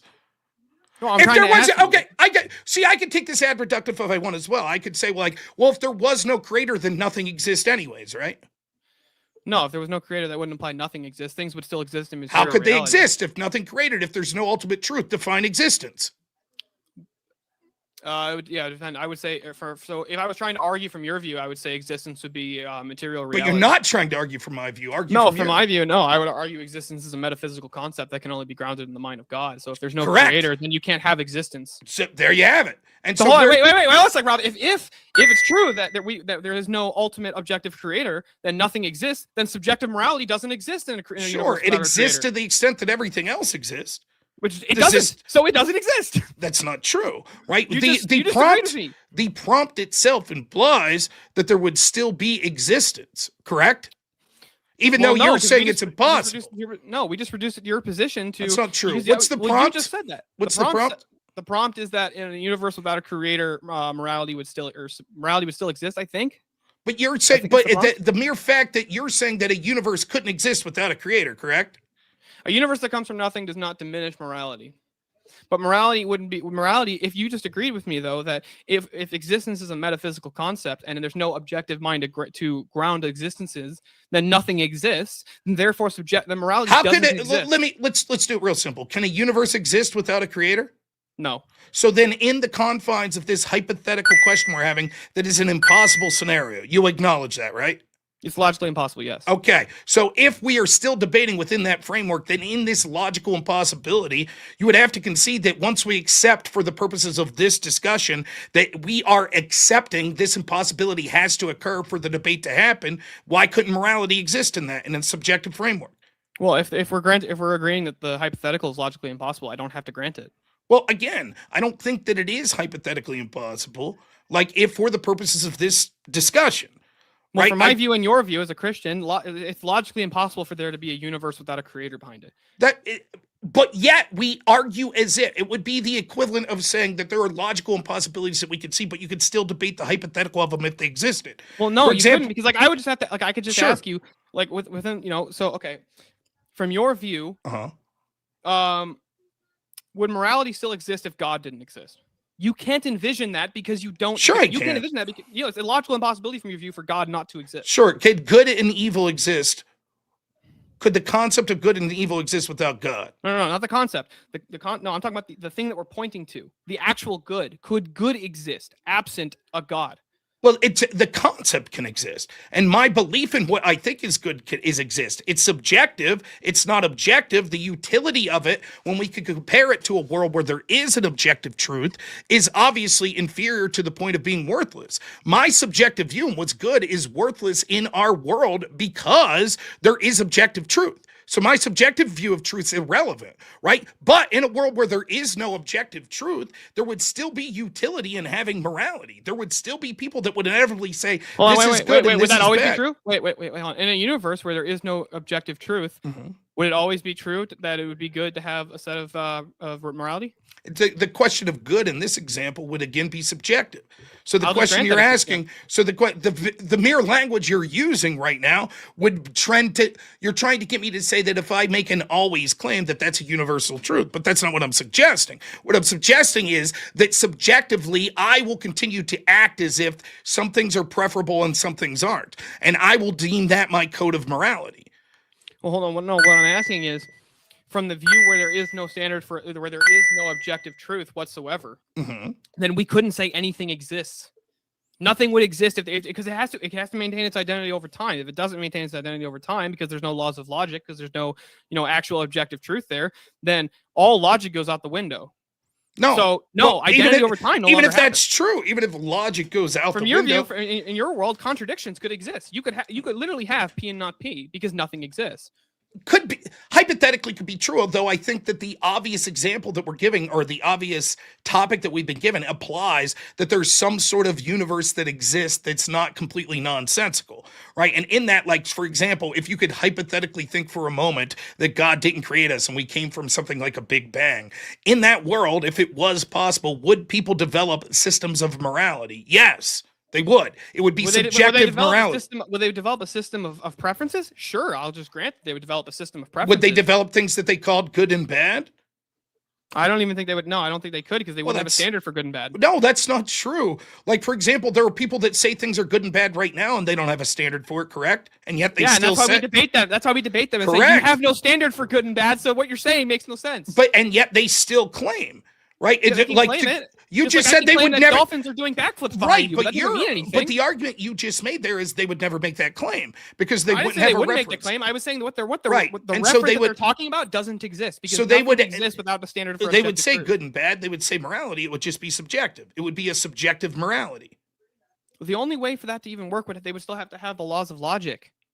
Perhaps so, but I think it's how can they have the laws of logic without an objective truth, like a God that created an objective universal line? I think that Again, what you go back to is that the scenario outlined in the question itself is impossible, and it's a way of avoiding the debate. It is clear that the topic set forth is implying that there would be a world or a universe that existed without a creator. Like, this would be no different than sort of... I can't even imagine what that would be. Like, well, you may not...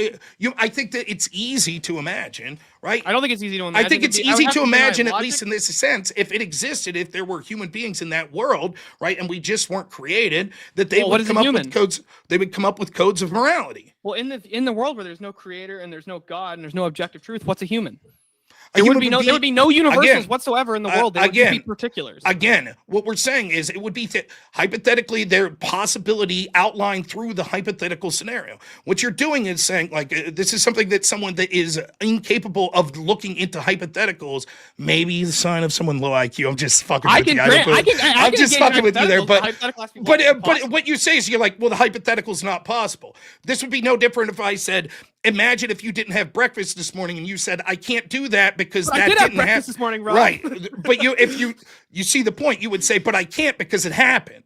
Right? What we're saying is if we accept the hypothetical, and so it's part of the agreement of having this debate, we have to accept that the hypothetical is a possibility. So if there is a universe that exists without a creator, in that hypothetical, would there be people that would come up with systems of good and bad? Yes, there would be no standard for morality. There'd be no standard. It would be subjective. I concede. There would be no standard. A standard would be universal. There's nothing. It would be subjective. I concede, and yet it still exists. Everything would be subjective. There would be no thing. There would be no category as humans. They would be individual particulars only. Nonetheless, it would be subjective, but the concept of there would morality... be no such thing as... You couldn't say rock and point to a universal category of rock. You'd be pointing to that thing in particular right there. That's rock number 4758. Look, again, not necessarily true, right? So you are right that, like, in order for things to exist, this goes back to saying that the hypothetical is impossible. But if we existed, if hypothetically we exist as we do today, right, and there wasn't, the Big Bang is theoretically correct, and there wasn't a creator, the rock, we could point to the rock. We have an acceptance of what we all agree the rock is, or at least with the majority. That would mean that there wouldn't be a universal category called rock, because there'd be no standard to appeal to for what truth is. That might not be science in this world. You could say that, and yet we would operate as if that wasn't the case. We would still, even if you would say, well, what are we appealing to for objective truth for the universal? It's subjective. Yeah, that's the point. It wouldn't. That we couldn't have a discussion. That's not true. That's not true. We would appeal subjectively. Can you have a discussion right now with people that have a subjective morality? Yes, but that's because we exist in a world with objective truth and objective morality. That's the only reason. But again, you've already conceded that subjective morality exists even in that comment. No. They claim that morality is subjective. I don't grant that morality is subjective when I have those debates. It is not subjective. Morality, as we know it, is not subjective. But if there was no objective morality, morality as a concept of what is good and bad would still exist. It would just be worthless in the sense that it would be subjective. It would still have. So it would be worthless. That would mean that it would diminish morality. Of course, it would. That's the debate. That's the end of the debate. That's not the end of the debate. Yes, it is. The prompt. Read the speakeasy. Pull up the prompt. Unless I misread the prompt, the concept of morality would still exist, even if the utility of it would be diminished. Yeah, but that's the prompt. It would not diminish reality.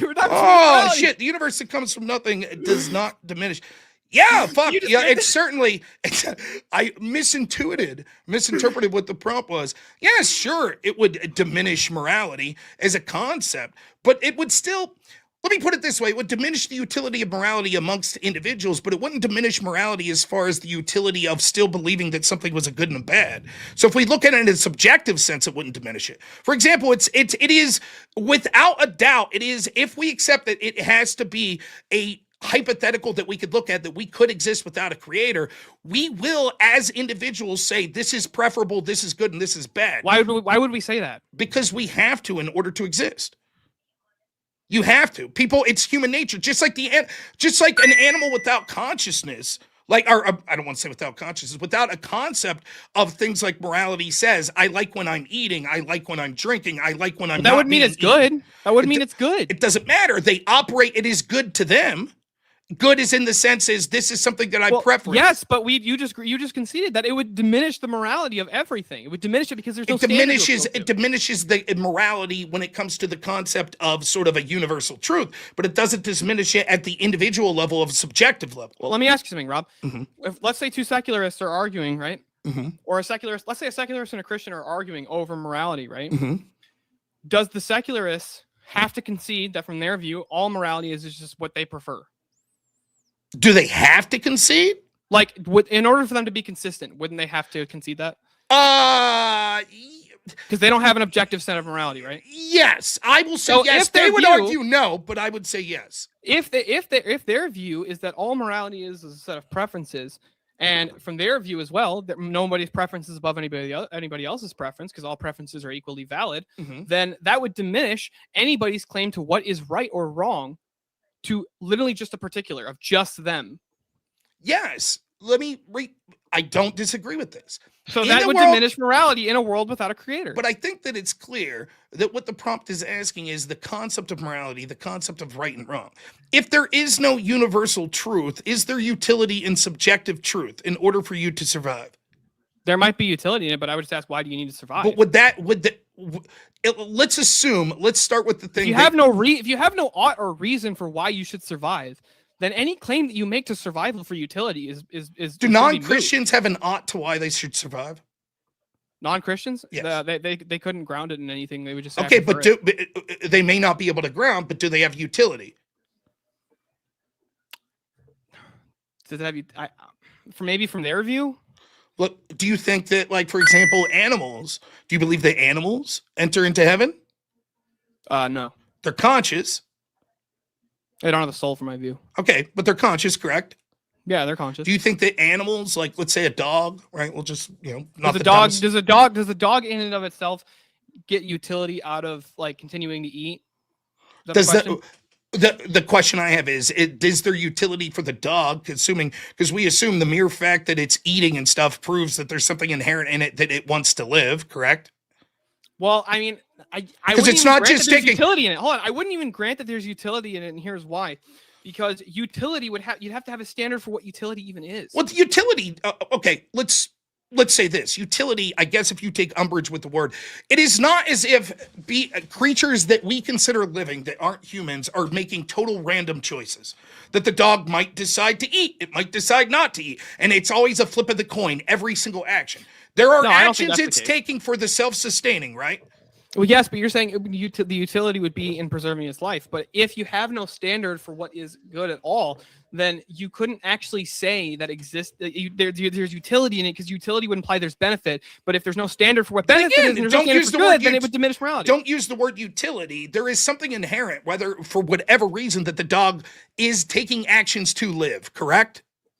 Yeah, I would just grant that the dog. So as a human, if we assume that humans would have the same thing, right? In order to continue to take those actions, we're going to have, because humans have consciousness. Well, without a creator, there's no actual distinction between a human and a dog, other than the human's brain is more developed. That's the only distinction. That might be true. That might be true. And yet, so in you this couldn't say there's utility in it. Again, you keep going, and yet you keep going back to the word utility, which I'm saying is not necessary. What I'm saying is that if we accept that the dog takes these actions in order to sustain its life, humans would do the same. And humans would want a concept of what is good for them and what is bad, because they have a higher level of consciousness, which means that it would be equally important for them to develop a code of what is good and what's bad in order to sustain their life.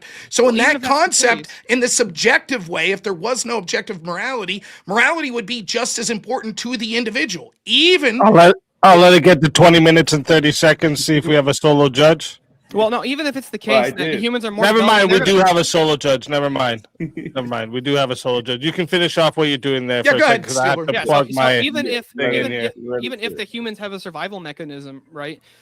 There's no purpose to humans in this world without a god. There's no telos to them. So them benefiting is just their own self-preservation, but there's no benefit to any. There's no benefit to anything. The concept, if we accept at that point, the self-preservation would itself be what is driving people, just like it's driving animals that we say don't really have a soul or go into the kingdom of heaven. And the concept of morality would be necessary for that to proceed. So it would not be diminished. Hold on, this is Hume's guillotine. You can't get it off from it is. So because it is the case that humans have a self-preservation, instinct, that doesn't you can't actually get any kind of an ought claim from that if they should try to preserve themselves. It doesn't matter if the ought would exist. What matters is that the is does exist. And in order for the ought, then it diminishes morality. All right, hold up. Let's see. Not true. I want to see who Dogs is choosing for the solo judge. Actually, thank you, Rob. Good job.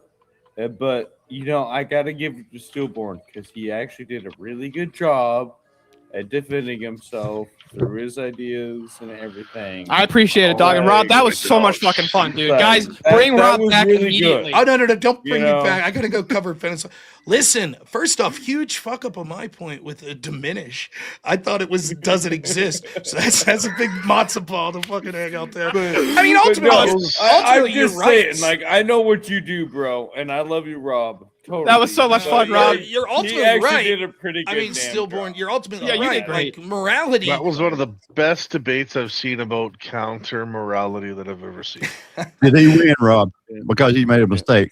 What's Did that? he win, Rob? In your opinion? Still won that one. No, I don't think I won. I think objectively. No, did he win? Oh, yes. Do you think he won? Yes, Well, I think that he's on the right side. I think he's on the right side of this issue, and I think that any chance that I had once that I fucked up and saw that the diminished part of the morality, there is no doubt, based on my argumentation, that morality, at the very least, would be less important or would have less value. There's no doubt. Like the entire first 3/4 of the debate, I was like, sure, it'd have less value, but it's still that is the topic, so I fucked that one up. He did a good job. That's the only reason he got it. But Rob, tell everybody in the chat where they can find you. I know you said you're gonna go do something, but if you want to come back, tell them why they got to bring you back. Oh, you should bring me back because, as we were talking earlier, objectively, you can't help but find me attractive, right? So that's the number one reason that you should. Rob, you are the cutest guy in the panel. So find me over at Normal America with Rob Noerr on YouTube and Rob Noerr on all other platforms. If I can, I'm probably not going to come back tonight, but if I could promote something real quick, please, on the 15th, right here on Speakeasy's channel, Speakeasy will be moderating a debate, and we're going to try to set this up every 2 weeks with a opponent that I don't know and a topic that I don't know. So Speakeasy will reach out to an opponent that will come up with a topic, we'll prepare it, and Speakeasy will know whether or not it's something that'll be good for me to disagree with or whatever. So it's going to be a lot of fun. I can't wait, and so I hope you'll all join, and good luck to you all tonight. It was a fucking blast as always, so thank you guys so much. That was a lot of Rob. fun, Rob. I appreciate the hell out of that. Great job. Always a pleasure. And yes, I already got the 15th and the 2 Thursdays after that booked as well. No shit. Great. Yeah. I'm excited. It's gonna be good. That's what's up. Yeah, he's promoting the these shit out are of going to it. be really good. It's a big These are good going to be time. really That's a good. fun thing. Like, Always a pleasure to have you. And until next time, my friend.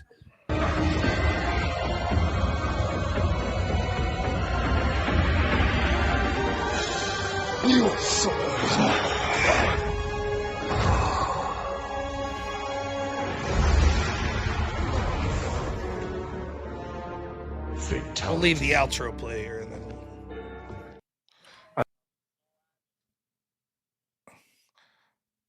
I thought Stillborn did phenomenally there. I really did. That was great. Yeah, it's tough from my perspective. I don't really. I fucked myself. It's very difficult. I don't envy anyone, no matter how good they are of a debater, of arguing concepts of morality without a God, without an objective truth that exists outside humanity. It's a very difficult argument. I think it's just wrong. So obviously I'm biased on it. But even if you do think that's correct, it's very hard to make that argument. So, of course, the way to get out of that argument is to say, like, of course, that's what I believe. But in the hypothetical scenario that we outline, right? Because it's also would not be possible to have a universe without a creator, given what my opponent's beliefs would be. So given that, and we accept that we're not just avoiding the debate by saying, but I did have breakfast this morning.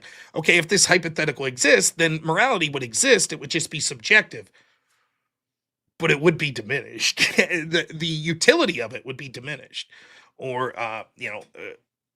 even if you don't take utility, the way that it was being, how much it would be used, I guess you could say. So he did a phenomenal job. Now, part of that was that I fucking just screwed up what the exact topic was. But even beyond that, I don't know what I would have said. I don't know what I would have said had I correctly got the topic at the beginning. I think I would have to really fucking struggle with how I'd even. So maybe I would have just tried to pull a sleight of hand anyways and just pretend that I didn't get a direct reading of the topic. So you got to give it up to Stillborn, even outside the scope of like, oh, I fucked up the topic. I think he's winning the debate. So no excuses from me. I think it's very good. And he is very good at debating those sorts of issues. Most of what I heard him talking tonight, I was like, damn, yeah. So totally deserved to lose. And I'm glad that it went to a single judge, because one of the fears I always have with something like that is I would win just because more people watch me than him. And that's bullshit. He won that debate.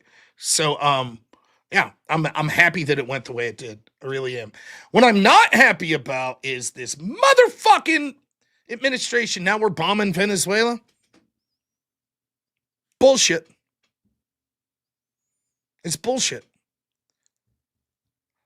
Now, I want to be clear. Is there a hypothetical scenario where it would be okay to bomb Venezuela? Maybe. But I want to, like, in all honesty, I'm fucking tired of this interventionist foreign policy. And if Biden was bombing Venezuela, if this was occurring in 2023, you think if I was streaming live, I wouldn't be on here talking shit on it? And unlike so many of the oppositions that I have, particularly from people on the left, that are unwilling to hold themselves to the standard or their side to the standard, that's not me. That ain't me. I think this fucking sucks. Obviously, it's just breaking. More details will come out, but are we really attacking fucking Venezuela over like the kinetic war on drugs? Is that what's going on? It sucks, man.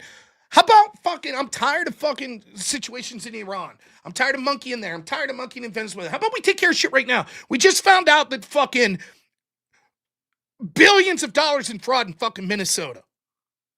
And our Senate's still going to pass billions of dollars to continue to give to refugees from around the world. How about we deal with that shit? Huh?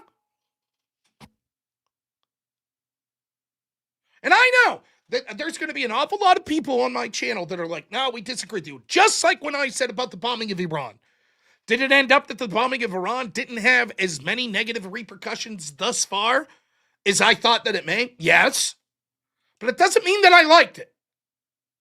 And the more hyper-focus we have this administration has with this shit like foreign policy and interventionism, the less that we get shit done back home.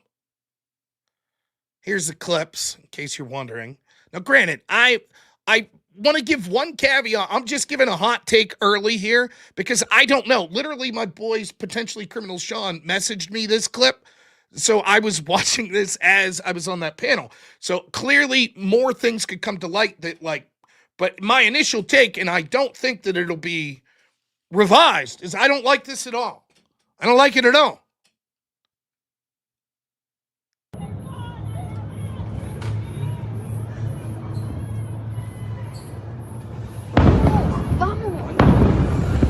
Si es una bomba, las bombas caen donde sea.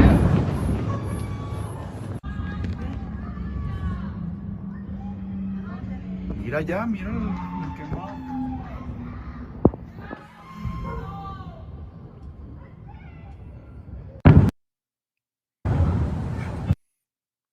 You get the point.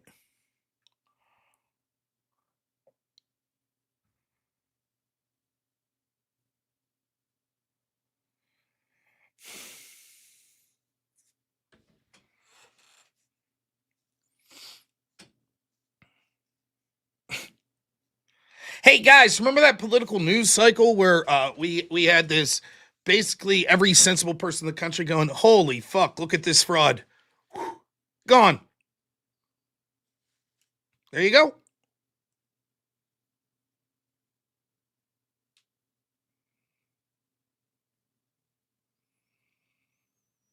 There it is. That's gone. Over. No one gives a fuck anymore. I might give a fuck. The conversation will change now. Now we're talking about war.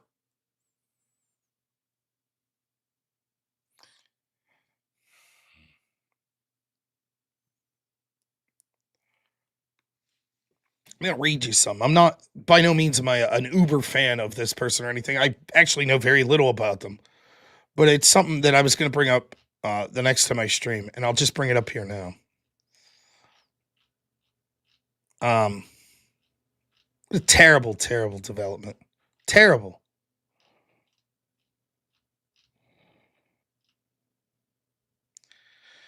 Any Curtis Yarvin fans out there?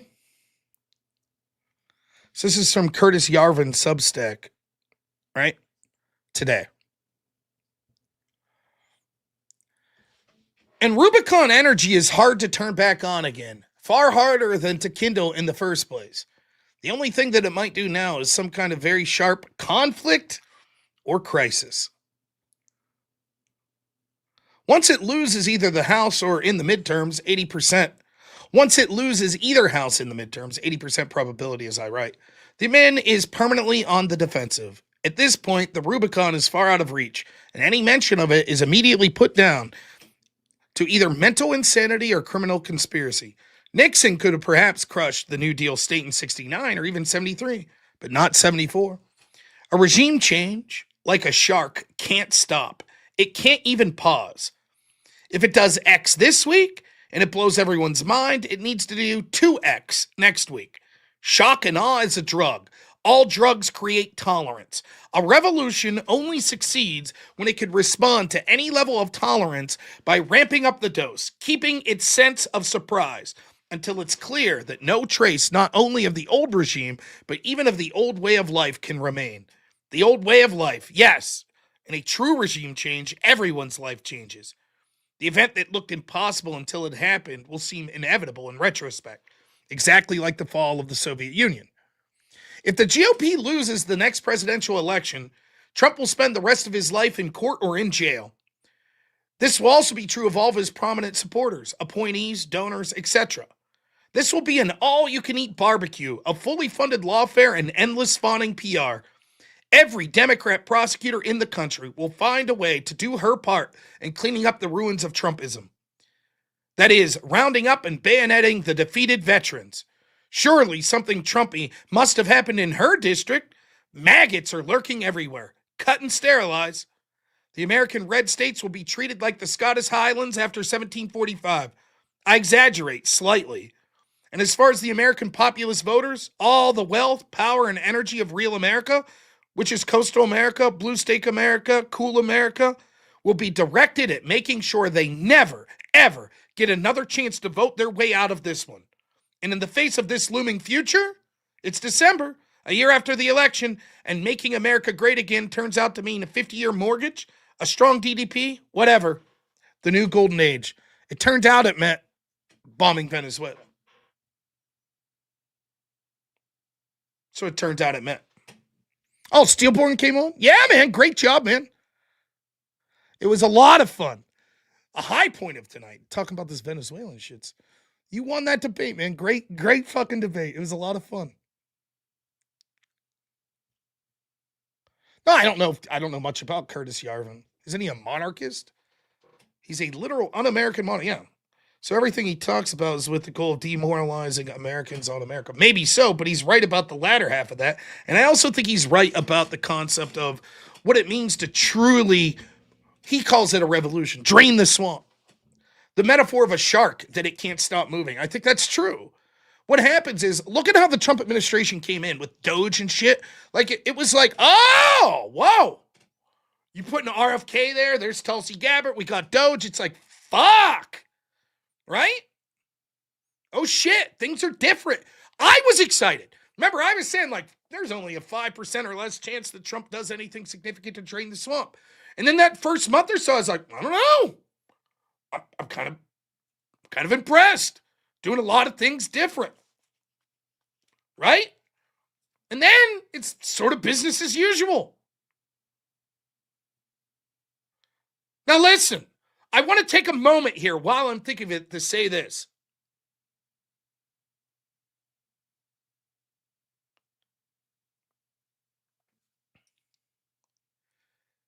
The one thing that you must remember in a moment like this is that we don't live 10 years ago. The news cycle is completely different. What seems in the immediacy is a huge deal will probably 2 weeks from now mean nothing. Which is crazy, but it's true. If you would have told me bombing Iran within 2 weeks, no one would give a shit, I'd have said, no way.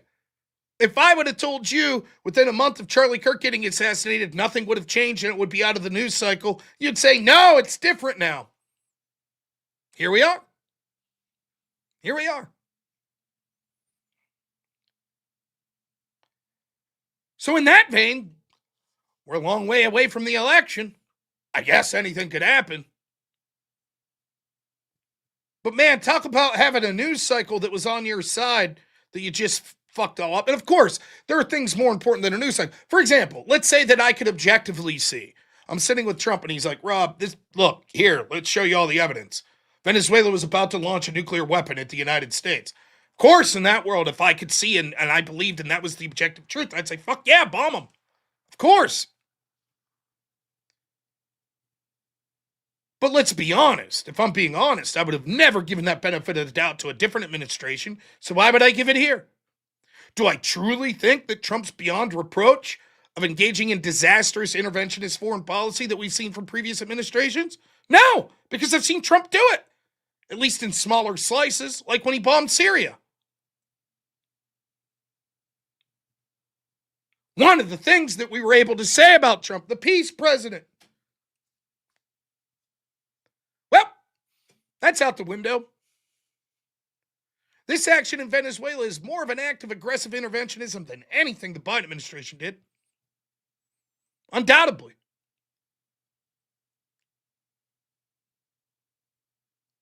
And just like when the Tea Party people all went for Trump and they were righteously angry at the huge amounts of government spending and the lack of true fiscal conservatism in our country, and they supported Trump, and I said, well, then you ought to be outraged at the spending levels that Trump is doing. And so many pushed back, but it's our guy. Same thing here with me. Fuck him. I'm against this. I'm open, just like I would be for the Biden administration, the Obama administration, etc., to seeing evidence that will change my position on this. I'm open to it.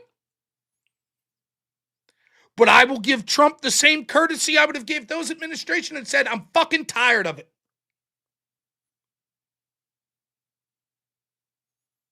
It's no different. It's not okay because my guy did it. Fuck that. It's bullshit.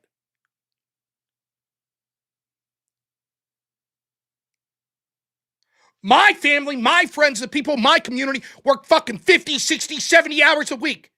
And every day life gets less affordable. And they're shit on by every institution in this country. Then they got to suffer the fucking indignity of what, even if this fucking Somalia story is exaggerated, which I don't believe it is, but even if it was, the fraud levels, we're giving millions of fucking dollars to these people, these goddamn leeches that come into our country and add nothing, and they're getting billions of dollars, while more and more people back home fucking get less and less. And what are we doing? Bombing Venezuela. Fuck you. The priorities are fucked up, and I'm running out of patience. But they could do two things at once. Then do it.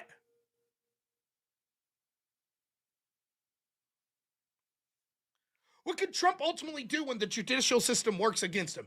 Not bomb Venezuela? Come up with creative ways to do things?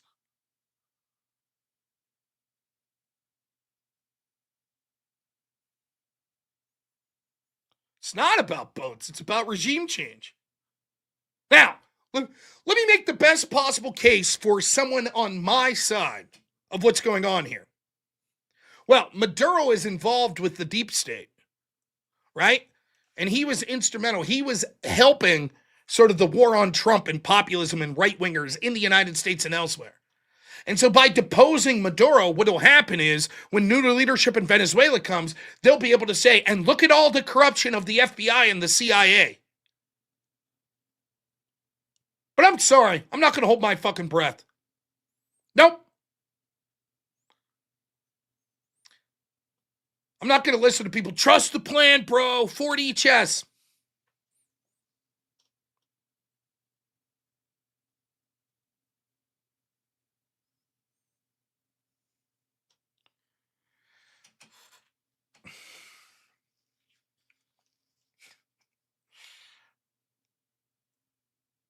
Yep. I should have did that debate on Trump versus Kamala last week. I wish James was able to moderate that one because now, this is Adam Khan's going to be like, Kamala probably wouldn't have bombed Venezuela, and I'll be like, yep, you're right. You're right.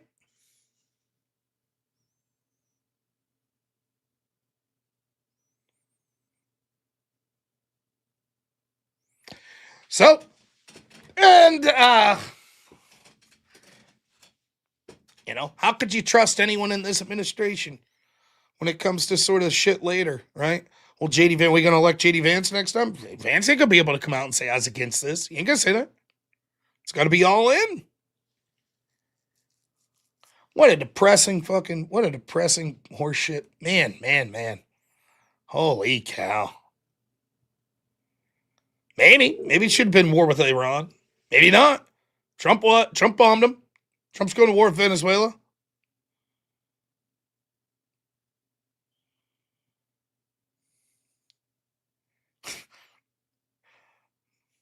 Just from a sheer political move, imagine all the momentum on your side, all the shit in Somalia. I know what we'll do. Let's launch strikes. Let's get this good news story out of the cycle for us. That'll do. That'll do her. It's surreal. I mean, I guess I don't even fucking know. I don't want to try to give silver linings. I just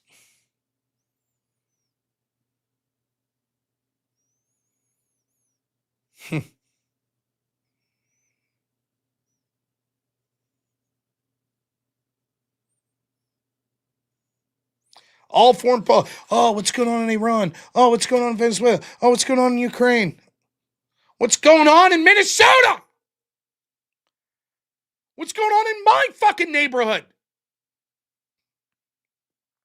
Oh, we gotta fight them over there so we don't have to fight them over here.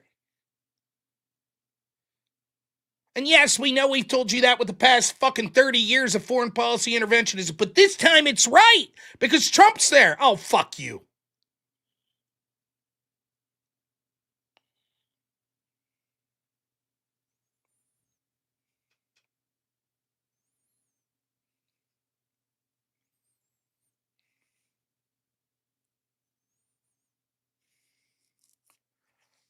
What a fucking disaster.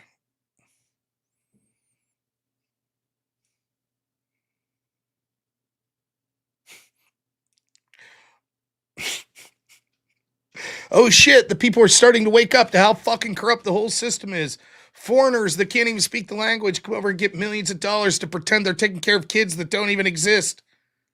While average Americans are working their fingers to the bone. Let's go to war! That'll get their mind off of it.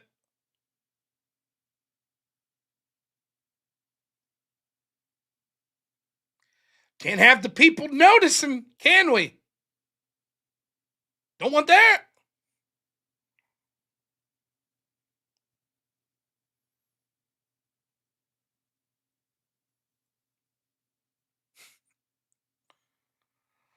Oh, what a nightmare. Well, the show goes on. Let's read Super Chats.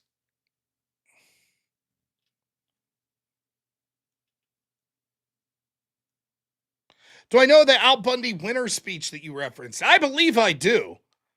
It's been a while, though. Roy the Boy, thanks for the $2, by the way, DD. Roy the Boy, $5 says cheating on your spouse is punishable under the United States military code. Wow. Steelborn, what's up, man? $5 says having rum and verbal combat's freaking awesome. Send him all your money. Thank you, Steelborn, for the $5. Congrats on your debate win. Jabroni Big Time, 5 memberships. Thank you.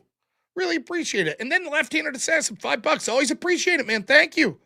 The Great Wade Boggs, 10 memberships. Thank you. And then Dean Jacobs, always a pleasure. $3 says, hey to you. Thank you for being a member, too. Left-Handed Assassin. And AJC, $5 says, thanks for the birthday wishes, everyone. Appreciate it.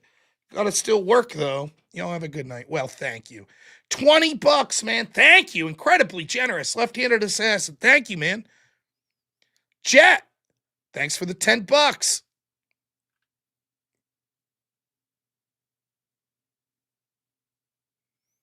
I hope you're right. Minnesota will be helped. I don't think so. I'm not optimistic. I think they'll throw a handful of people in jail and they'll write strongly worded letters and wag their fingers and the beat will go on. That's what I think will happen. But I hope you're right. But I can't be optimistic when it seems that the priorities are so misplaced. Mr. Bill, our good friend, $2 says, thanks for the raid the other day. My pleasure, man. Always my pleasure. Zach Galpy, $10 says, so much for the no war president. That's a better narrative than Somalis defrauding the American taxpayer, as we always end up losing in the jaws of victory. Yeah, you know it as well as I do, man. Left's scrambling. They're scrambling over that Minnesota story. Oh, shit. Now, here we go, man. Here we go. Oh, goodness. Real bummer. It is a real bummer.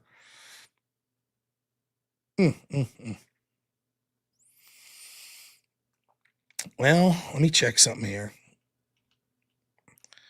1.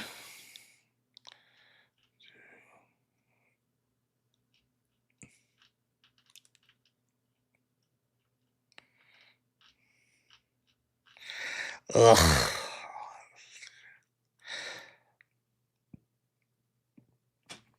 All right, you rotten bastards. I have 3 stupid-ass whip songs to play tonight. Listen.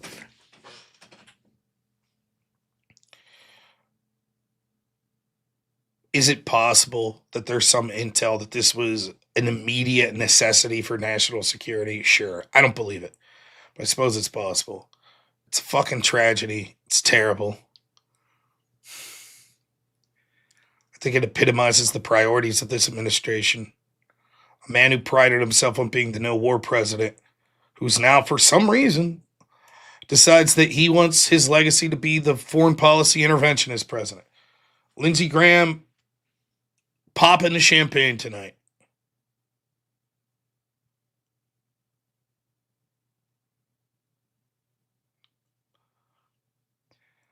Mark Levin, Lindsey Graham, they love it. All of a sudden, the Mitt Romneys are all like, you know what, that Trump guy, not so bad. Not so bad.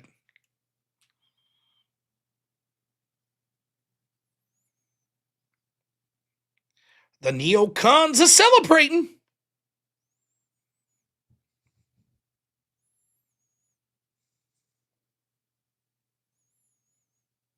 I guess, it takes solace in these two things. One, the news cycle moves fast.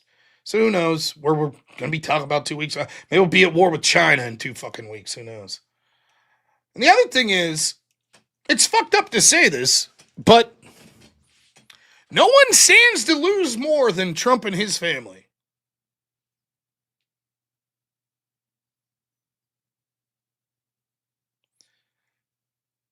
And if he can't see it, if he can't see that he is literally drawing a direct line to him and his children going to prison for the rest of their lives, you got to kind of laugh at it like, well, I mean, yes, our lives are all going to get worse. When Trump loses and they go after him and his supporters and disinformation and they crack down and make sure that there's never any form of right-wing populism that could thrive again in the West, and we're inundated with illegals and the corruption and the fraud and the blah, blah, blah, well, they can pardon him. It doesn't matter. They'll go after him at the state levels. They don't give a fuck. See, Nikki, what you need to understand is the judges will be totally on the side of going after Trump and his family. They'll find creative ways to get him. They'll fuck him. Or maybe not. Maybe you're right. Maybe this is his way of keeping out of jail. Just do the neocon shit, and then we'll go easy on you then. Maybe. But those are the stakes. And so if that's the case, well, Trump, I don't know how to say, if you were, some of the moves you've made, the Epstein stuff, this, if you were attempting to lose and spend the rest of your life in prison, I don't know that you could do it any better.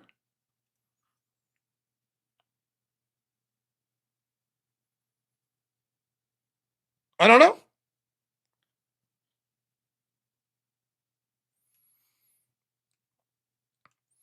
I just don't know.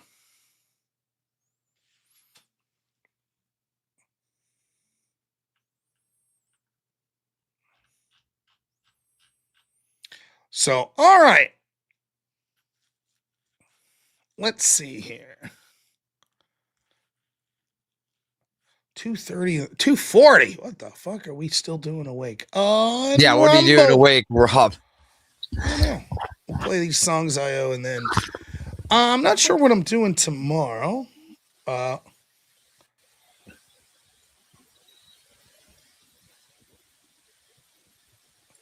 I hear you, Max. Yeah.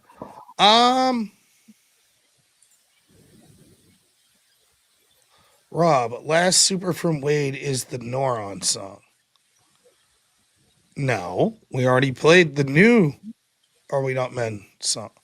Oh, I got you. So I owe 2 on the wheel and then 1 on that. All right, we'll play that one first. No problem. There we are.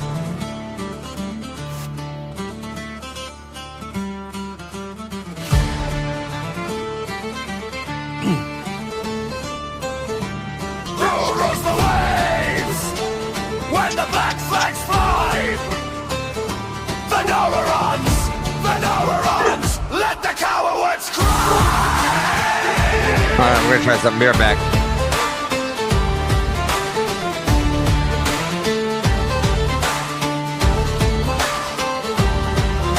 From iron-bound decks to the storm-split foam, they carve their names where the wild winds roam. Brains sharp as blades, fists hard as stone. Every sea they sail, they claim as their own.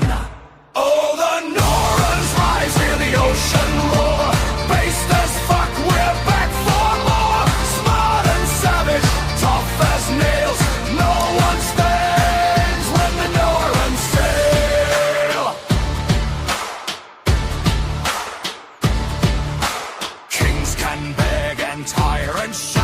The Norans laugh and shut them out. No chains hold fast, no threats take root. They don't take shit, never have, that's true. Oh, the Norans rise, stealing our grin. Best damn crew that's ever been. Mind and muscle, bone and gale, clear the way, the Norans sail.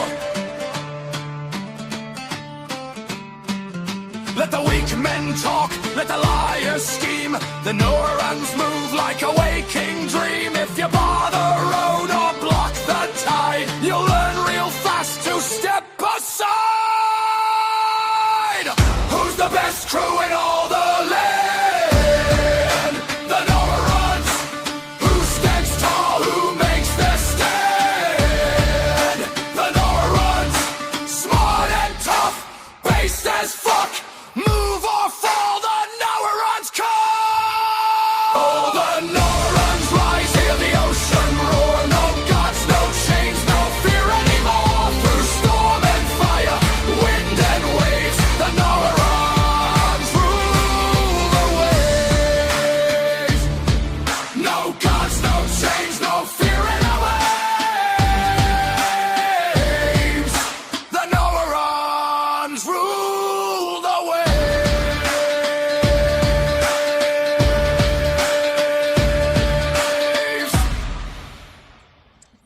Hey!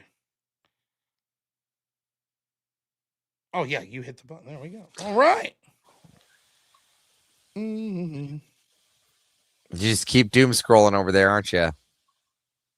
Oh, you want to join, Brian? Oh, sure. Here. Go ahead, Brian. You can join. Why not? Not Brian Shapiro. Yeah, my biggest supporter. I He's didn't see big him. time. Oh, there he is. Watching He's middle-aged big time. man He listen to watches music. all the Very time. exciting. Oh, He's big time. He watches my show every day. yeah, I do. I don't even. Isn't know it him. amazing to have a super big, important, famous person that watches every day? It's great. Go ahead, Davros. You can hop in the back. I'll talk to Brian. You want a Rosa Parks meme? I thought I was gonna have a conversation. No, I'm joking. I'm joking. See you in the back. See ya.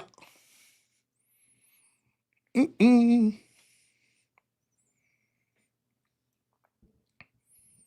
There he is. How's it going today, Brian? Unfortunately, I can't have my camera on because I'm driving. Unfortunately. Well, be safe while you're driving if you're talking. I'm just leaving the strip, and I listen to podcasts in my car. I usually don't listen to music. I stumbled upon you again, so how could I not say hello? That would be very rude. Wow.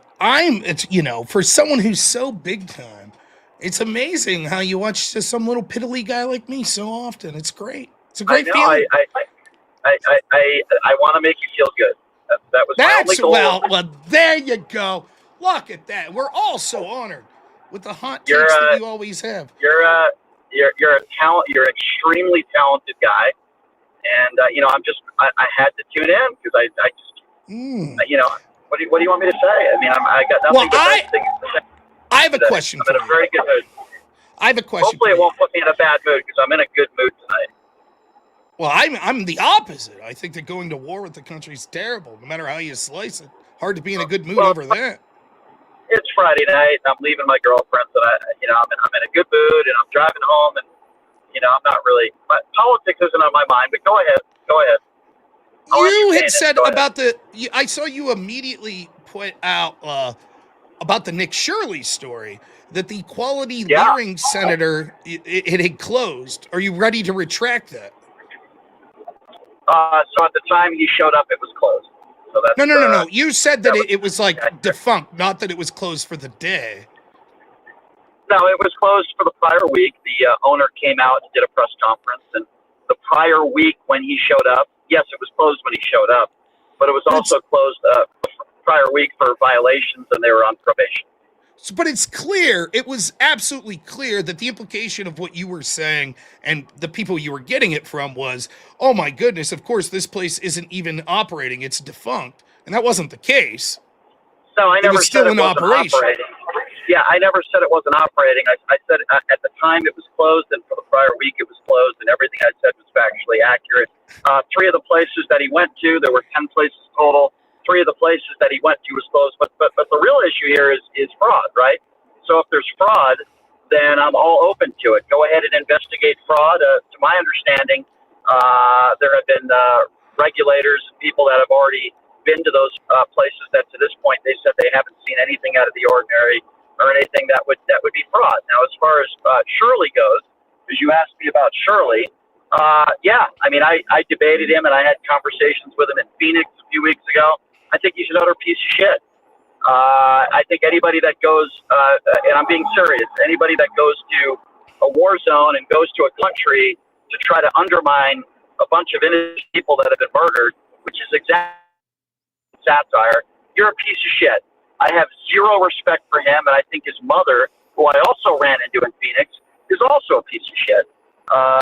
You got me going now because I didn't want to. Where's his mom? Now you're coming. What did he say? What did he say about Ukraine specifically?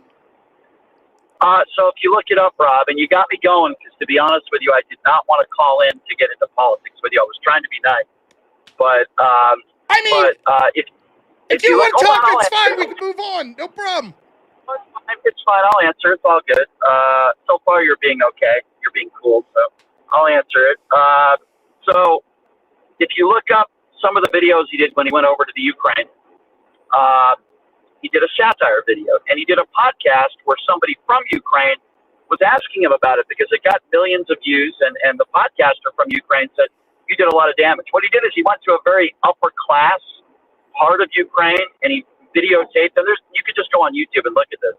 He videotaped a bunch of very expensive cars, and he was making these faces, and he was kind of undermining what was going on in Ukraine, making it sound like all of our tax dollars that are going over there are for people that could live lavish lifestyles, which obviously is not true. So he admitted it. No. He admitted it. Now, there was certainly a lot of fraud. It's even been admitted at the New York Times, right? That wrote a story saying that Zelensky took away, like, guardrails, and that a lot of the money that was sent over there was fraud. Right. But that's not what he admitted to, and he admitted that it was satire humor. Now, Well, that may be the case. I can't confirm or deny. Let's say I accepted it at face value. That's fine. But what I am saying, outside the scope of that, like there was fraud there. You acknowledge that? Okay, I'm there's fraud everywhere, all over the world. He also paid a bunch of Hispanic men to hold up Biden signs in front of the White House as a spectacle. He's admitted to that. And by the way, as far as the Ukraine videos he put out there, he admitted that it was satire humor, and I think it's extremely inappropriate when you look at all the people that have been murdered in Russia and in Ukraine. It's a horrible tragedy, and I wish the war would be over with. A lot of innocent people have lost their lives. That's not a journalist. You know, he's not a journalist. No, I think he's a grifter, and I think you could prove it by a number of... I just asked. I think that the Ukraine stuff. I think that my position on this was to stop funding and the like Lindsey Graham sort of idea of look how many Russians are dying because we're funding this. I don't want to see Ukrainian men sent to a meat grinder just so we could feel good about Russians dying that I don't particularly want to see die either. So I'm sure we have a difference of opinion. But I want to get back. I'll give you the final word, and then I want to get back to this Somali situation. Yeah. The point that I was just trying to make is I don't think you would do that. I certainly would not do that. I wouldn't go to an area or a country that's in a war and make satire videos to make money on YouTube. And then when he admitted it, and he admitted that he probably caused some damage. By the way, there's a podcast where you could look this up where he admits that the video he put out probably caused some bad things and it was hurtful. And then he was asked, will you take the video down? And he said no. This is a young man who's more interested in clicks and money than doing the right thing, and I don't have any respect for him. And by the way, when I debated him, I put the videos up on my YouTube. He's not capable of even having a conversation about the issues. So he wouldn't even admit when he was wrong? He wouldn't even admit that? No, he admitted it was satire. And again, I'm not making this up. I played it on my show. It's fair. It's a podcast. I'm not saying you're wrong. I just can't say you're right either. That's all I'm saying. But fair enough. Okay. Well, all you got to do is go up there and it's a podcast that he did. I have zero respect for him, and I've been very consistent on this. I said this everywhere this week. If people are committing fraud, then I have no problem with them being investigated. And if they are, let the chips fall where they may and let them get their day in court. That's fine. I don't have a problem with that. But what I do have a problem with is somebody that is grifting off of this, who cares more about getting clicks than actually doing the right thing. Okay, but I think that the fact that we have a mainstream media that was so uninterested in this, and then it took someone going viral that actually went there and pointed out stuff. And may I point out, I think that we would both acknowledge we've both been wrong about things in the past, but I feel like you've misled us here. If I could, I don't know if you could see, here's your post. You said Quality Learning Center is permanently closed, you fucking idiots. But it seemed that, like, when I asked, let me finish. It seemed like when I asked you, you said, no, I just said it was closed the week before. But no, I said it seemed that you were implying that it was permanently shut down. You said, no, that's not what I'm saying. But that is what you said. I did hours about this on the radio. If you're talking about what I said or you're talking about a specific tweet. So it was closed for a week. And when Nick Shirley went over there, the insinuation that he was making, and the point that I was trying to make is that he made the insinuation that, oh my God, there's no kids in there. Look, it's locked. There's nothing going on in there. And the point that I think is important is that, number one, he didn't go there during normal business hours. That's already been established. He went there at around 11 a.m. The normal business hours of that place are 2 to 10. That's problem number one. There was a sign right on the front of the door that said 2 to 10 p.m. Number two, according to the owner, they were closed for about a week or two. They've been on probation. It had nothing to do with fraud. It had everything to do with multiple violations they had with child safety concerns. And yeah, that's the whole story in a nutshell. Now wait. So, no, I'm not. Now it's a clever sleight of hand, but of course, like it's someone like me in your line of work where we're talking a lot online, we could say things that we adjust, like new information comes out, that's all fine. But when I ask you the things you said, it's clear I'm using the term said not as if just verbal communication. You were incorrect. And what you suggested here, that it was permanently closed. And I think for the interest of truth and transparency, you should say, yeah, I was incorrect when I put this post out. Because it seemed before I brought this post up, you were leading this audience to believe, no, I never suggested it was permanently closed. Well, first of all, let me be clear. I'm not trying to lead your audience into anything because I think your audience is extremely brainwashed. So the last thing I would ever try to do is lead your audience into anything. And I don't think your audience listens to my show anyway, which I'm totally fine with. So let's just be factually accurate on that. They're listening to you here. Let's just be factually accurate. Well, you're the one who brought up a tweet that I guess you had a problem with. Well, it's not that I had a problem. I'm literally asking what I thought I had read. And I thought it was interesting because I saw this post come up and I saw a litany of other people. Like, what day was this? The 29th, the 30th? Like, it was like everyone came out at the same time from the left and was like, oh, this place is closed. And I believe the Minnesota Star Tribune and let me finish, and someone from the government, I believe they said this place is closed as if it was permanently closed. And then they got egg on their face because all of a sudden someone who was like a partial owner came out the next day and was like, no, we're open. We're here. They just came on the hours that we were shut down, and that's contradictory statements. And so I wondered if you were going to correct the record on you being inaccurate here. That's all. That's not what the owner said. Are you going to correct the record? He didn't say we're open. That's not what he said. What he said is they had been closed and that they were on probation, and Nick Shirley came during not normal business hours when they're not open, and that since then, I think a part of it is probably due to all the scrutiny on this place, that they have since reopened, but they were on probation and they were closed. Now they might have changed their whatever terminology, they might have changed. Their license was never revoked. They always had their license, but they were on probation. They were closed. They were closed when I tweeted about it. They were closed when Nick Shirley went there. But they weren't permanently. They weren't permanently closed, and that's what you put out. Closed, and but they weren't permanently. They weren't permanently closed. You have an issue with. So you think the word permanently should have been temporarily closed? Is that what you're saying? Why did you put the word permanently in all caps if that wasn't important? Okay. So let's just say that the word permanently, looking back on the fact that they're open now, should have said temporarily closed. Does that make you feel better? Well, no. Let me explain why. Because it is clear, like if we're not going to pretend. Listen, if we're not going to like pretend to be sort of ignorant of this and not understand, the reason that you put permanently in all caps is because the implication that was being told was like, this is basically an empty building that no one operates in. This place has been shut down. It's not reopening. And so it's laughable that you would go to a place that, please let me finish. If that's a different narrative, then, well, they happen to be shut down for a week. And it happened to be hours that they're not open. That's a different narrative because, for example, there are parts in this video, and you may take umbrage with this. The gentleman who claims he lives right there, it says, I've never seen a kid there. Well, if you're like, well, of course not, the place is permanently closed. That's different than saying it happened to be shut down for a week. That's different. That you chose the word permanently and to put it in all caps. Why did you think it was necessary to have that be the only word you put in all caps if being permanently closed wasn't important to the message you were putting out there? Yeah, well, I mean, I guess you better call the ex-police. I guess they better put handcuffs on me. You're right, Rob. I mean, I guess I should have said temporarily closed instead of permanently. In the interest of, all I'm saying is someone, listen, all I'm saying is someone who's like, listen, you acknowledge all of us make mistakes, yourself, myself, right? We all acknowledge that, right?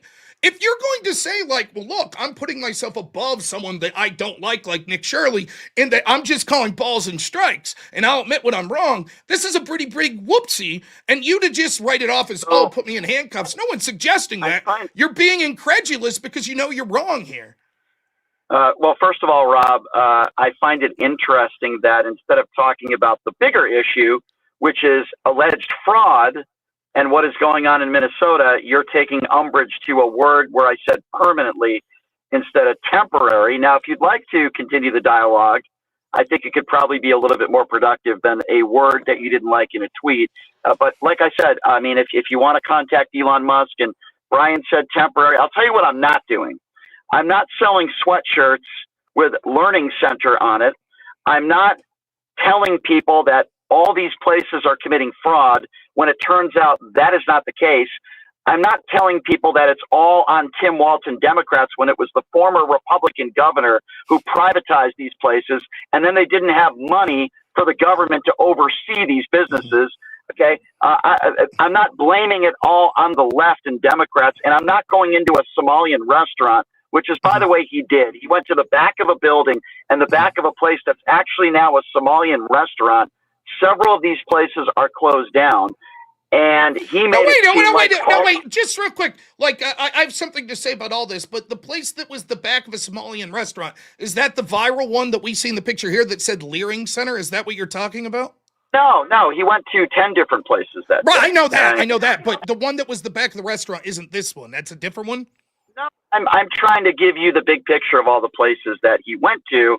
And if somebody could show me actual fraud that he uncovered, then that's one thing. But Brian, like, I'm trying to have a conversation. You're right. He went to a bunch of individual places, and it would be, if we're interested in sort of getting to the truth of it, for example, even if 9 of these places are engaged in fraud, if you lump in a 10th place that's not engaged in fraud, that's not good. We both agree with that, right?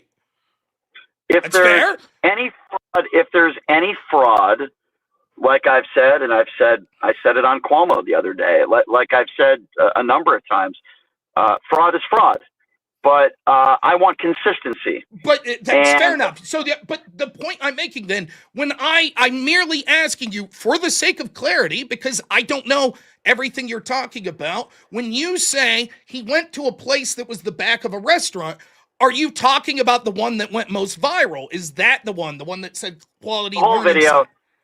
No, but Brian, you understand, for like, it seems that you've spent a lot of time looking at this. I really believe you have. I'm just asking for the specific because I'm willing to hear evidence. I am. So when you say I'm telling you, he went to 10 different places. I get that. There's one place that you're talking about, which is the Learning Center, where they misspelled the word learning. Is that the one that was the back of a restaurant? That's what I'm asking. No, I never said that. I never said that. That's it. There's no gotcha. That's all I was asking. Because I was like, well, that's I'm totally got it. So there was another place that was the back of a restaurant. Yeah, correct. Then he went to a couple other places that were actually closed, one of which was closed for months, actually.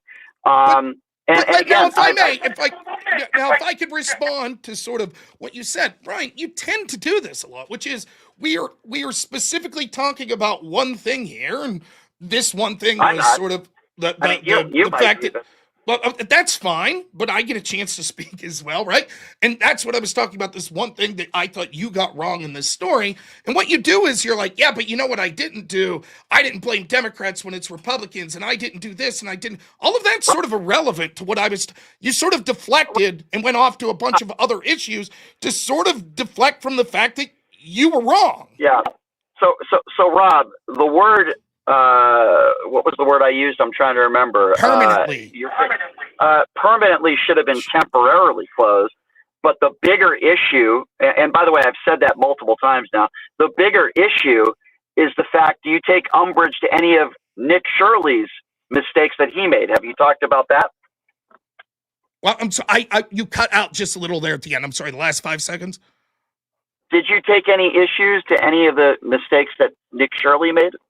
Well, yes and no. Let me explain why. I'm not sure what the mistakes are. For example, a lot of the debunking has just been people showed up later with kids and said things like, we're only open from 2 to 10. So, for example, the Quality Leering Center place, like, my understanding is they claim that they're only open from 2 to 10, but now there's counter evidence that I need to look into when I get more time that suggests that their business license only allows them to operate until 7 p.m. Now, if that's true, then they're admitting that they're operating outside the scope of their license. And we see all sorts of other stories that claim to be debunked, like CBS debunks by just calling the place and basically saying, do you guys have people there and you engaged in fraud? And they say, no, we're legitimate. And they're like, aha, debunked. This story, I don't think he was saying, he did say that this was fraud in the sense that he had this little total. But I think the spirit of what he was saying is like, when you are getting millions of dollars because on paper it says you're taking care of 70 people and we don't see one, and the debunking is that they showed up a couple days later and said, well, that's because we open from 2 to 10 and look, here's 2 to 3 kids. That's still fraud if it's only 2 to 3 kids. What fraud has been proven that he uncovered? How would you want to prove it? Who tried to prove or disprove it? Well, just tell me, like, what in that 42-minute video where you say to yourself, oh, that's definitely fraud, they're breaking the law? There's two What did he things. uncover? There's two things.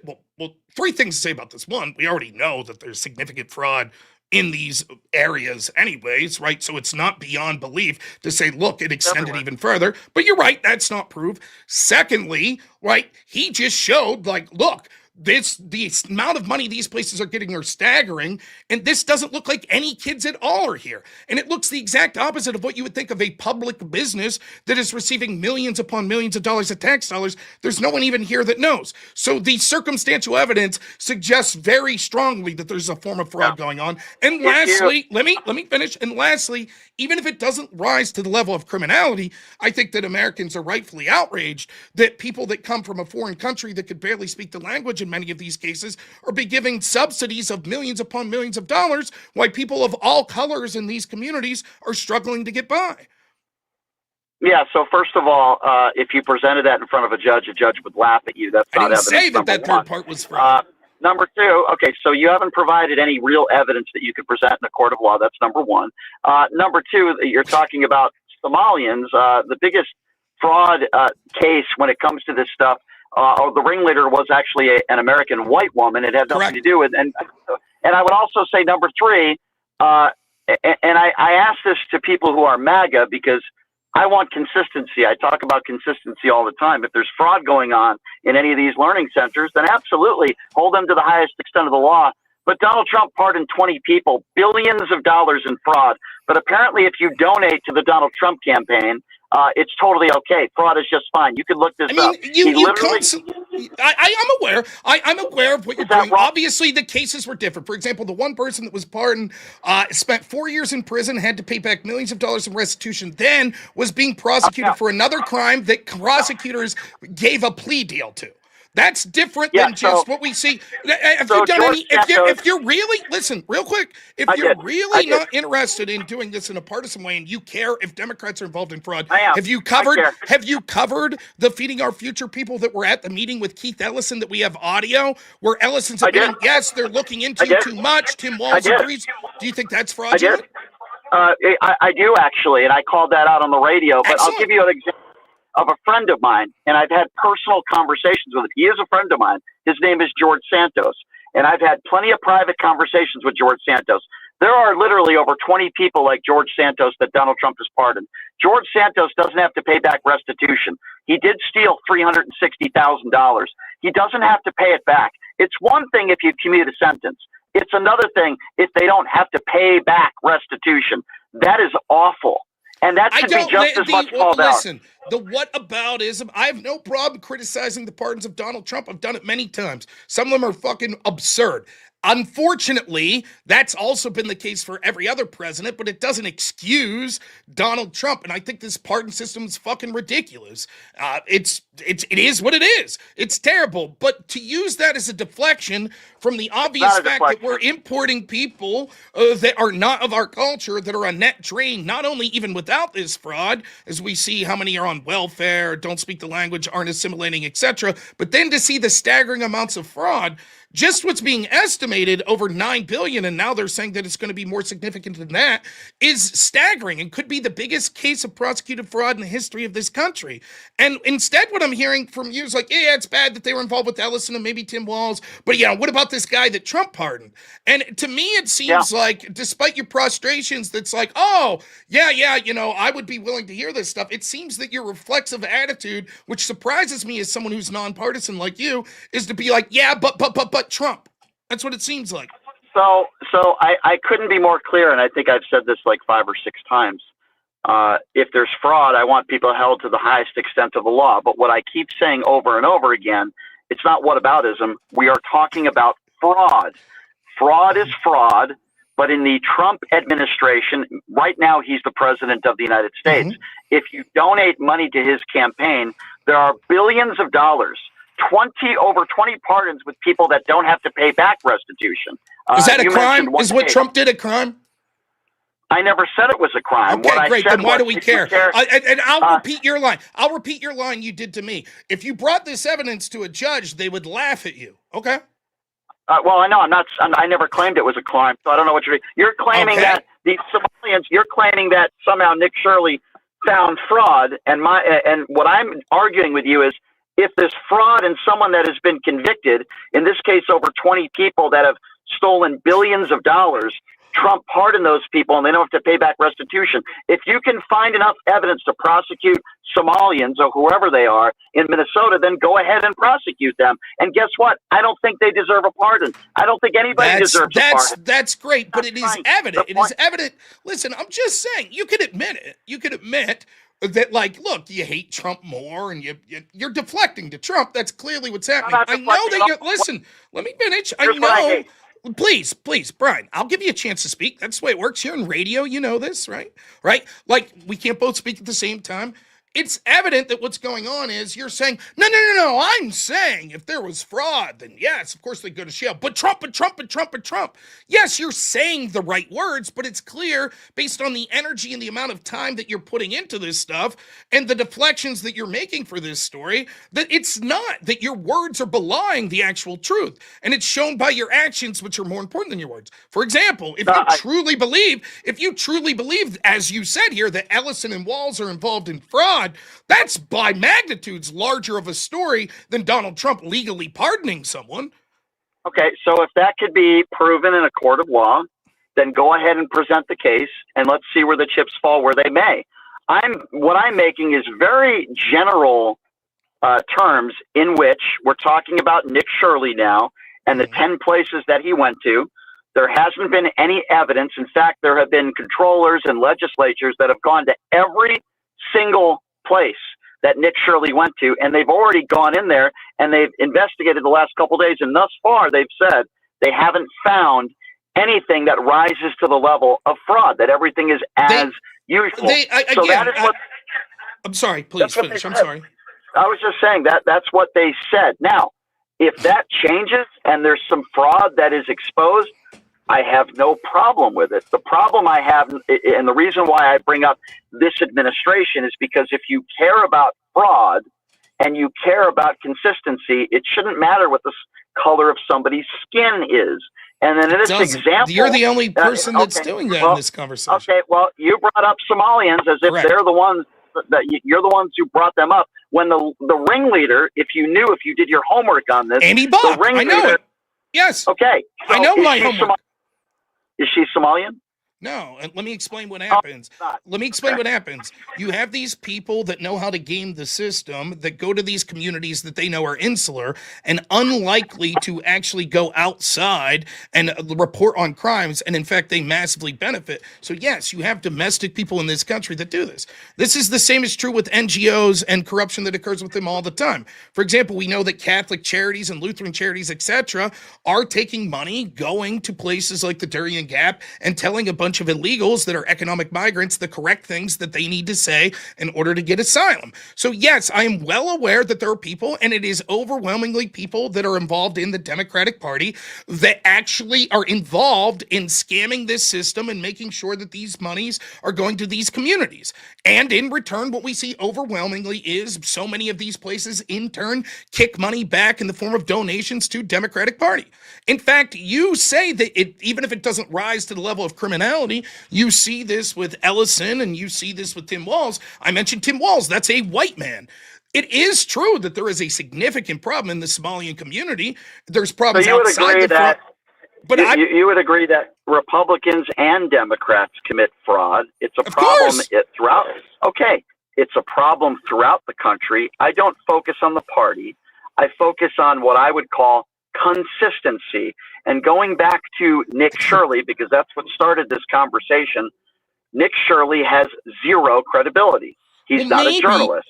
He is a grifter. Why? What? Okay. So if that's the case, why haven't journalists been covering this story? If we're They have. Show me. Last year there was local affiliates that were there from dating back to 5 or 6 years ago. Mm-hmm. Joe Biden and his administration and his DOJ openly, and by the way, there's still open investigations going on now. I don't know if you were aware of that, but Joe Biden's administration, there were 90 arrests. There are people in jail right now. They took dozens of business licenses away, and under Joe Biden's DOJ, there are people in jail right now. Now, I'm not saying that more investigations shouldn't happen. I'm not saying that everything should just stop. All I'm simply saying is the Biden administration under Garland in 2022 opened up these investigations into fraud in Minnesota, which is a good thing, not a bad thing. And all I'm simply saying is both the left and the right commit fraud. I don't believe that if you support Donald Trump, and you happen to be white and you support Donald Trump, that your sentence should be commuted and you shouldn't have to pay back restitution. I want consistency. And Rob, the reason why I brought that up is a lot of the people, I'm not saying you, but a lot of the people that are attacking these Somalians 24/7 and they're talking about all this fraud and it's all Tim Walz's fault, they're not even aware of this of the pardons and the sentences that Donald Trump commuted. So my thing is, if you're going to complain about Somalians in Minnesota, then you should probably know what Donald Trump did as far as all the commuted sentences and the pardons and the billions of dollars that they don't have to pay back in restitution. I want consistency, which I think is a very fair opinion. I've never said that there's not fraud going on in these daycare centers, by the way. I've never said that. I'm sure there is. There's fraud going on everywhere. It's a problem. Fine, investigate it. If Kash Patel wants to investigate it, then go ahead and do that and let the chips fall where they may. Okay, so given if we apply the same standard to you that you're asking to apply, and you're saying it's not whataboutism, which is if you're going to hyper-focus on potential fraud in these Somalian areas, then you should also be aware, because you're talking about that, clearly you're concerned about fraud, about the pardons of people that committed fraud during the Trump administration. Do you know about... And Biden. Biden. Who? And Biden. I can stop you right there. I've been very consistent on pardons. I don't care whether you're a Republican or a Democrat. Did Biden pardon anybody that committed fraud? Absolutely he did. And I think that's just as wrong. You're missing the point that I'm trying to make. The people that seem to be the loudest when it comes to this fraud are Trump supporters. What I want them to say is what I'm saying. Okay, what I want them to say, it's not odd, by the way, it's very typical, but what I want them to say is Democrats what I'm saying, don't care about fraud? It doesn't matter. No, it doesn't matter whether you're a Democrat or a Republican. We shouldn't be communicating sentences. No. Just to be clear, you said it's Republicans that complain about fraud more. I didn't say that. I didn't say that. I said in this specific case of the Somalians and the Nick Shirley story, most of the people that are the loudest about this story are MAGA Republicans and grifters like Nick Sortor. Hold on. Grifters like Nick Sortor. Shirley. And Nick Sortor's another one. Oh, okay. Let me tell you what Nick Sortor, I know Nick, okay? The guy you want to talk about pathetic. On New Year's Eve, the guy is outside this learning center trying to get video. Good. Shirley is selling sweatshirts, grifting off of this thing, okay? He won't do any interviews with anybody on the left or middle ground. He's only done the bullshit PBD podcast and other podcasts that won't question him at all. He's dumb as a doornail, and I have the video to prove that. He's a very stupid kid, okay? He's very dumb. He thinks that, CNN asked him, if he thinks that all these places shouldn't be locked and they should be open with reception. He knows nothing about daycare centers. He thinks anybody could just walk in there with cameras. That's not how these daycare centers work. It's private property. You can't do that. I mean, wouldn't do that. A real journalist did almost nothing. That's the truth. And what happens is, if we saw this sort of investigative journalist from like the New York Times or CNN, when it came into like a business owned by Don Jr., you would applaud it. And it would be massively applauded. Instead, the focus from the mainstream media has been overwhelmingly, instead of investigating this, it's been overwhelmingly in criticizing Nick Shirley. And I would be interested. Now wait. You talked at a big chunk there. I would be interested, given what you just said here. No doubt you're aware, will you admit this just real quick, that Democrats complained about fraud amongst Trump and in the Trump administration, et cetera, when Biden was in office? You acknowledge that, correct? Which fraud are you referring to? In general, they talked a lot about potential fraudulent activities that Trump was involved with, correct? I honestly, I don't know what story How about you're Trump referring University? Well, yeah, that was already established. They had to pay $25 million. And so my question is, if I went back and watched your radio show and watched episodes of it, when people would call into your show or you would hear or see people in the Democratic Party during the Biden administration complain about fraud of Trump, did you say, now hold on, you also ought to be looking at the fraud that Biden's involved in and the fraud that Biden's pardoned? Did you say that? Okay, I bet you didn't. So did Biden? Okay, so hold on. Let's be specific here. Mm-hmm. You're talking about Trump University, which had to pay $25 million in a penalty, and that was proven in a court of law. What fraud did Joe Biden do? It doesn't in his matter. lifetime? Like, again, Well, I that's just what want to we're be, talking about. no, we're not. Let's do apples to apples. We're talking about so far $9 billion of fraud being suggested in Somalia. And you're like, yeah, but shouldn't you, let me finish, shouldn't you look at when Trump pardoned someone? So similarly, if someone's looking at fraud that they think Trump committed, shouldn't we look at who Biden pardoned that committed fraud? Yeah. So here's the difference. So here's the difference, Rob. I'll address both of those. As I just said, it was already established in a court of law that Trump University, they committed fraud, which is why in a court of law. Now, you just said $9 billion, quote, suggested. That doesn't mean it was proven in a court of law. So it's not apples to apples. You have one instance where you were specific. I don't know what to say. So if I find the exact amount of people, you already said there are people sitting in jail over this. Yeah, there are. There are. Yes, okay, there are. How much money do you think has been proven of fraud then? I don't know, but you just said $9 billion suggested, and I don't know where you got that number from. That's true. Okay, that is what's being suggested, but fine, by the administration. By who? Fine.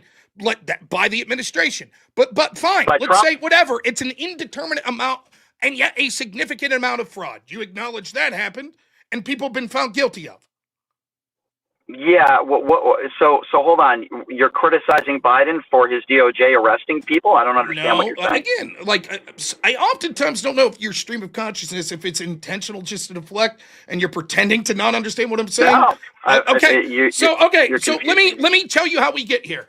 We could point to actual fraud in these communities, right? And now a pattern that suggests there's going to be more investigation and more fraud, right? We can see that. And huge sums of money in the Somali community in Minnesota. Your claim is, but if you're going to focus on that, should we not also point the finger at Trump, who has pardoned people?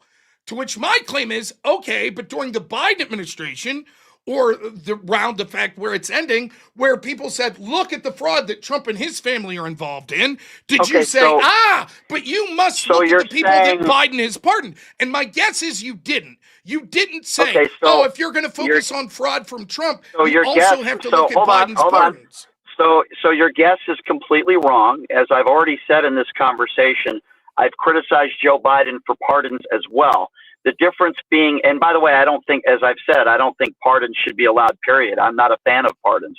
And I did criticize the Biden administration for some of his pardons. I don't like pardons at all. But the reason why it's not apples to apples is because Donald Trump in his own life, let's forget about his pardons for a moment. I already brought those up, and billions of dollars of people that did not have to pay back restitution, which is also terrible. But let's look at Donald Trump and the way he's lived his life. Look at the fraud that he committed in his life. Now, if you could point to me to something that Joe Biden has done in his life, like a Trump university, then I would absolutely call that out as well. And I don't care. The moving of the goalpost is always incredible. Your argument wasn't this. You didn't say this. Well, if you're pointing to the Somalian fraud there, you also have to look at Trump University. You said, as is the Democratic talking point right now, if you're looking at Somalian fraud, look at the pardons that Trump has issued. I say, fair enough. Then did you say, if you're truly nonpartisan, when people said, look at the fraud that Trump or conservatives have committed, did you say, but then you're a hypocrite if you're not looking at the pardons of fraud that Joe Biden issued. And now you're moving the goalpost and going, the reason for that is because Trump's committed fraud. You don't listen. Rob, you don't listen. No, you don't. You don't, because I'm going to say it again for a sixth time. Okay? And this is something that you don't do, and I clearly do. I am against every single, I can't be more clear than this, every single Joe Biden pardon. I'm against. Then it's apples to apples. Okay, but what I was specifically talking about were MAGA supporters that are not willing to make that claim as well. Now, number one, they don't want to, hold on. They don't want to criticize Donald Trump's pardons, which I think are despicable. They also don't want to talk about Donald Trump and the way he's lived his life. For example, as you mentioned, Trump University and a lot of other things he's done in his life that have been proven fraud where they had to pay back a lot of money. So the point I was trying to make, Rob, and I'm very clear, I don't like any of Joe Biden's pardons. I've now said that 10 times. But I want, as I said to start this conversation, something called consistency. I don't care who's president. But Brian, I want consistency. Let me. Maybe you don't realize you do this. So let me explain what happened here. That's fine. You make an over. What you do is there'll be a specific on a detail that we're talking about in the context of our conversation, and what you'll do is you briefly mention it, and then you just move the goalpost. And then when I point this out, what you'll do is you'll say, "But I said this other thing." Let me explain to you exactly what happened here. We were talking about whether this was apples to apples, a fraud that's seen, but then saying, but if you want to be honest, you have to look at the pardon that this party's done. I said, okay, did you do that on the other sense? You did not say yes. What you said was this: I condemned Biden's pardons. Okay, but that wasn't the question asked. The question was, are you on record when people in the Democratic Party pointed to fraud of Trump or conservatives saying, but wait, you are being inconsistent and a hypocrite if you're not condemning Biden's pardon? Okay, maybe you did that. But then to go further, and what you said then, and the reason we got on this was, then you went further and said, this is not apples to apples because of things like Trump University. No. And I said, but that wasn't your initial claim. So it still is apples to apples. I'm trying to be as clear as I can. The reason why I said it's not apples to apples, the personal life of Joe Biden compared to the personal life of Donald Trump. They both have pardoned people that I disagree with. And I've said that like a dozen times now. But personally, Donald Trump has committed fraud in his life. Trump University. That's fine. Fair. I get it. It's a different point. I've already made the point. I've made the point why that wasn't what you were initially saying. But fair enough. It doesn't matter because you've got to the point that's more important. Would it be possible for you to just send me something quick on social media sometimes this week as evidence of you when you heard Democrats criticizing Republican fraud, saying you're hypocrites because you're not calling out Joe Biden? If you could send me proof of that, I'd say, damn, Brian, you were right. It was, I mean, I guess you can go back and look, this would probably be a year and a half, to my shows, Rob. where I called out Joe Biden for the pardons, and I made general terms. That's a different also in saying question. That's it. We already went through this. That's a different question. What specific cases are you unhappy with Joe Biden that he didn't do anything? Which fraud are you referring to? Well, for example, we had Elaine Lovett, who was pardoned, who was initially convicted of $26 million Medicare fraud scheme, had her sentence commuted, right? And then we had Hunter himself, that was fraudulently not paying taxes, that the statute of limitation. Nonetheless, so there are examples. The point that I'm trying to make is, my claim isn't you didn't say that you were, or you didn't criticize Biden's pardons. That's not my claim. My claim is I want to see evidence of you doing what you claimed that you did, that there were Democrats complaining about fraud, and you said, now wait a minute, you're a hypocrite if you're not criticizing fraud of the Biden administration and the pardons that they issued or things of that nature. Just show me that evidence. So you're saying that you want evidence of me on my show, making the case that you don't think that I was calling out Democrats as well for Joe Biden's pardons? Is that your argument? No. This is very specific. What you've done here, this is what it seems like to people. And it seems like this. It seems like we see this case of actual fraud and then more alleged in Minnesota. And your response is, but look at this. You're a hypocrite. What galls me is that you people doing this aren't consistent. And maybe there's a racial component to this because you won't call out Trump's pardons that are also fraudulent. And that's outrageous. And I'm like, but did you do the same the other direction? When people said, wait, let me finish. So you're telling me when people said, we don't like the fraud of the Republicans, we don't like the fraud of Donald Trump, you said, now wait a minute, you're being a hypocrite if you're not going to call out the fraud of Democrats in the Biden administration. And all I'm asking you is to provide any evidence of that. And I'll be like, damn, I don't very recall, consistent. I don't recall when Joe Biden was president focusing on Donald Trump's fraud. Okay, so do you recall focusing on Donald Trump's fraud after he won the election, like early, like in January 2025? I would have to go back and look. I don't remember. I do 10 hours of radio a week, so I would have to. It's fair. It's a lot. I totally get. Of course, it's absurd to ask. I don't remember. I don't even remember if you asked me all the topics that I talked about on the show today. That's fair. I remember the guests, but I don't remember all the topics. But you have a good memory for sort of the broad category of things you were talking about in general. It's obvious from talking to you. Subjects, yes, but I don't remember every word. Sure, I totally.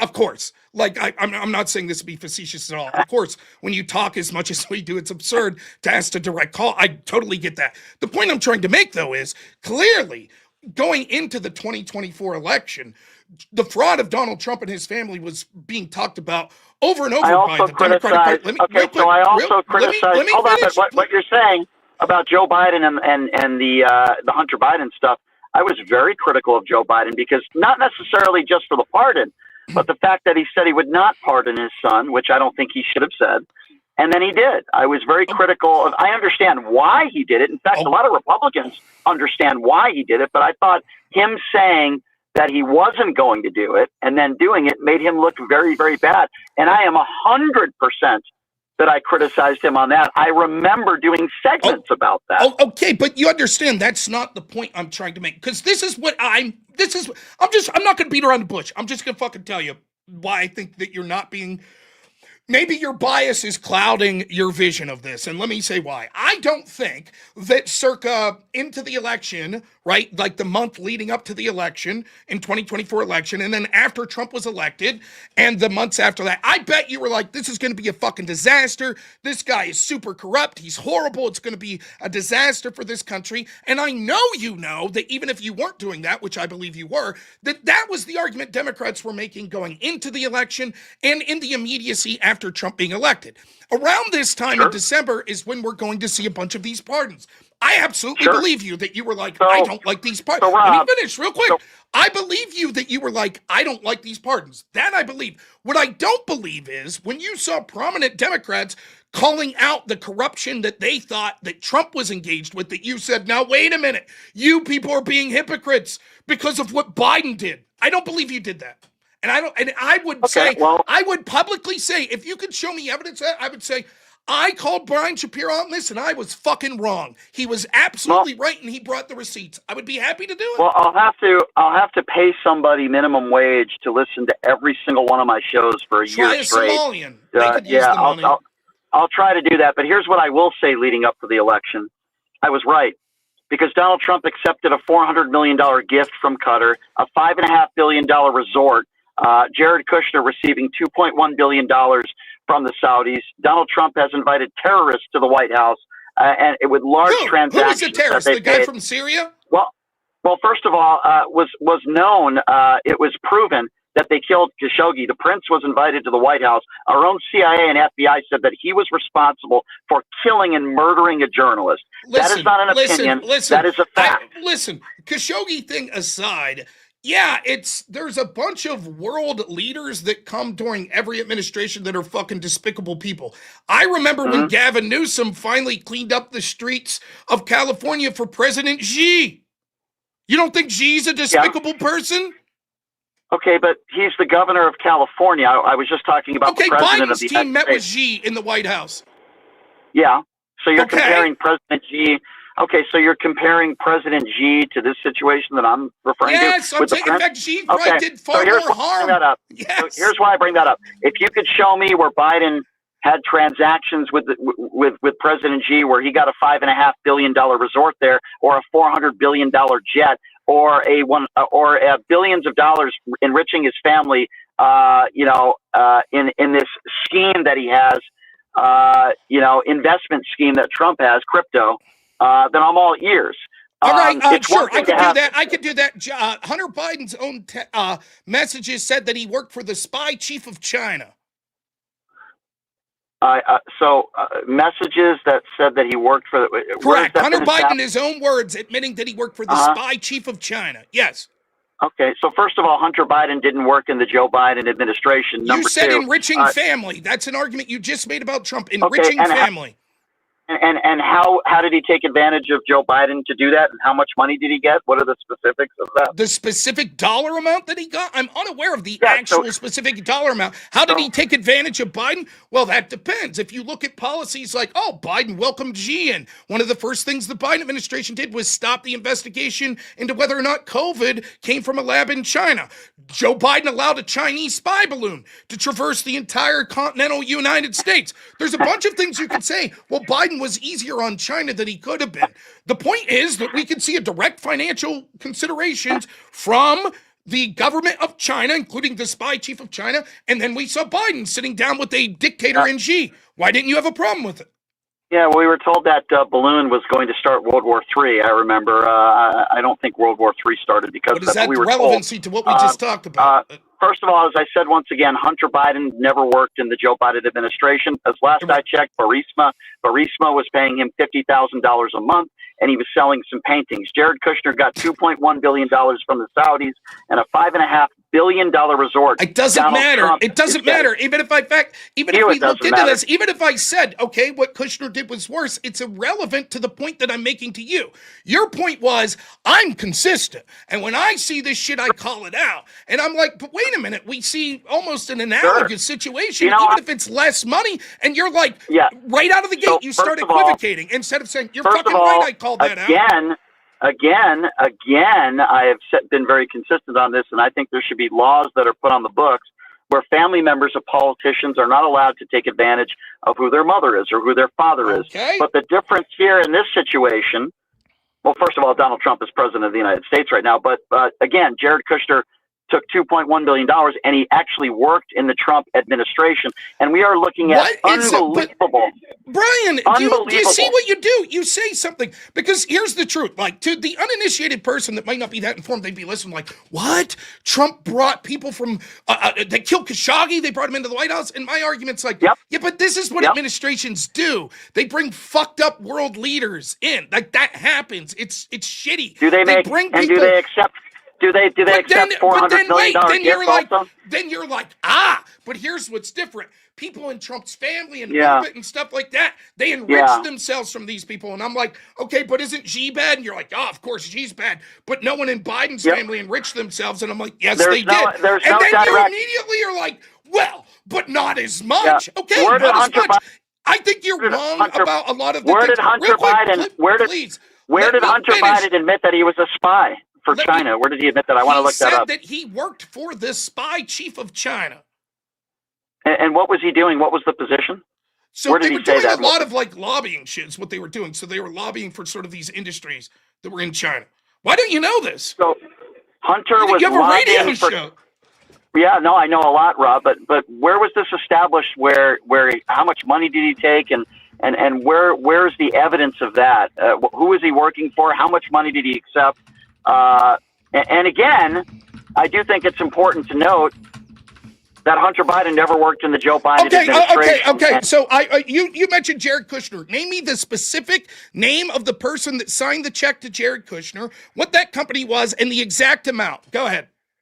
The exact amount was $2.1 billion. Show me that. It was on the from, nose. It was exactly $2.1 billion on the nose. $2.1 billion from the Saudi government. Prove it, yes, prove and you it. can Show look me. that up. Well, If that's $1, if you're that's in front $1 of a computer. off, will you admit? If that's $1 off, will you admit that you're a liar?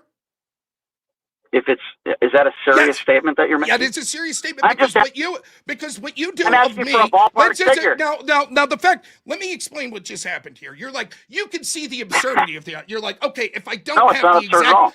If I don't have give me the exact number. Give me a ballpark figure. Ballpark figure, please. Okay, I will give you a ballpark figure. So the name of the person You're right was in front of your computer. I'm not. The name of the person was Patrick Ho.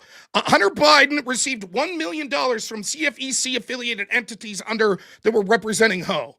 It's unclear how much legal work, because he was supposedly hired for his legal expertise, for CEFC, which is a Chinese conglomerate with ties to the Chinese Communist Party. So $1 million, $1 million ballpark figure, $1 million representing So the guy that he called the spy chief of China, he worked in a legal capacity for admitting, I am working with the spy chief of China. He enriched himself through people that were connected to the Chinese Communist government. Then his father brought Xi into the White House. Explain to me why that's okay, giving your rationale. So let's diagnose it. I'll give you my rationale. Okay. So we are comparing. It has nothing to do with which one's worse. It has to do with being consistent. Let me just finish. Allegedly, Hunter Biden receiving $1 million for some legal work that he did for somebody in China. Comparing that to $2.1 billion that Jared Kushner, who was one in the most powerful positions. How much dollars does it have to be before it matters? Just curious. Are you trying to really make that comparison? Once more, what you're doing is you seem to imply you didn't put a dollar amount and say it's okay if you take $1 million. Wait, give me the number that it's okay for the president's son to take from the spy chief of China. Give me the dollar amount that once we pass that point, you're like, well, now that's a concern. So is it $7 million? Is it 213 million? What's the exact number? Go ahead. Sure. So I think when somebody's the Secretary of State and they receive $2.1 billion from an evil regime that supports terrorists, and then you're talking about Joe Biden's son, who allegedly did some legal work for somebody in China and made $1 million doing that. That is not apples to apples. It's not. You know that, Rob. It is. This is what you constantly do, right? You'll say there is this thing that's unacceptable. Is that what I do? You'll say there's this thing that's unacceptable, right? And then you're like, oh, okay, that's unacceptable. And you're like, well, but the person that you supported did something that even if it. By the way, I'm not even getting into the details. For example, we can look at whether or not. Please, let me. I'm going to finish. I'm not. I give you great length on my show to talk. I give you great length, so I'll be able to say what I want to say unfettered as well. I don't mute you like you do me. Right? So I'm going to be able to say what I want to say. So what happens is you say, well, this thing's bad. This is bad. And I'm like, okay, but you're the one saying I'm not partisan. I call this shout out universally. And I'm like, well, here's the situation. Let me finish. I'm like, well, here's the situation. And then you're like, oh, you're going to compare the two? Yes. If Jared Kushner took $1 million, the same exact company, the same exact story, but it was only $1 million, would you say, oh, that's no big deal? Of course not. You would say, that's despicable. I can't believe this happened. And yet, because the money is less with Hunter Biden, you're like, well, see, I can't believe you'd even compare. It's not a matter of comparing the scale. It's a matter of the situation itself being something that you, if you were nonpartisan, would find objectionable. But you don't. Why can't you just say, yeah, that's fucking horrible? Why can't you just say that? Rob, what you don't do is you don't listen. And I make statements that no, you don't, because I've now said this openly over and over again. And because you're so fixated on I guess, and again, I'm going to bring up Andrew Wilson, because you're so fixated on winning. Well, here's why I bring this up. He's really in your head, isn't he? So no, because like him, you're so fixated on trying. He did a number on you. Rob, you got to let me finish, okay? And he didn't do any number on me. We didn't even have a debate. So going back to what I was just saying, if you can stop interrupting me now, you're so fixated on, I got to win a debate. I have to win an argument instead of actually just listening to what I'm saying. So I'll repeat myself for you once again.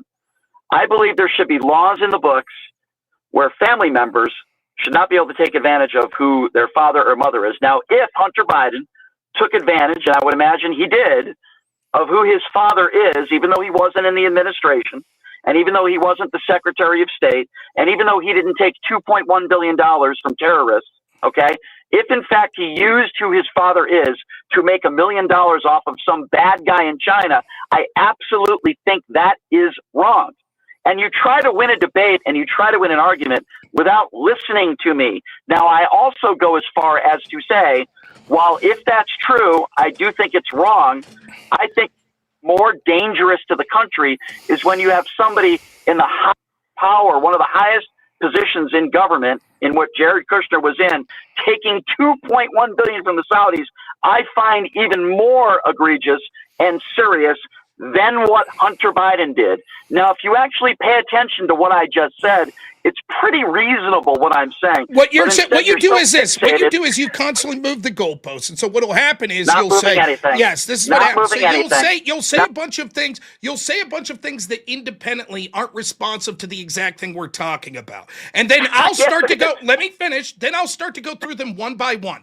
Then when I go through it, you're like, "You're not listening." I said this other thing as well. Your initial criticism was Trump brought terrorists into the White House. I said, but that's what all regimes did. You said, yes, but not ones that have enriched their family. I said, okay, isn't Xi a real bad guy? Sure. And Biden brought him into the White House? Sure. And didn't the Chinese government, including the spy chief of China, enrich his son? And then you said this. You're like, well, he didn't work for the administration. That wasn't your initial claim. Your initial claim was it's only bad to bring in bad. I don't think you're aware. Let me finish. You didn't say it's only bad to bring in terrible regimes that have enriched the family of the person who's in office if that family member works for the administration. You didn't say that. Yeah. You seem to imply that there was something uniquely bad about bringing in a hostile or a bad administration or world leader if they enriched the family of the person. Okay, let me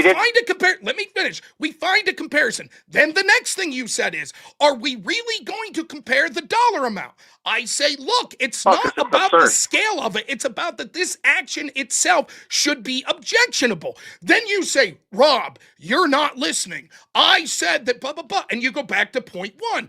You're not, I am vehemently listening to what you say. What you do is you want to go on these soliloquies and talk about broad overarching things because as I said to you the first time I talked to you, you're not good at getting into specifics. What you do is when you see that the own judgment that you're using would mean that you would have to bite the bullet on something that is really your side. Well, that's bad for you because you claim to be nonpartisan, but it is evident by your words and actions that that's not the case. And so what we can see is that no, I'm not done. Just like you talk at great length, I will do so as well.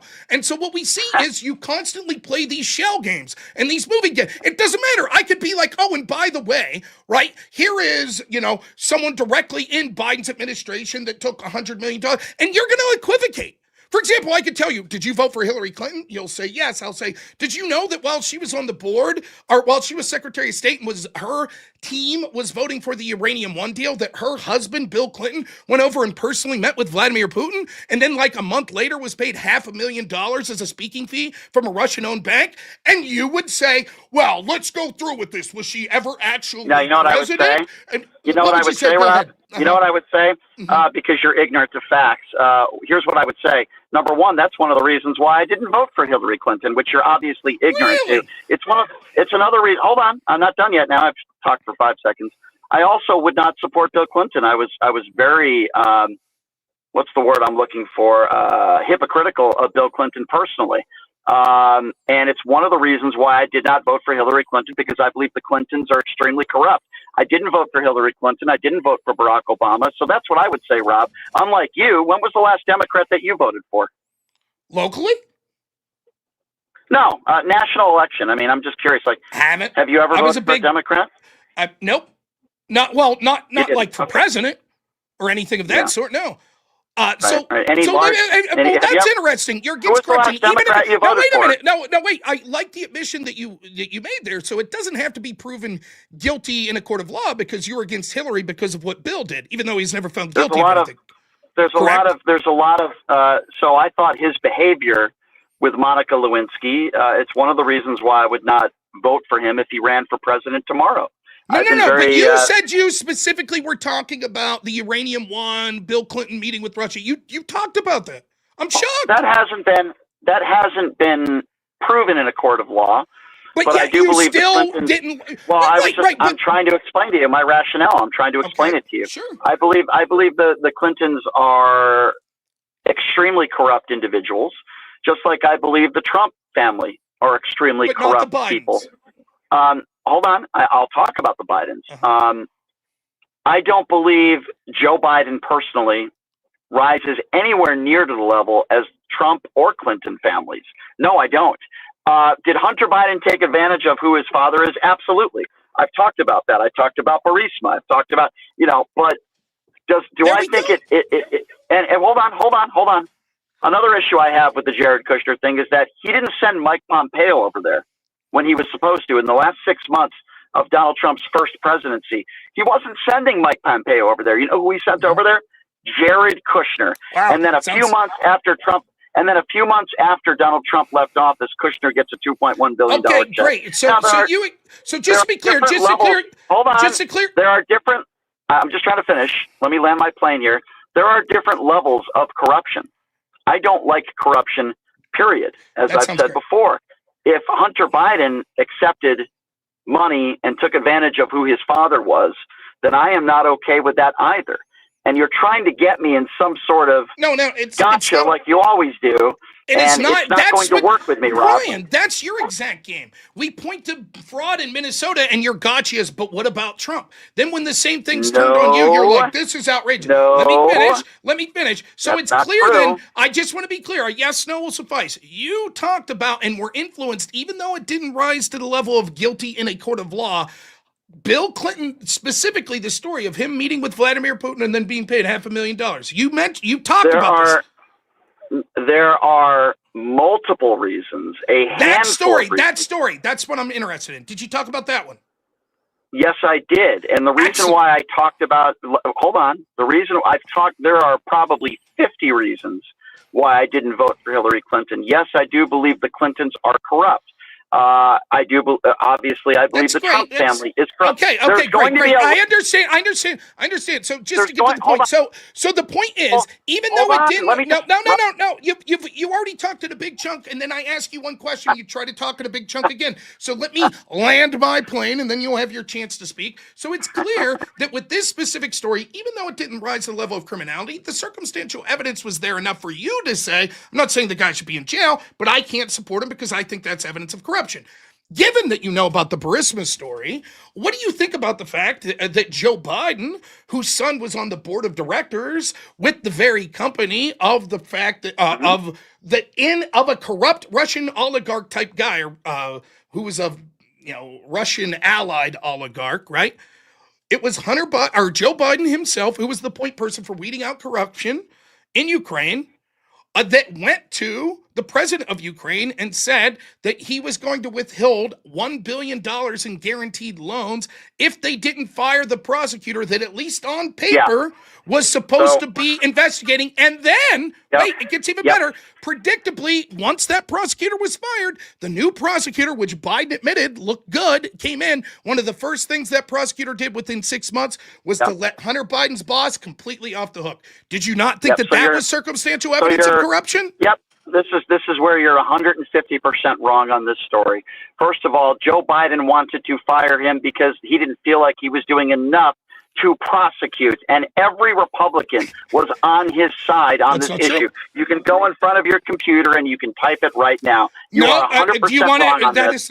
is not true. First off, so your Well, argument go is ahead and type. yes, it is true that based on the evidence that was brought forth by the intel communities under the Obama administration, that Rubio and a handful of other people said, based on the evidence that we have received from them, we post hoc support the firing of Victor Shokin.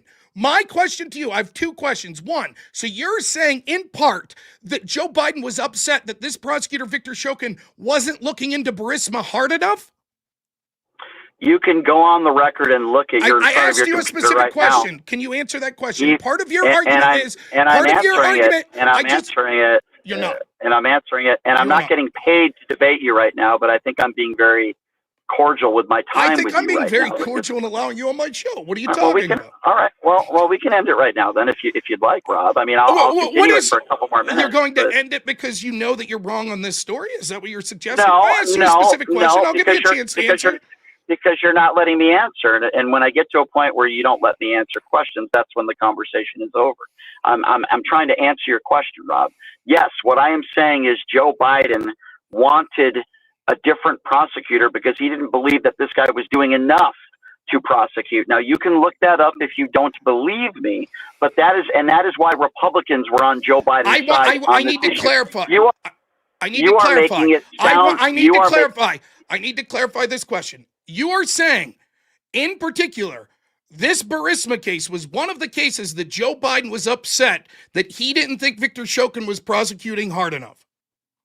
I don't know if he mentioned it specifically, but I know in general terms, he said he didn't feel like he was doing enough to prosecute corruption in general terms. He's on the record saying that, and there were a plethora of Republicans that took Joe Biden's side and agreed with him on that. You are trying to make the case that he tried to fire this guy because he was trying to go after and investigate Hunter Biden, and that is completely factually inaccurate, and there's no evidence to back up your claim. That is absolutely untrue, and I'll tell you why. One, it is show me the laughable. It is laughable that the argument that people like you tried to make is actually Joe Biden was upset that the prosecutor wasn't investigating his own son's company harder. That is a laughable argument to anyone who has children. That Joe Biden is a father that was pissed off that this prosecutor wasn't investigating his son's company harder. That's laughable. Number two. Never said that. Never said that. Articulated. Never said that. Already You're wrong. articulated. I never said that. Number two. Already articulated what happened with Republicans signing off on this later. Number three. If the Obama administration and Joe Biden in particular was the point person for this, and they had talked about the Burisma story and knew how corrupt Zlochevsky was, the guy that was running Burisma, why were they not furious when one of the first acts that the prosecutor that they put in that they wanted there was to let this corrupt oligarch off the books? And the other question I have for you is, can you show me one time in history where the United States has conditioned aid off of the firing of a prosecutor, which is unique in this time, and it happened to be a prosecutor that was looking into the vice president's son's company? I'm going to have to hook you up with Lev Parnas because I've had private conversations with Lev Parnas. You hook me up with Lev. You do it. I'll be happy to talk to him. Because I've probably had about 20 hours worth of private conversations with him about this exact subject. So if Lev wants to do your show, I'm that's happy not an to. answer. That's just saying talk to someone else. You're asking me the same question over and over and over again. I'll say it again. Joe Biden made statements on the record that the reason why he wanted this guy gone is because he wasn't doing enough to prosecute. When did he make those statements? Before or after? You can look it up. You can look it up, Rob. I know the answer. Just to be clear. So wait.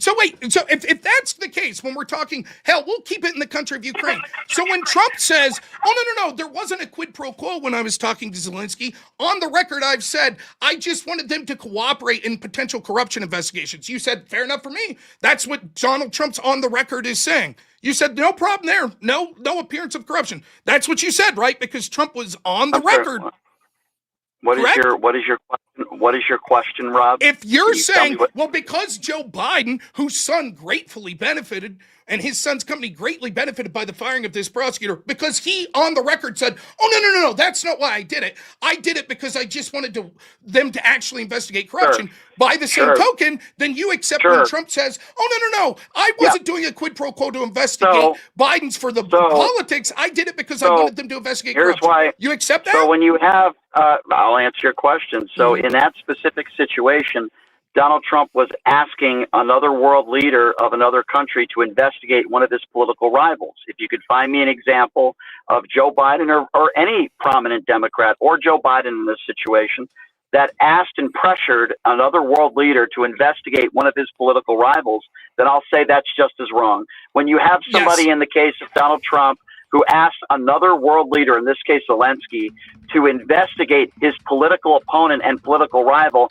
I think that's wrong. And I hear you typing, so if you can find me something, which I'm sure you're trying to Google right now, of Joe Biden asking another world leader to investigate Donald Trump, then I'll call that out as well. So first off, right? What this was even worse. Is it legitimate for a president or a vice president or a member of an administration to ask foreign leaders to cooperate in investigations into people of the other political party? Is that legitimate? Can it ever be legitimate? I don't think it's ever legitimate for a president or incoming president or current president of the United States to ask another world leader to investigate one of their political rivals. That is never legitimate, and it should never be legitimate, whether it's a Republican or a Democrat. Absolutely not.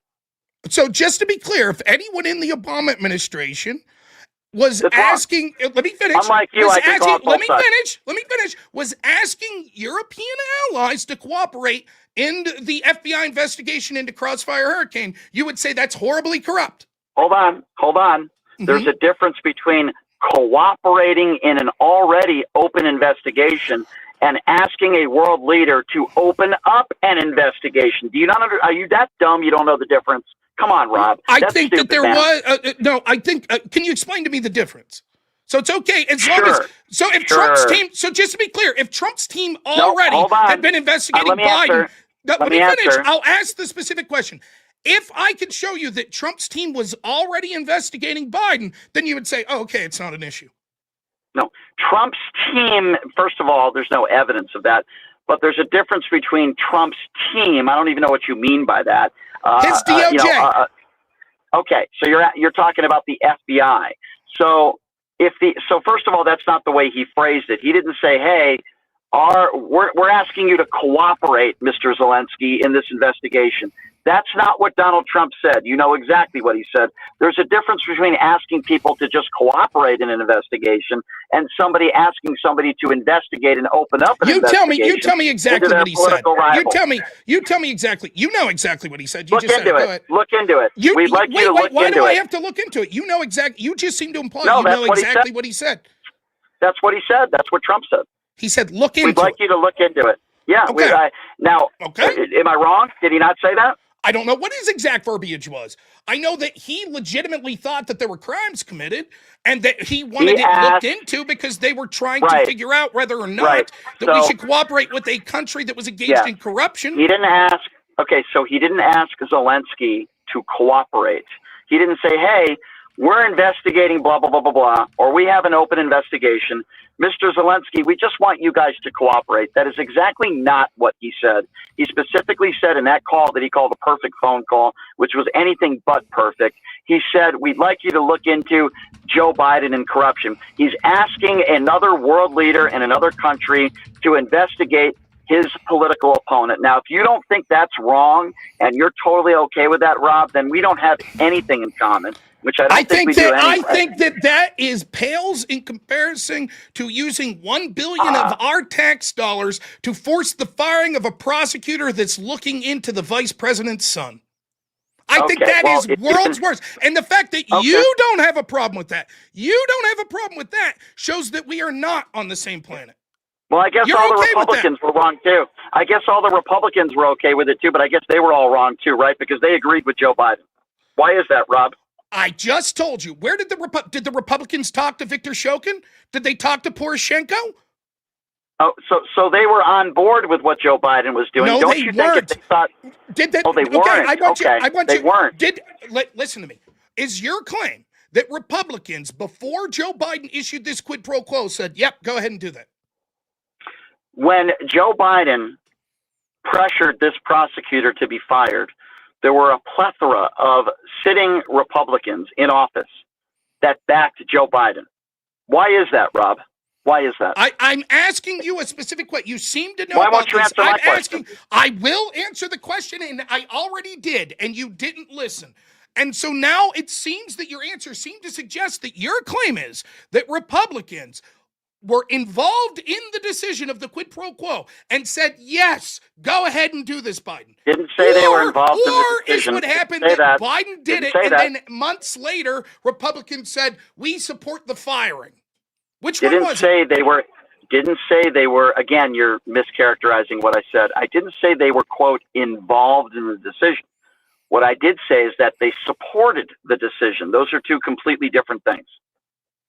So what I You already understand the explained. So that my point is Joe Biden made this decision on his own. In fact, there is audio of people that were on Air Force Two that were flying over there that said it was Biden himself that came up with the idea of tying the loan to this, that he issued this quid pro quo. He came up with it. Afterwards, in a post hoc justification, what we saw was that the intel agencies under Biden and the Biden DOJ that just did this horrible fucking corrupt thing were like, trust us, bro, this was worth it. However, what we see is if it was true that the Obama and Biden administration was actually against corruption, then they would have been furious that the prosecutor that they put in, by the way, corrupt prosecutor was enough to keep them from sending $1 billion when it came to Victor Shokin. But as soon as it was the next guy, right? What was his name? It starts with Lushenko. As soon as it was Lushenko, a guy that they supported who was letting corrupt oligarchs, all of a sudden they didn't care. All of a sudden, they started. In fact, not only did they not care and continue to cooperate economically with Ukraine, Biden personally went over right at the end of the Obama administration and said he's doing great after he left his son off the hook. And by the way, let's go with the exact quote that Trump said to Zelensky. You ready? The other thing that there's a lot of talk about Biden's son, that Biden stopped the prosecution of a lot of people want to find out. So whatever you could do with the attorney general would be great. Biden went around bragging that let me finish. Biden went around bragging he stopped the prosecution. If you could look into it, it sounds horrible. In other words, he was asking for cooperation with the attorney general.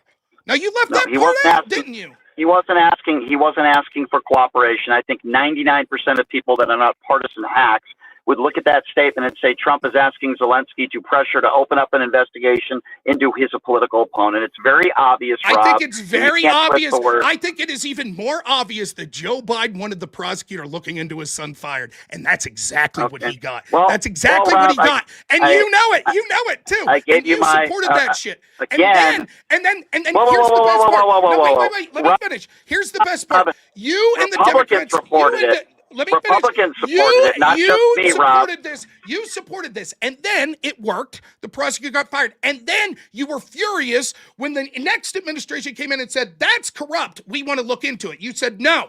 We were okay with Biden using $1 billion of our tax dollars to force the firing of a prosecutor looking into his son. We were fine with that. The real crime is trying to investigate it.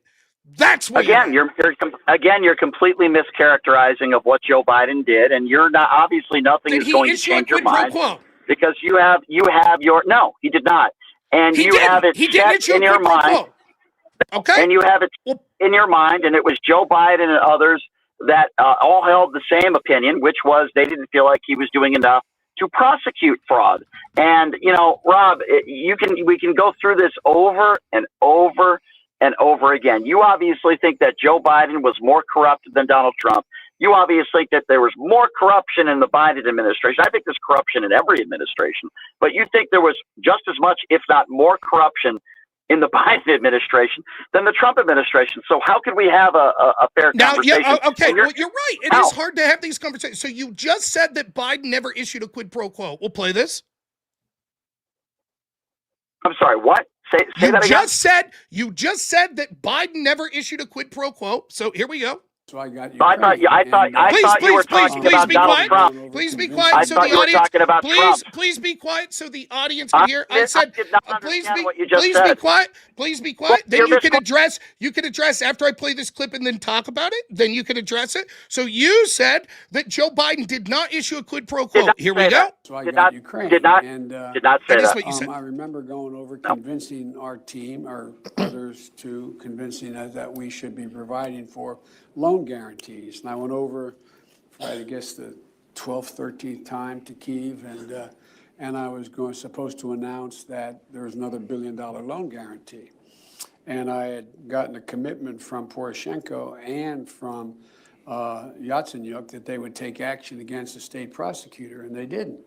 So they said they were walking out to press conference. I said, no, I said, I'm not going to, we're not going to give you the $1 billion. They said, you have no authority. You're not the president. The president said. I said, call him. I said, I'm telling you, you're not getting the $1 billion. I said, you're not getting the $1 billion. I'm going to be leaving here. And I think it was, 6 hours? I said, I'm leaving in 6 hours. If the prosecutor's not fired, you're not getting the money. Well, son of a bitch. Got fired. Wow, that sounds like a quid pro quo. So, yes, what we could see is then after this quid pro quo, they fired him. Then the investigation into Hunter Biden's company was dropped miraculously. And the Biden administration that was so concerned, in your words, they said, they're on record saying that the reason they withheld $1 billion, by the way, you didn't answer this question, so I'll ask you again. At the end of this, but this has never been done in history where we have conditioned aid on the firing of a single prosecutor. But it was so egregious that the Ukrainian prosecutors won't going after corruption that they continued to work with the following prosecutor who the first thing he did almost was stop the investigation into Hunter Biden's family. Can you show me one example in history where the United States has conditioned financial aid to a country for the firing of a single prosecutor? Go ahead. So yeah, you didn't let me address the first part of this, which was pretty simple. And the point that I was trying to make earlier before you interrupted me was you should take issue with all the Republicans that were on Joe Biden's side on this one. It's been answered. I answered it over and over. I don't know what to say. Yes, I dislike many Republicans as well. Cool. Yeah, well, I never hear you really talk about that. I do find that kind of interesting. Oh my gosh! For all the I did a whole show on Tom Emmer sucking ass twice this week.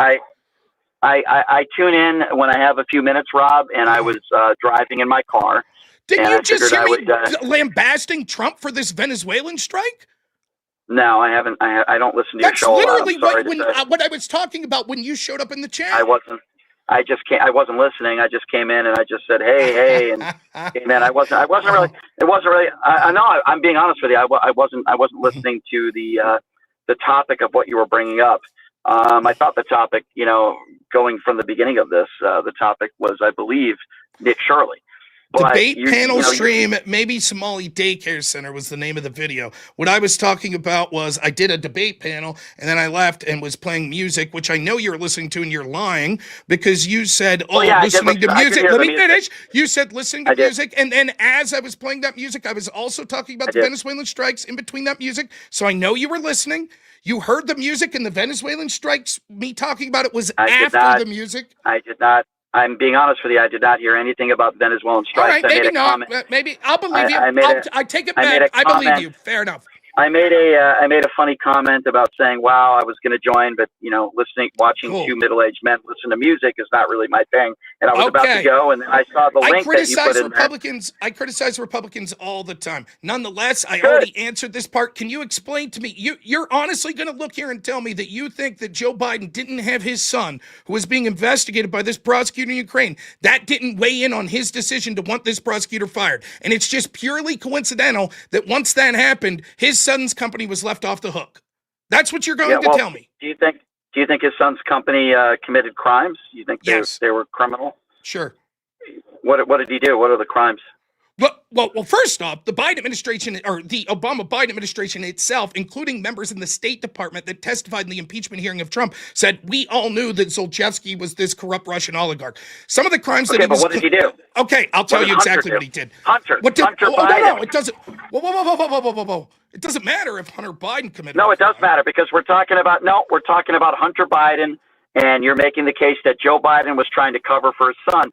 So I'm asking you, what is the accusation and what would be the crime? What did Hunter Biden do? Okay, first off, Hunter, two things.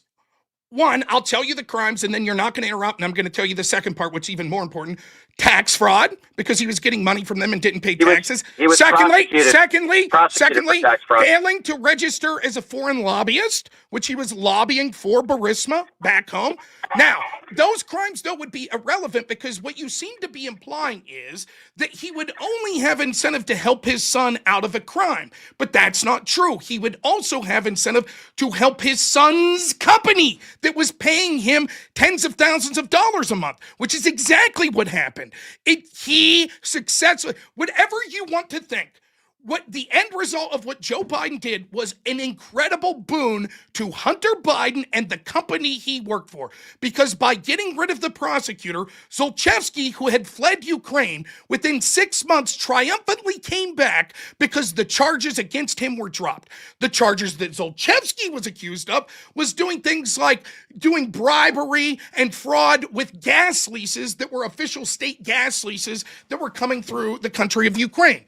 You're trying to mix things and saying, well, if Hunter Biden himself didn't commit a crime, then there would be no possible fraud or reason of selfishness for Joe Biden to issue a firing of a prosecutor that was looking into Hunter Biden's company.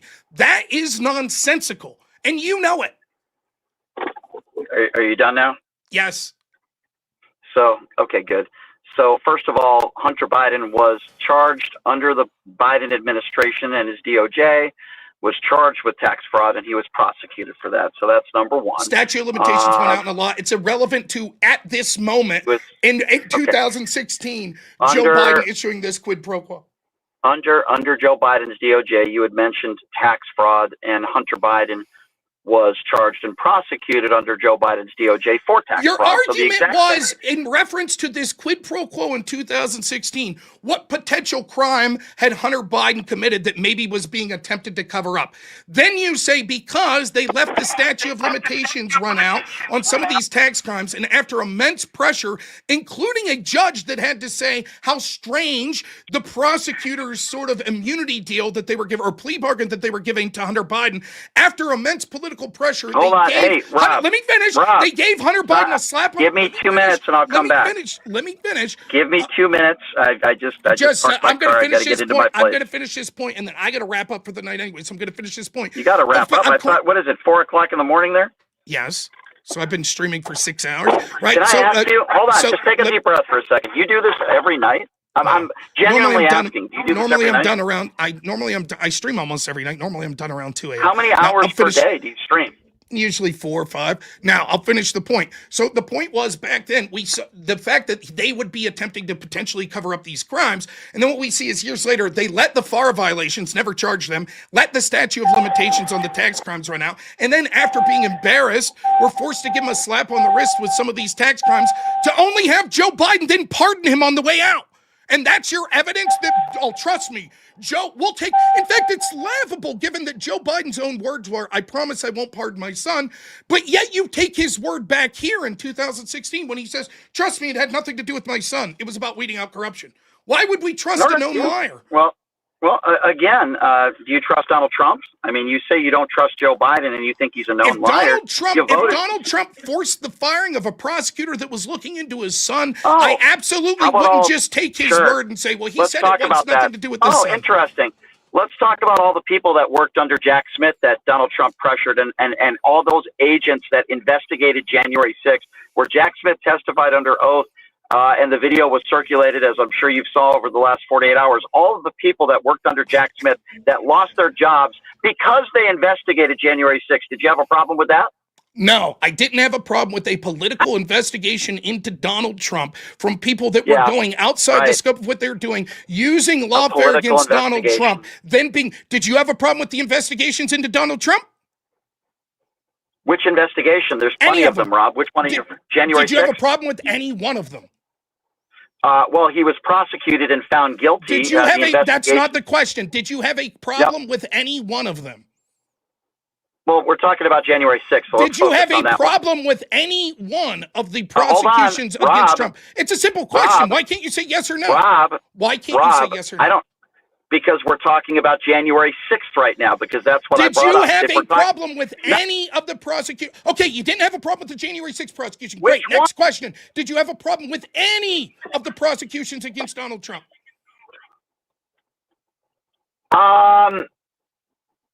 I think the Stormy Daniels stuff, he was over prosecuted in that one, even though he is a 34 count felon. Right, I do you think a had lot a of problem that. with it, and yet you quote it all the time, saying he's a 34 count felon, Well, including when I debated you. The reason why, hold on a second, I'm trying to answer you. Obviously, he is a 34 count convicted felon. However, And something you think was an over prosecution.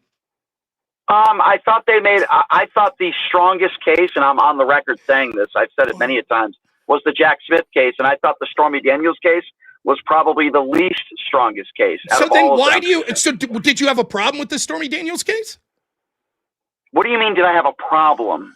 You asked me if I had a problem with Trump and his team looking at the people under Jack Smith. And you made it seem like, oh, that's so ridiculous, you don't have a problem. And I was like, did you have a problem with the prosecutions of Donald Trump in the same sense? Did you have a problem I'll make with a the Stormy comparison. Daniels case? I'll make a comparison to the Stormy Daniels case and the Kyle Rittenhouse case in this aspect.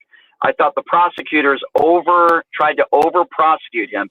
Same thing with George Zimmerman. I thought there was criminality, and certainly Donald Trump broke the law. I do feel like Kyle Rittenhouse broke the law, but they went for too much. Same thing with the Zimmerman case. They went for murder charges instead of involuntary manslaughter. Sometimes prosecutors go for a little bit too much, and they go for the kill. Instead, just go for what you got that's right in front of you. So then why would you continue to parrot propaganda for a charge that you thought was overcharged? Sure. So first of all, it's not propaganda. Sure. When a jury of hold on, let me finish. You don't agree with the jury. You don't agree with it. Rob, the jury doesn't have anything to do with the charges that were filed. A jury, they're the ones that decide whether he's guilty or not. So no, I don't have a problem with the jury. I said the prosecutors might have tried to over-prosecute. Now you can laugh, but here's the bottom line here. You can disagree with that case, and you could disagree and say that Trump didn't do anything wrong. But the fact of the matter is, whether we agree or not, it doesn't matter, because in the courts, in our system, he's a 34 count felon. Okay, now he wasn't sentenced. It doesn't matter. Do you think there are people that are found guilty of things that were actually innocent? Okay, hold on. Is that a serious question? So you think in the history that's a serious question. history- Assumably, if you were good faith, you'd say, of course, there are people that are found innocent that were guilty. There are people that are found guilty that were innocent. Can I answer? Sure. So I didn't think that was a serious question, so I guess it was. Yes, Rob, in the history of this country, not every single time does the justice system get it right, if that's a serious Very question. good. And so given that you feel that But I respect the let me decision. finish. Given that you feel that the prosecutors, you had a problem that they over prosecuted him, even though that he was found guilty, wouldn't that mean someone that was good faith would say, well, look, maybe Trump did some wrong here, but this was gross overkill, saying 34 felonies. That's ridiculous. Instead, you repeat it over and over again. It's one of your go-to lines. You would think if you had a problem with it, you would say, well, they found him guilty, even though I had a problem with it. So first of all, I don't have go-to lines. I'm absolutely willing to talk about any different subject. If I was the guy that just went on my radio show every day and just had the same go-to lines, I wouldn't be doing national television every single day. So that's number one. You say 34 felonies a lot. Would you say you say it once a week? Pointing out that he's a felon? Sure. That he's a 34 felon. Okay, then that sounds like one of your go-to lines. Charges that you thought were overcharged. By the way, you repeat once a week. Okay, so first of all, Rob, he is a 34 count felon. Okay, that's that not you an think opinion. Was overcharged. That's a fact. I thought the prosecutors, again, this is where you mischaracterize. Before the convictions, I thought that the prosecutors made a mistake, and a lot of legal experts thought that they might be going for a little bit too much. I thought the same thing in a lot of other cases. But when push comes to shove, in the end, I believe the prosecutors got it right. Why do I say that? Because a jury of Donald Trump's peers found that he was guilty on all 34 charges. But you just got done saying that they could be wrong. wrong. So if you felt that the charges were wrong, that they were overcharged, No. whether or not they found him guilty of I that's didn't irrelevant. say, Rob, I never used the terminology that the charges were, quote, wrong. I thought at that time that there's a difference between going for too much and maybe overcharging somebody and saying that they were so wrong. So then what's your problem? So if you end up thinking, actually, I ended up being happy with it because they found it, so then you didn't have a problem. Well, a jury found that he was guilty, and here's the difference between me and you. Then you didn't have a the problem difference here is so that then you didn't have a problem. You didn't and don't have a problem with that. Rob, the difference between me and you is when a court makes a final outcome and a jury decides, even though I might not agree with something, I respect it. Kyle Rittenhouse is a perfect example. I've never called Kyle Rittenhouse a murderer. I've never called him a murderer. A jury found him not So then guilty. you don't have a problem. But hold on. But it goes both ways. Hold on, Rob. It goes both ways. If a jury finds somebody guilty, yeah, in some cases I might say, geez, I think the jury might have gotten that wrong. I don't feel that way in this case. Now, if you think the then you prosecutors... don't. I mean, this is incredible. Think about it. I say, did you have a problem with the case? You say yes. We painstakingly go through it, and you're basically like, no, I didn't have a problem. Why couldn't you just say this? No, I didn't have a problem with any of the investigations because I think Trump is guilty. So I didn't have a problem with them. Because I'm trying. You don't listen. What I said was listen. when the case was ongoing. When the case was drone on and on. Rob, deflection. I gave you a long time to I gave you a long time to talk there. Now I'll take my time. What you do is you go on and on and on because you are exactly what you criticize other of. You are one of the most partisan people I've seen. And what happens is, that's funny. What happens is what you do is that's every time that it's shown, you act incredulous. You talk for 3 minutes at a time. You go, oh yeah, I locked me up because I said permanently and it should be temporarily. And what I don't do is go off and blame the Democrats under them. And we could see that it was actually the Republicans that privatized and Donald Trump. If you had a problem, it's clearly racial. If you had a problem, you would be talking about the pardons that Donald Trump. And so it's like, wait a minute, we've ran so far afoul of what we were talking about. Same thing here. I said, did you have a problem with any of the investigations? Yes, I had a problem. It was overcharged. Okay, if you had a problem, it was overcharged, and you think they were wrong to do that, why do you keep touting that he's a 34-time felon? A good faith person would say, look, the jury may have found him guilty of that, but it's kind of ridiculous that they overcharged him like that. Instead, because you don't like Trump, you take that, and then when pressed on it, you go on this big soliloquy, and you're like, well, the thing is, I respect the jury, and so now I can say that, and that's not a problem. Just don't bullshit us. Just say the truth. Why is it so hard for people like you to just say, Rob, I'll be Brian Shapiro. I'll be Brian Shapiro here. Because, Rob, I don't think you're smart enough to understand my opinion. Let me finish, please. Let me finish. And then I'll do what you should have done. Then I'll steel man the bullshit you're trying to sell us. So this is what legitimate good faith Brian Shapiro would have said.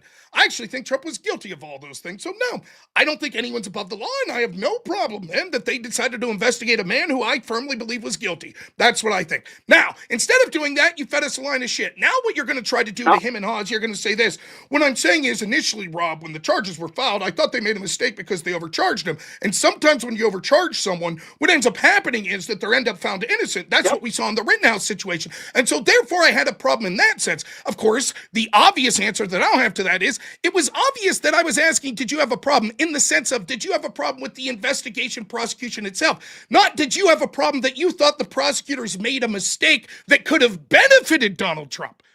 That's not what I was asking. And so I will be more clear with the question because you know what I was asking, but you're trying to weasel because you're used to debating people that don't have my talent or ability to see through this bullshit. So I will ask the question to you very specifically.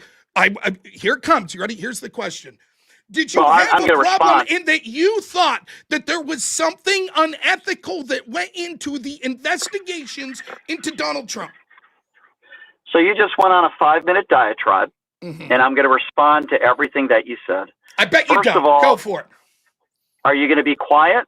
Because if you're not, the conversation is over. You feel free to leave if you like. You've interrupted me more than vice versa. You just went into a 5-minute right-wing. That's what you do the entire time, and then you interrupt. Are you going to? You now let me talk for 5 seconds. Can I speak now? Go ahead. Thank you. So first of all, you called me partisan. I asked you to name one Democrat that you've ever voted for, and you didn't name me one. I voted for 8 Republicans in the midterms, as I've stated before, and I state again. You hate Trump. It's irrelevant.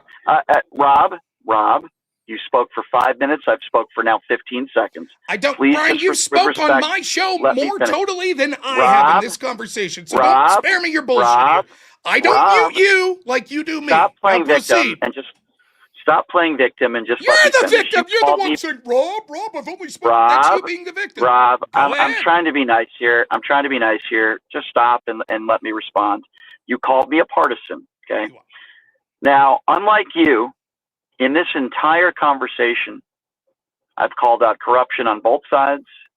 I've been very consistent, and I've openly criticized Joe Biden, and I still do. I'm still very upset that Joe Biden didn't step down much sooner and only gave Democrats 3 months to defeat Donald Trump. I voted for Republicans and Democrats nonstop, and I've never been a Democrat my entire life. Not that there's anything wrong with being a Democrat or a liberal. I call out Democrats every single day. In fact, I did that today, in talking a little bit more about Ilhan Omar. You are not capable of calling out what is obvious when it comes to Donald Trump and MAGA Republicans. And every single time I have a conversation with you, I guess that's what you would call it, a conversation, you're so hell-bent on winning a debate or calling yourself the winner, and then people saying, you destroyed him, instead of actually having a conversation. Now, another thing, Rob, I'm a radio host, okay? I do an actual show. Entertain, inform. My entire life is not, oh boy, I better prepare for this debate and I better beat somebody in this debate. That's not what I do, Rob. Now, I'm happy to have debates with people. I'm happy to have conversations with people, but that's not what I do.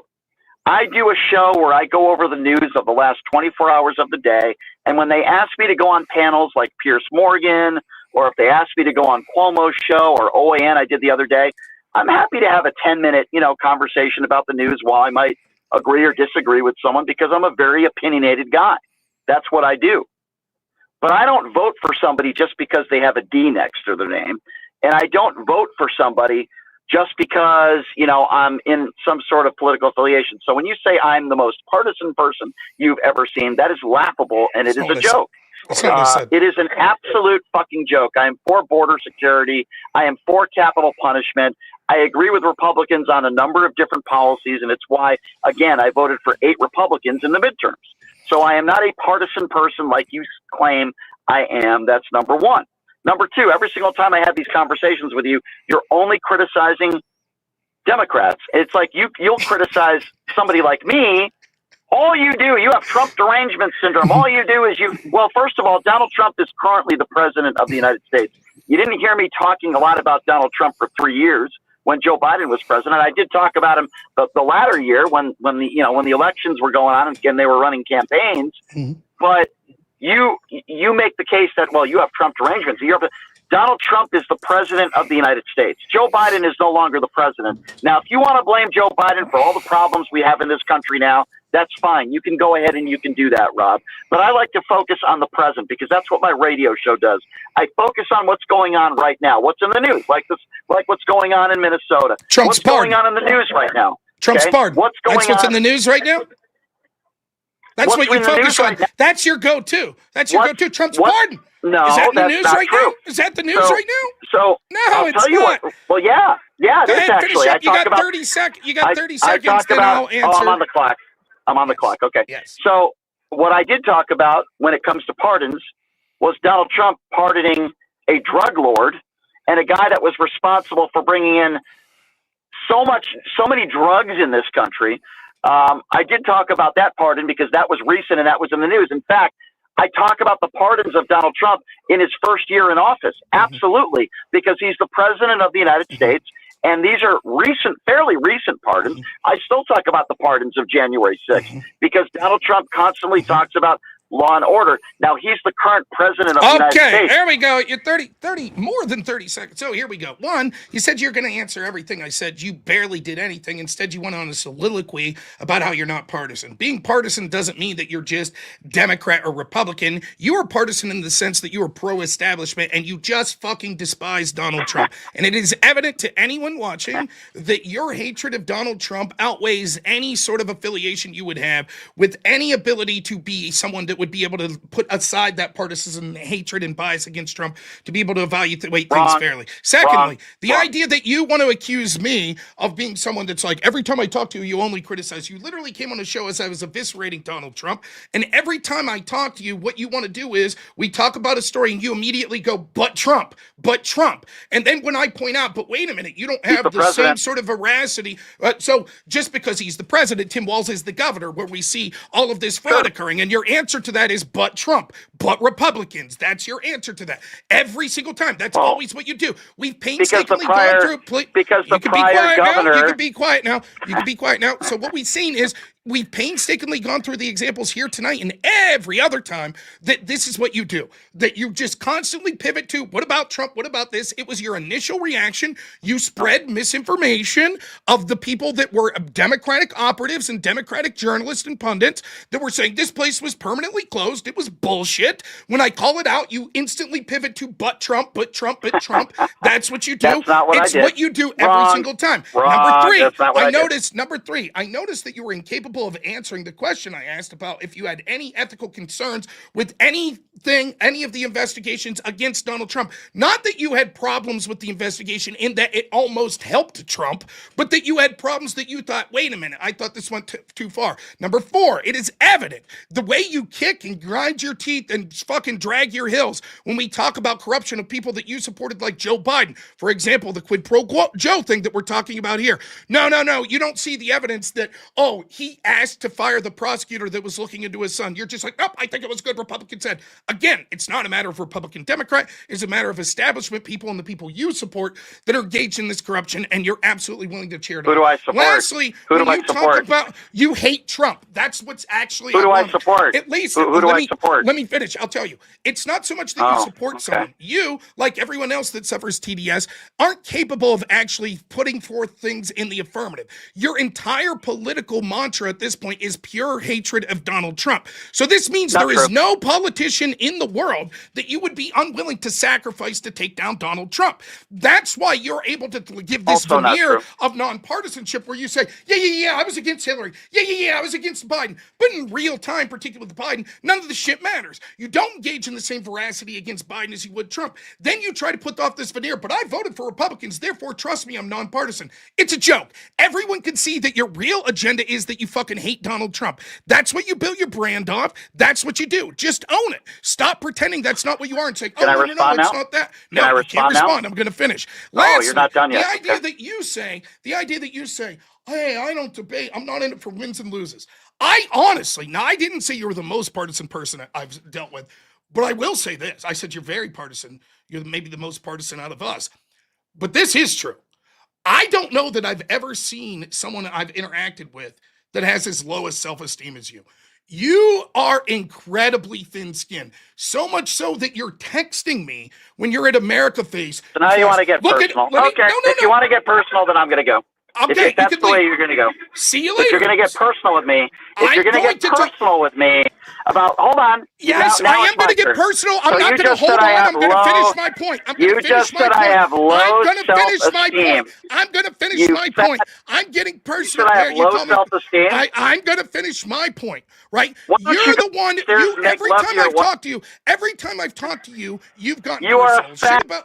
See, there Rob, you go. That's what Things you about are. Weight and you stuff said like I that. have low self-esteem. Yes, if you'd shut up, I'll give you I'm going to finish and give you a chance to respond. If you would shut up, I would do that. Fuck. If you would, why don't you show your tits, Rob? Show your again, tits. is that what you said to that woman that you allegedly bilked out $37,000? Is that what you said to her? Allegedly, as you were taking that woman's money? Is that what you said to her? Why don't you show me your tits? Is that what you said? Is that some of the alleged abuse that you gave to that woman? Is that some You of it? went personal with me when you'll you be lose a quiet. debate. You'll be quiet and you'll listen to my point. What I was saying is you made it personal when you said, I don't have to say that I win like you and blah, blah, blah. I'm only referencing that. I'm not insulting your relationships. I'm not insulting your appearance. I'm saying that I feel you have low self-esteem because what happens is you might not say I won the debate because you know you didn't. So instead you have this other way of being braggadocious. And that's when you say, Rob, right now I'm at America Fest and you're a fucking loser and I'm down here with all these people. And you continually call into my show and you continually bring up Andrew Wilson. Yeah, you're right. You're not saying you won debates because you lost. But what you're doing instead is showing that your ego has been damaged, that me and Andrew are in your fucking head. That's what you're showing. And so when you say, oh, I'm not like you, I don't need to say I won a debate. Brian, I've never seen, he left, I didn't ban him. I have never seen someone do this shit. I've been involved in tons of debates where people said I won, this person sucked, blah, blah, blah. I have never seen someone continually go to the lengths that go back over and over and over and over again and say, I'm so big, I'm big time, I'm so much bigger than you, sending me fucking text messages on my phone saying, oh man, I'm fucking big shit. I'm down here at America Fest and what the fuck are you doing? That's what I'm talking about. That's not me making it personal, talking about his image. That's not me making it personal, talking about his relationships, which he started with me. It's none of that. That's me. If you're going to say that there's something wrong with me and I have to say I won debates and that people have to say that, then I'm going to say there's something wrong with you and your low self-esteem that makes you keep coming back for more abuse over and over and over. That's the truth. And if you can't handle it and you want to throw a little fucking fit and say, but you're fat, blah, blah, blah, I can't believe you're making it personal. That's one of the most benign insults that you could say to someone. I think you have low self-esteem. Oh, fuck you. You want to make it personal. I don't know what else there is to say. Now, as far as the specific shit here, you can see how slippery he is, right? And what a fucking liar. I set it up perfectly that I knew he would fucking take the bait when I asked him right out of the gate. It seemed that you suggested that this Leering Center was closed permanently. I didn't say that. I said it was closed for that week because I knew it. I had it saved. There it is.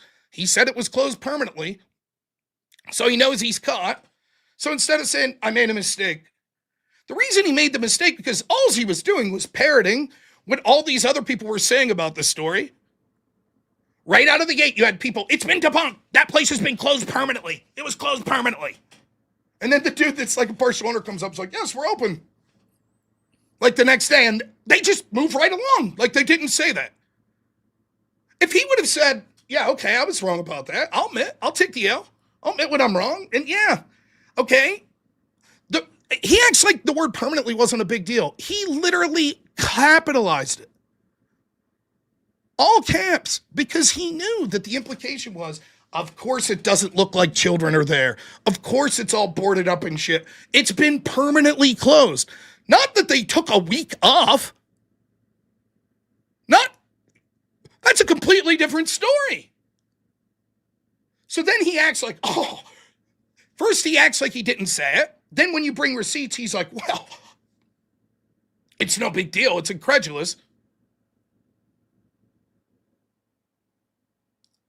And you can see every single thing, right? He'll make some claim, how was this for a stupid fucking claim against Donald Trump? He brought terrorists in. Yeah, this dude from Syria. Yeah, that's what administrations do. They bring in fucking bad people from around the world. Yeah, that happens. Xi's a bad guy. Putin's a bad guy. Do I want my president meeting Putin? Yes. Do I want him meeting Xi? Yes. Do I want him meeting the president of Syria? Yes. Does that mean that they're terrorists? No. Do I want him meeting the Saudi prince? Yes. So then, okay, that attack's bullshit. Okay, that's a bullshit attack. So then he'll go, but after they enriched the family, of the president. Okay, like Joe Biden had Xi after Hunter Biden was getting enriched working for the spy chief of China. Wow, that's different.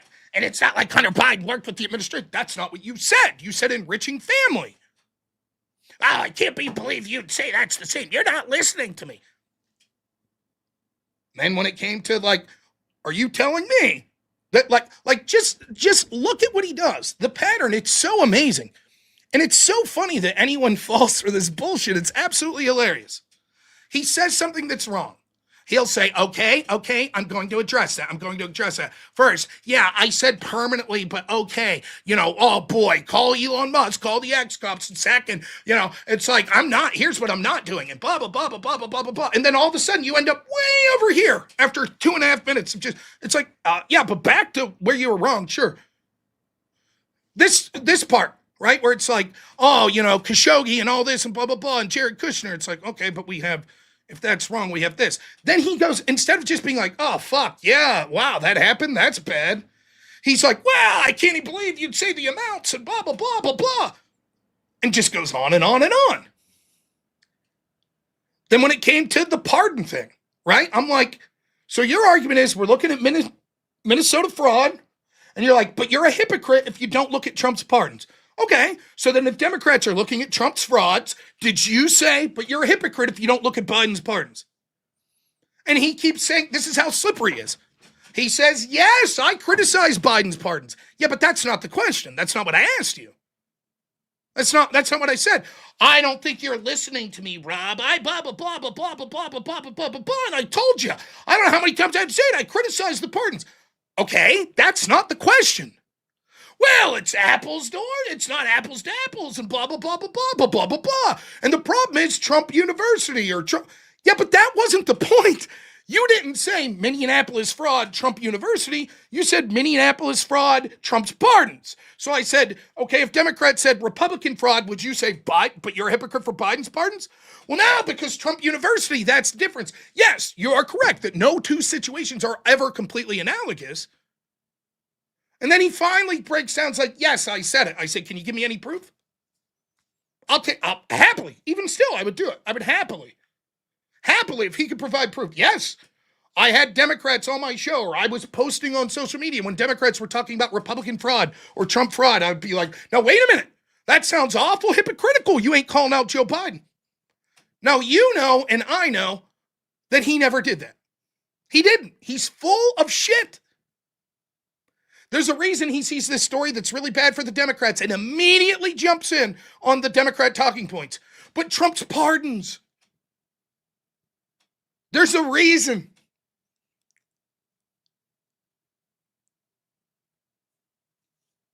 We're not buying it, Rob. Sure, Corey Sherler. Maybe you're not buying it. Good enough for you.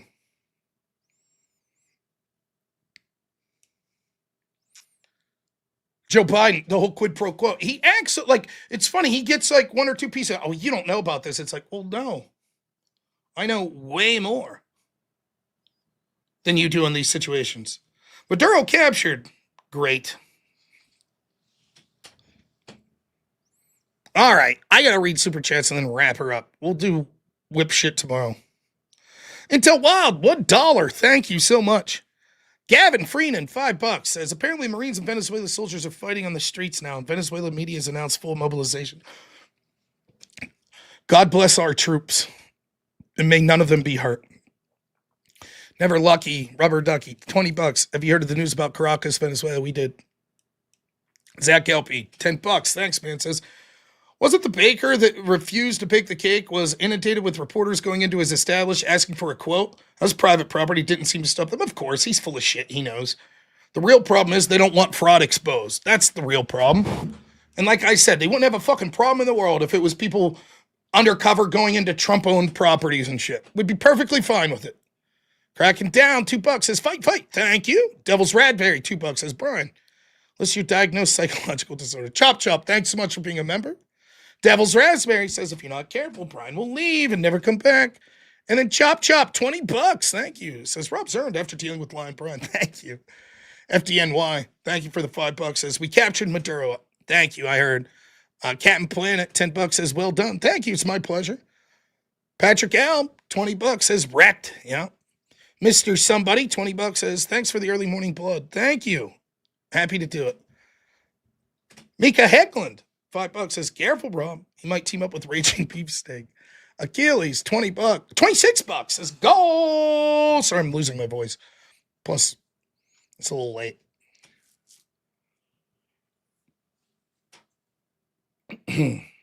But Yeah, you know, the other thing is, I mean, I don't know who else, after all the times he's called me a fat piece of shit and this, that, and the other, every time he calls in, do I mute him? Nope. Do I let him call in? Yep. And he's just like the thinnest fucking skin. Like, imagine if I say, I think you have low self-esteem. How fucking dare you, you fat fuck. After he's like, I don't have to tell people that I won. I'm not like you. I don't have to tell. He's in effect saying that I'm petty or I have low self-esteem. What breaking news haven't I seen, Chop Chop? That they captured Maduro? Yeah, I heard. Not a fan of the attack. So, I do not know that I'll be streaming tomorrow. I'm not certain about that. If I do, it'll have to be a daytime stream, but I'm up pretty late tonight, so I don't know if I'll do it. By the way, even though it says 200%, I'm $1 away. 357 times 2 is 714. Just saying. Yeah, I'm not being paid to debate you. Like, you called into my show. I don't, like...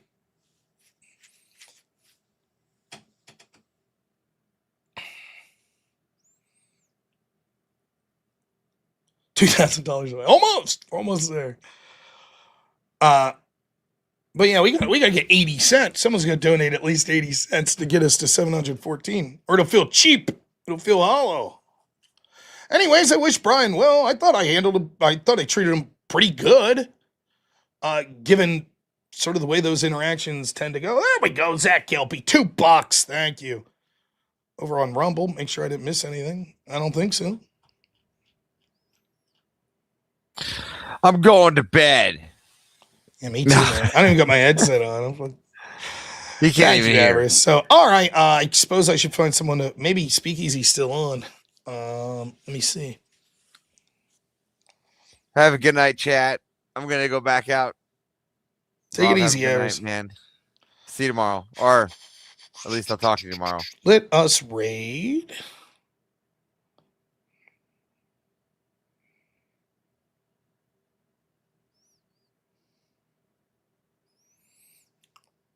Right over to Speakeasy. Someone win $1,000 tonight. Crucible just went live. We'll raid Speakeasy. Here's my raiding policy. Normally, I raid people that are smaller than me, or at least around the same size as me. Someone like Andrew is going to have 5,000 people watching. I don't know that the 200 people helps that much, but someone like Speakeasy, it might help out. So that's usually my policy. Trust me, I assure you, Andrew doesn't have a problem with it as well. So, all right, well, all things Brian Shapiro. Listen, I'll be honest.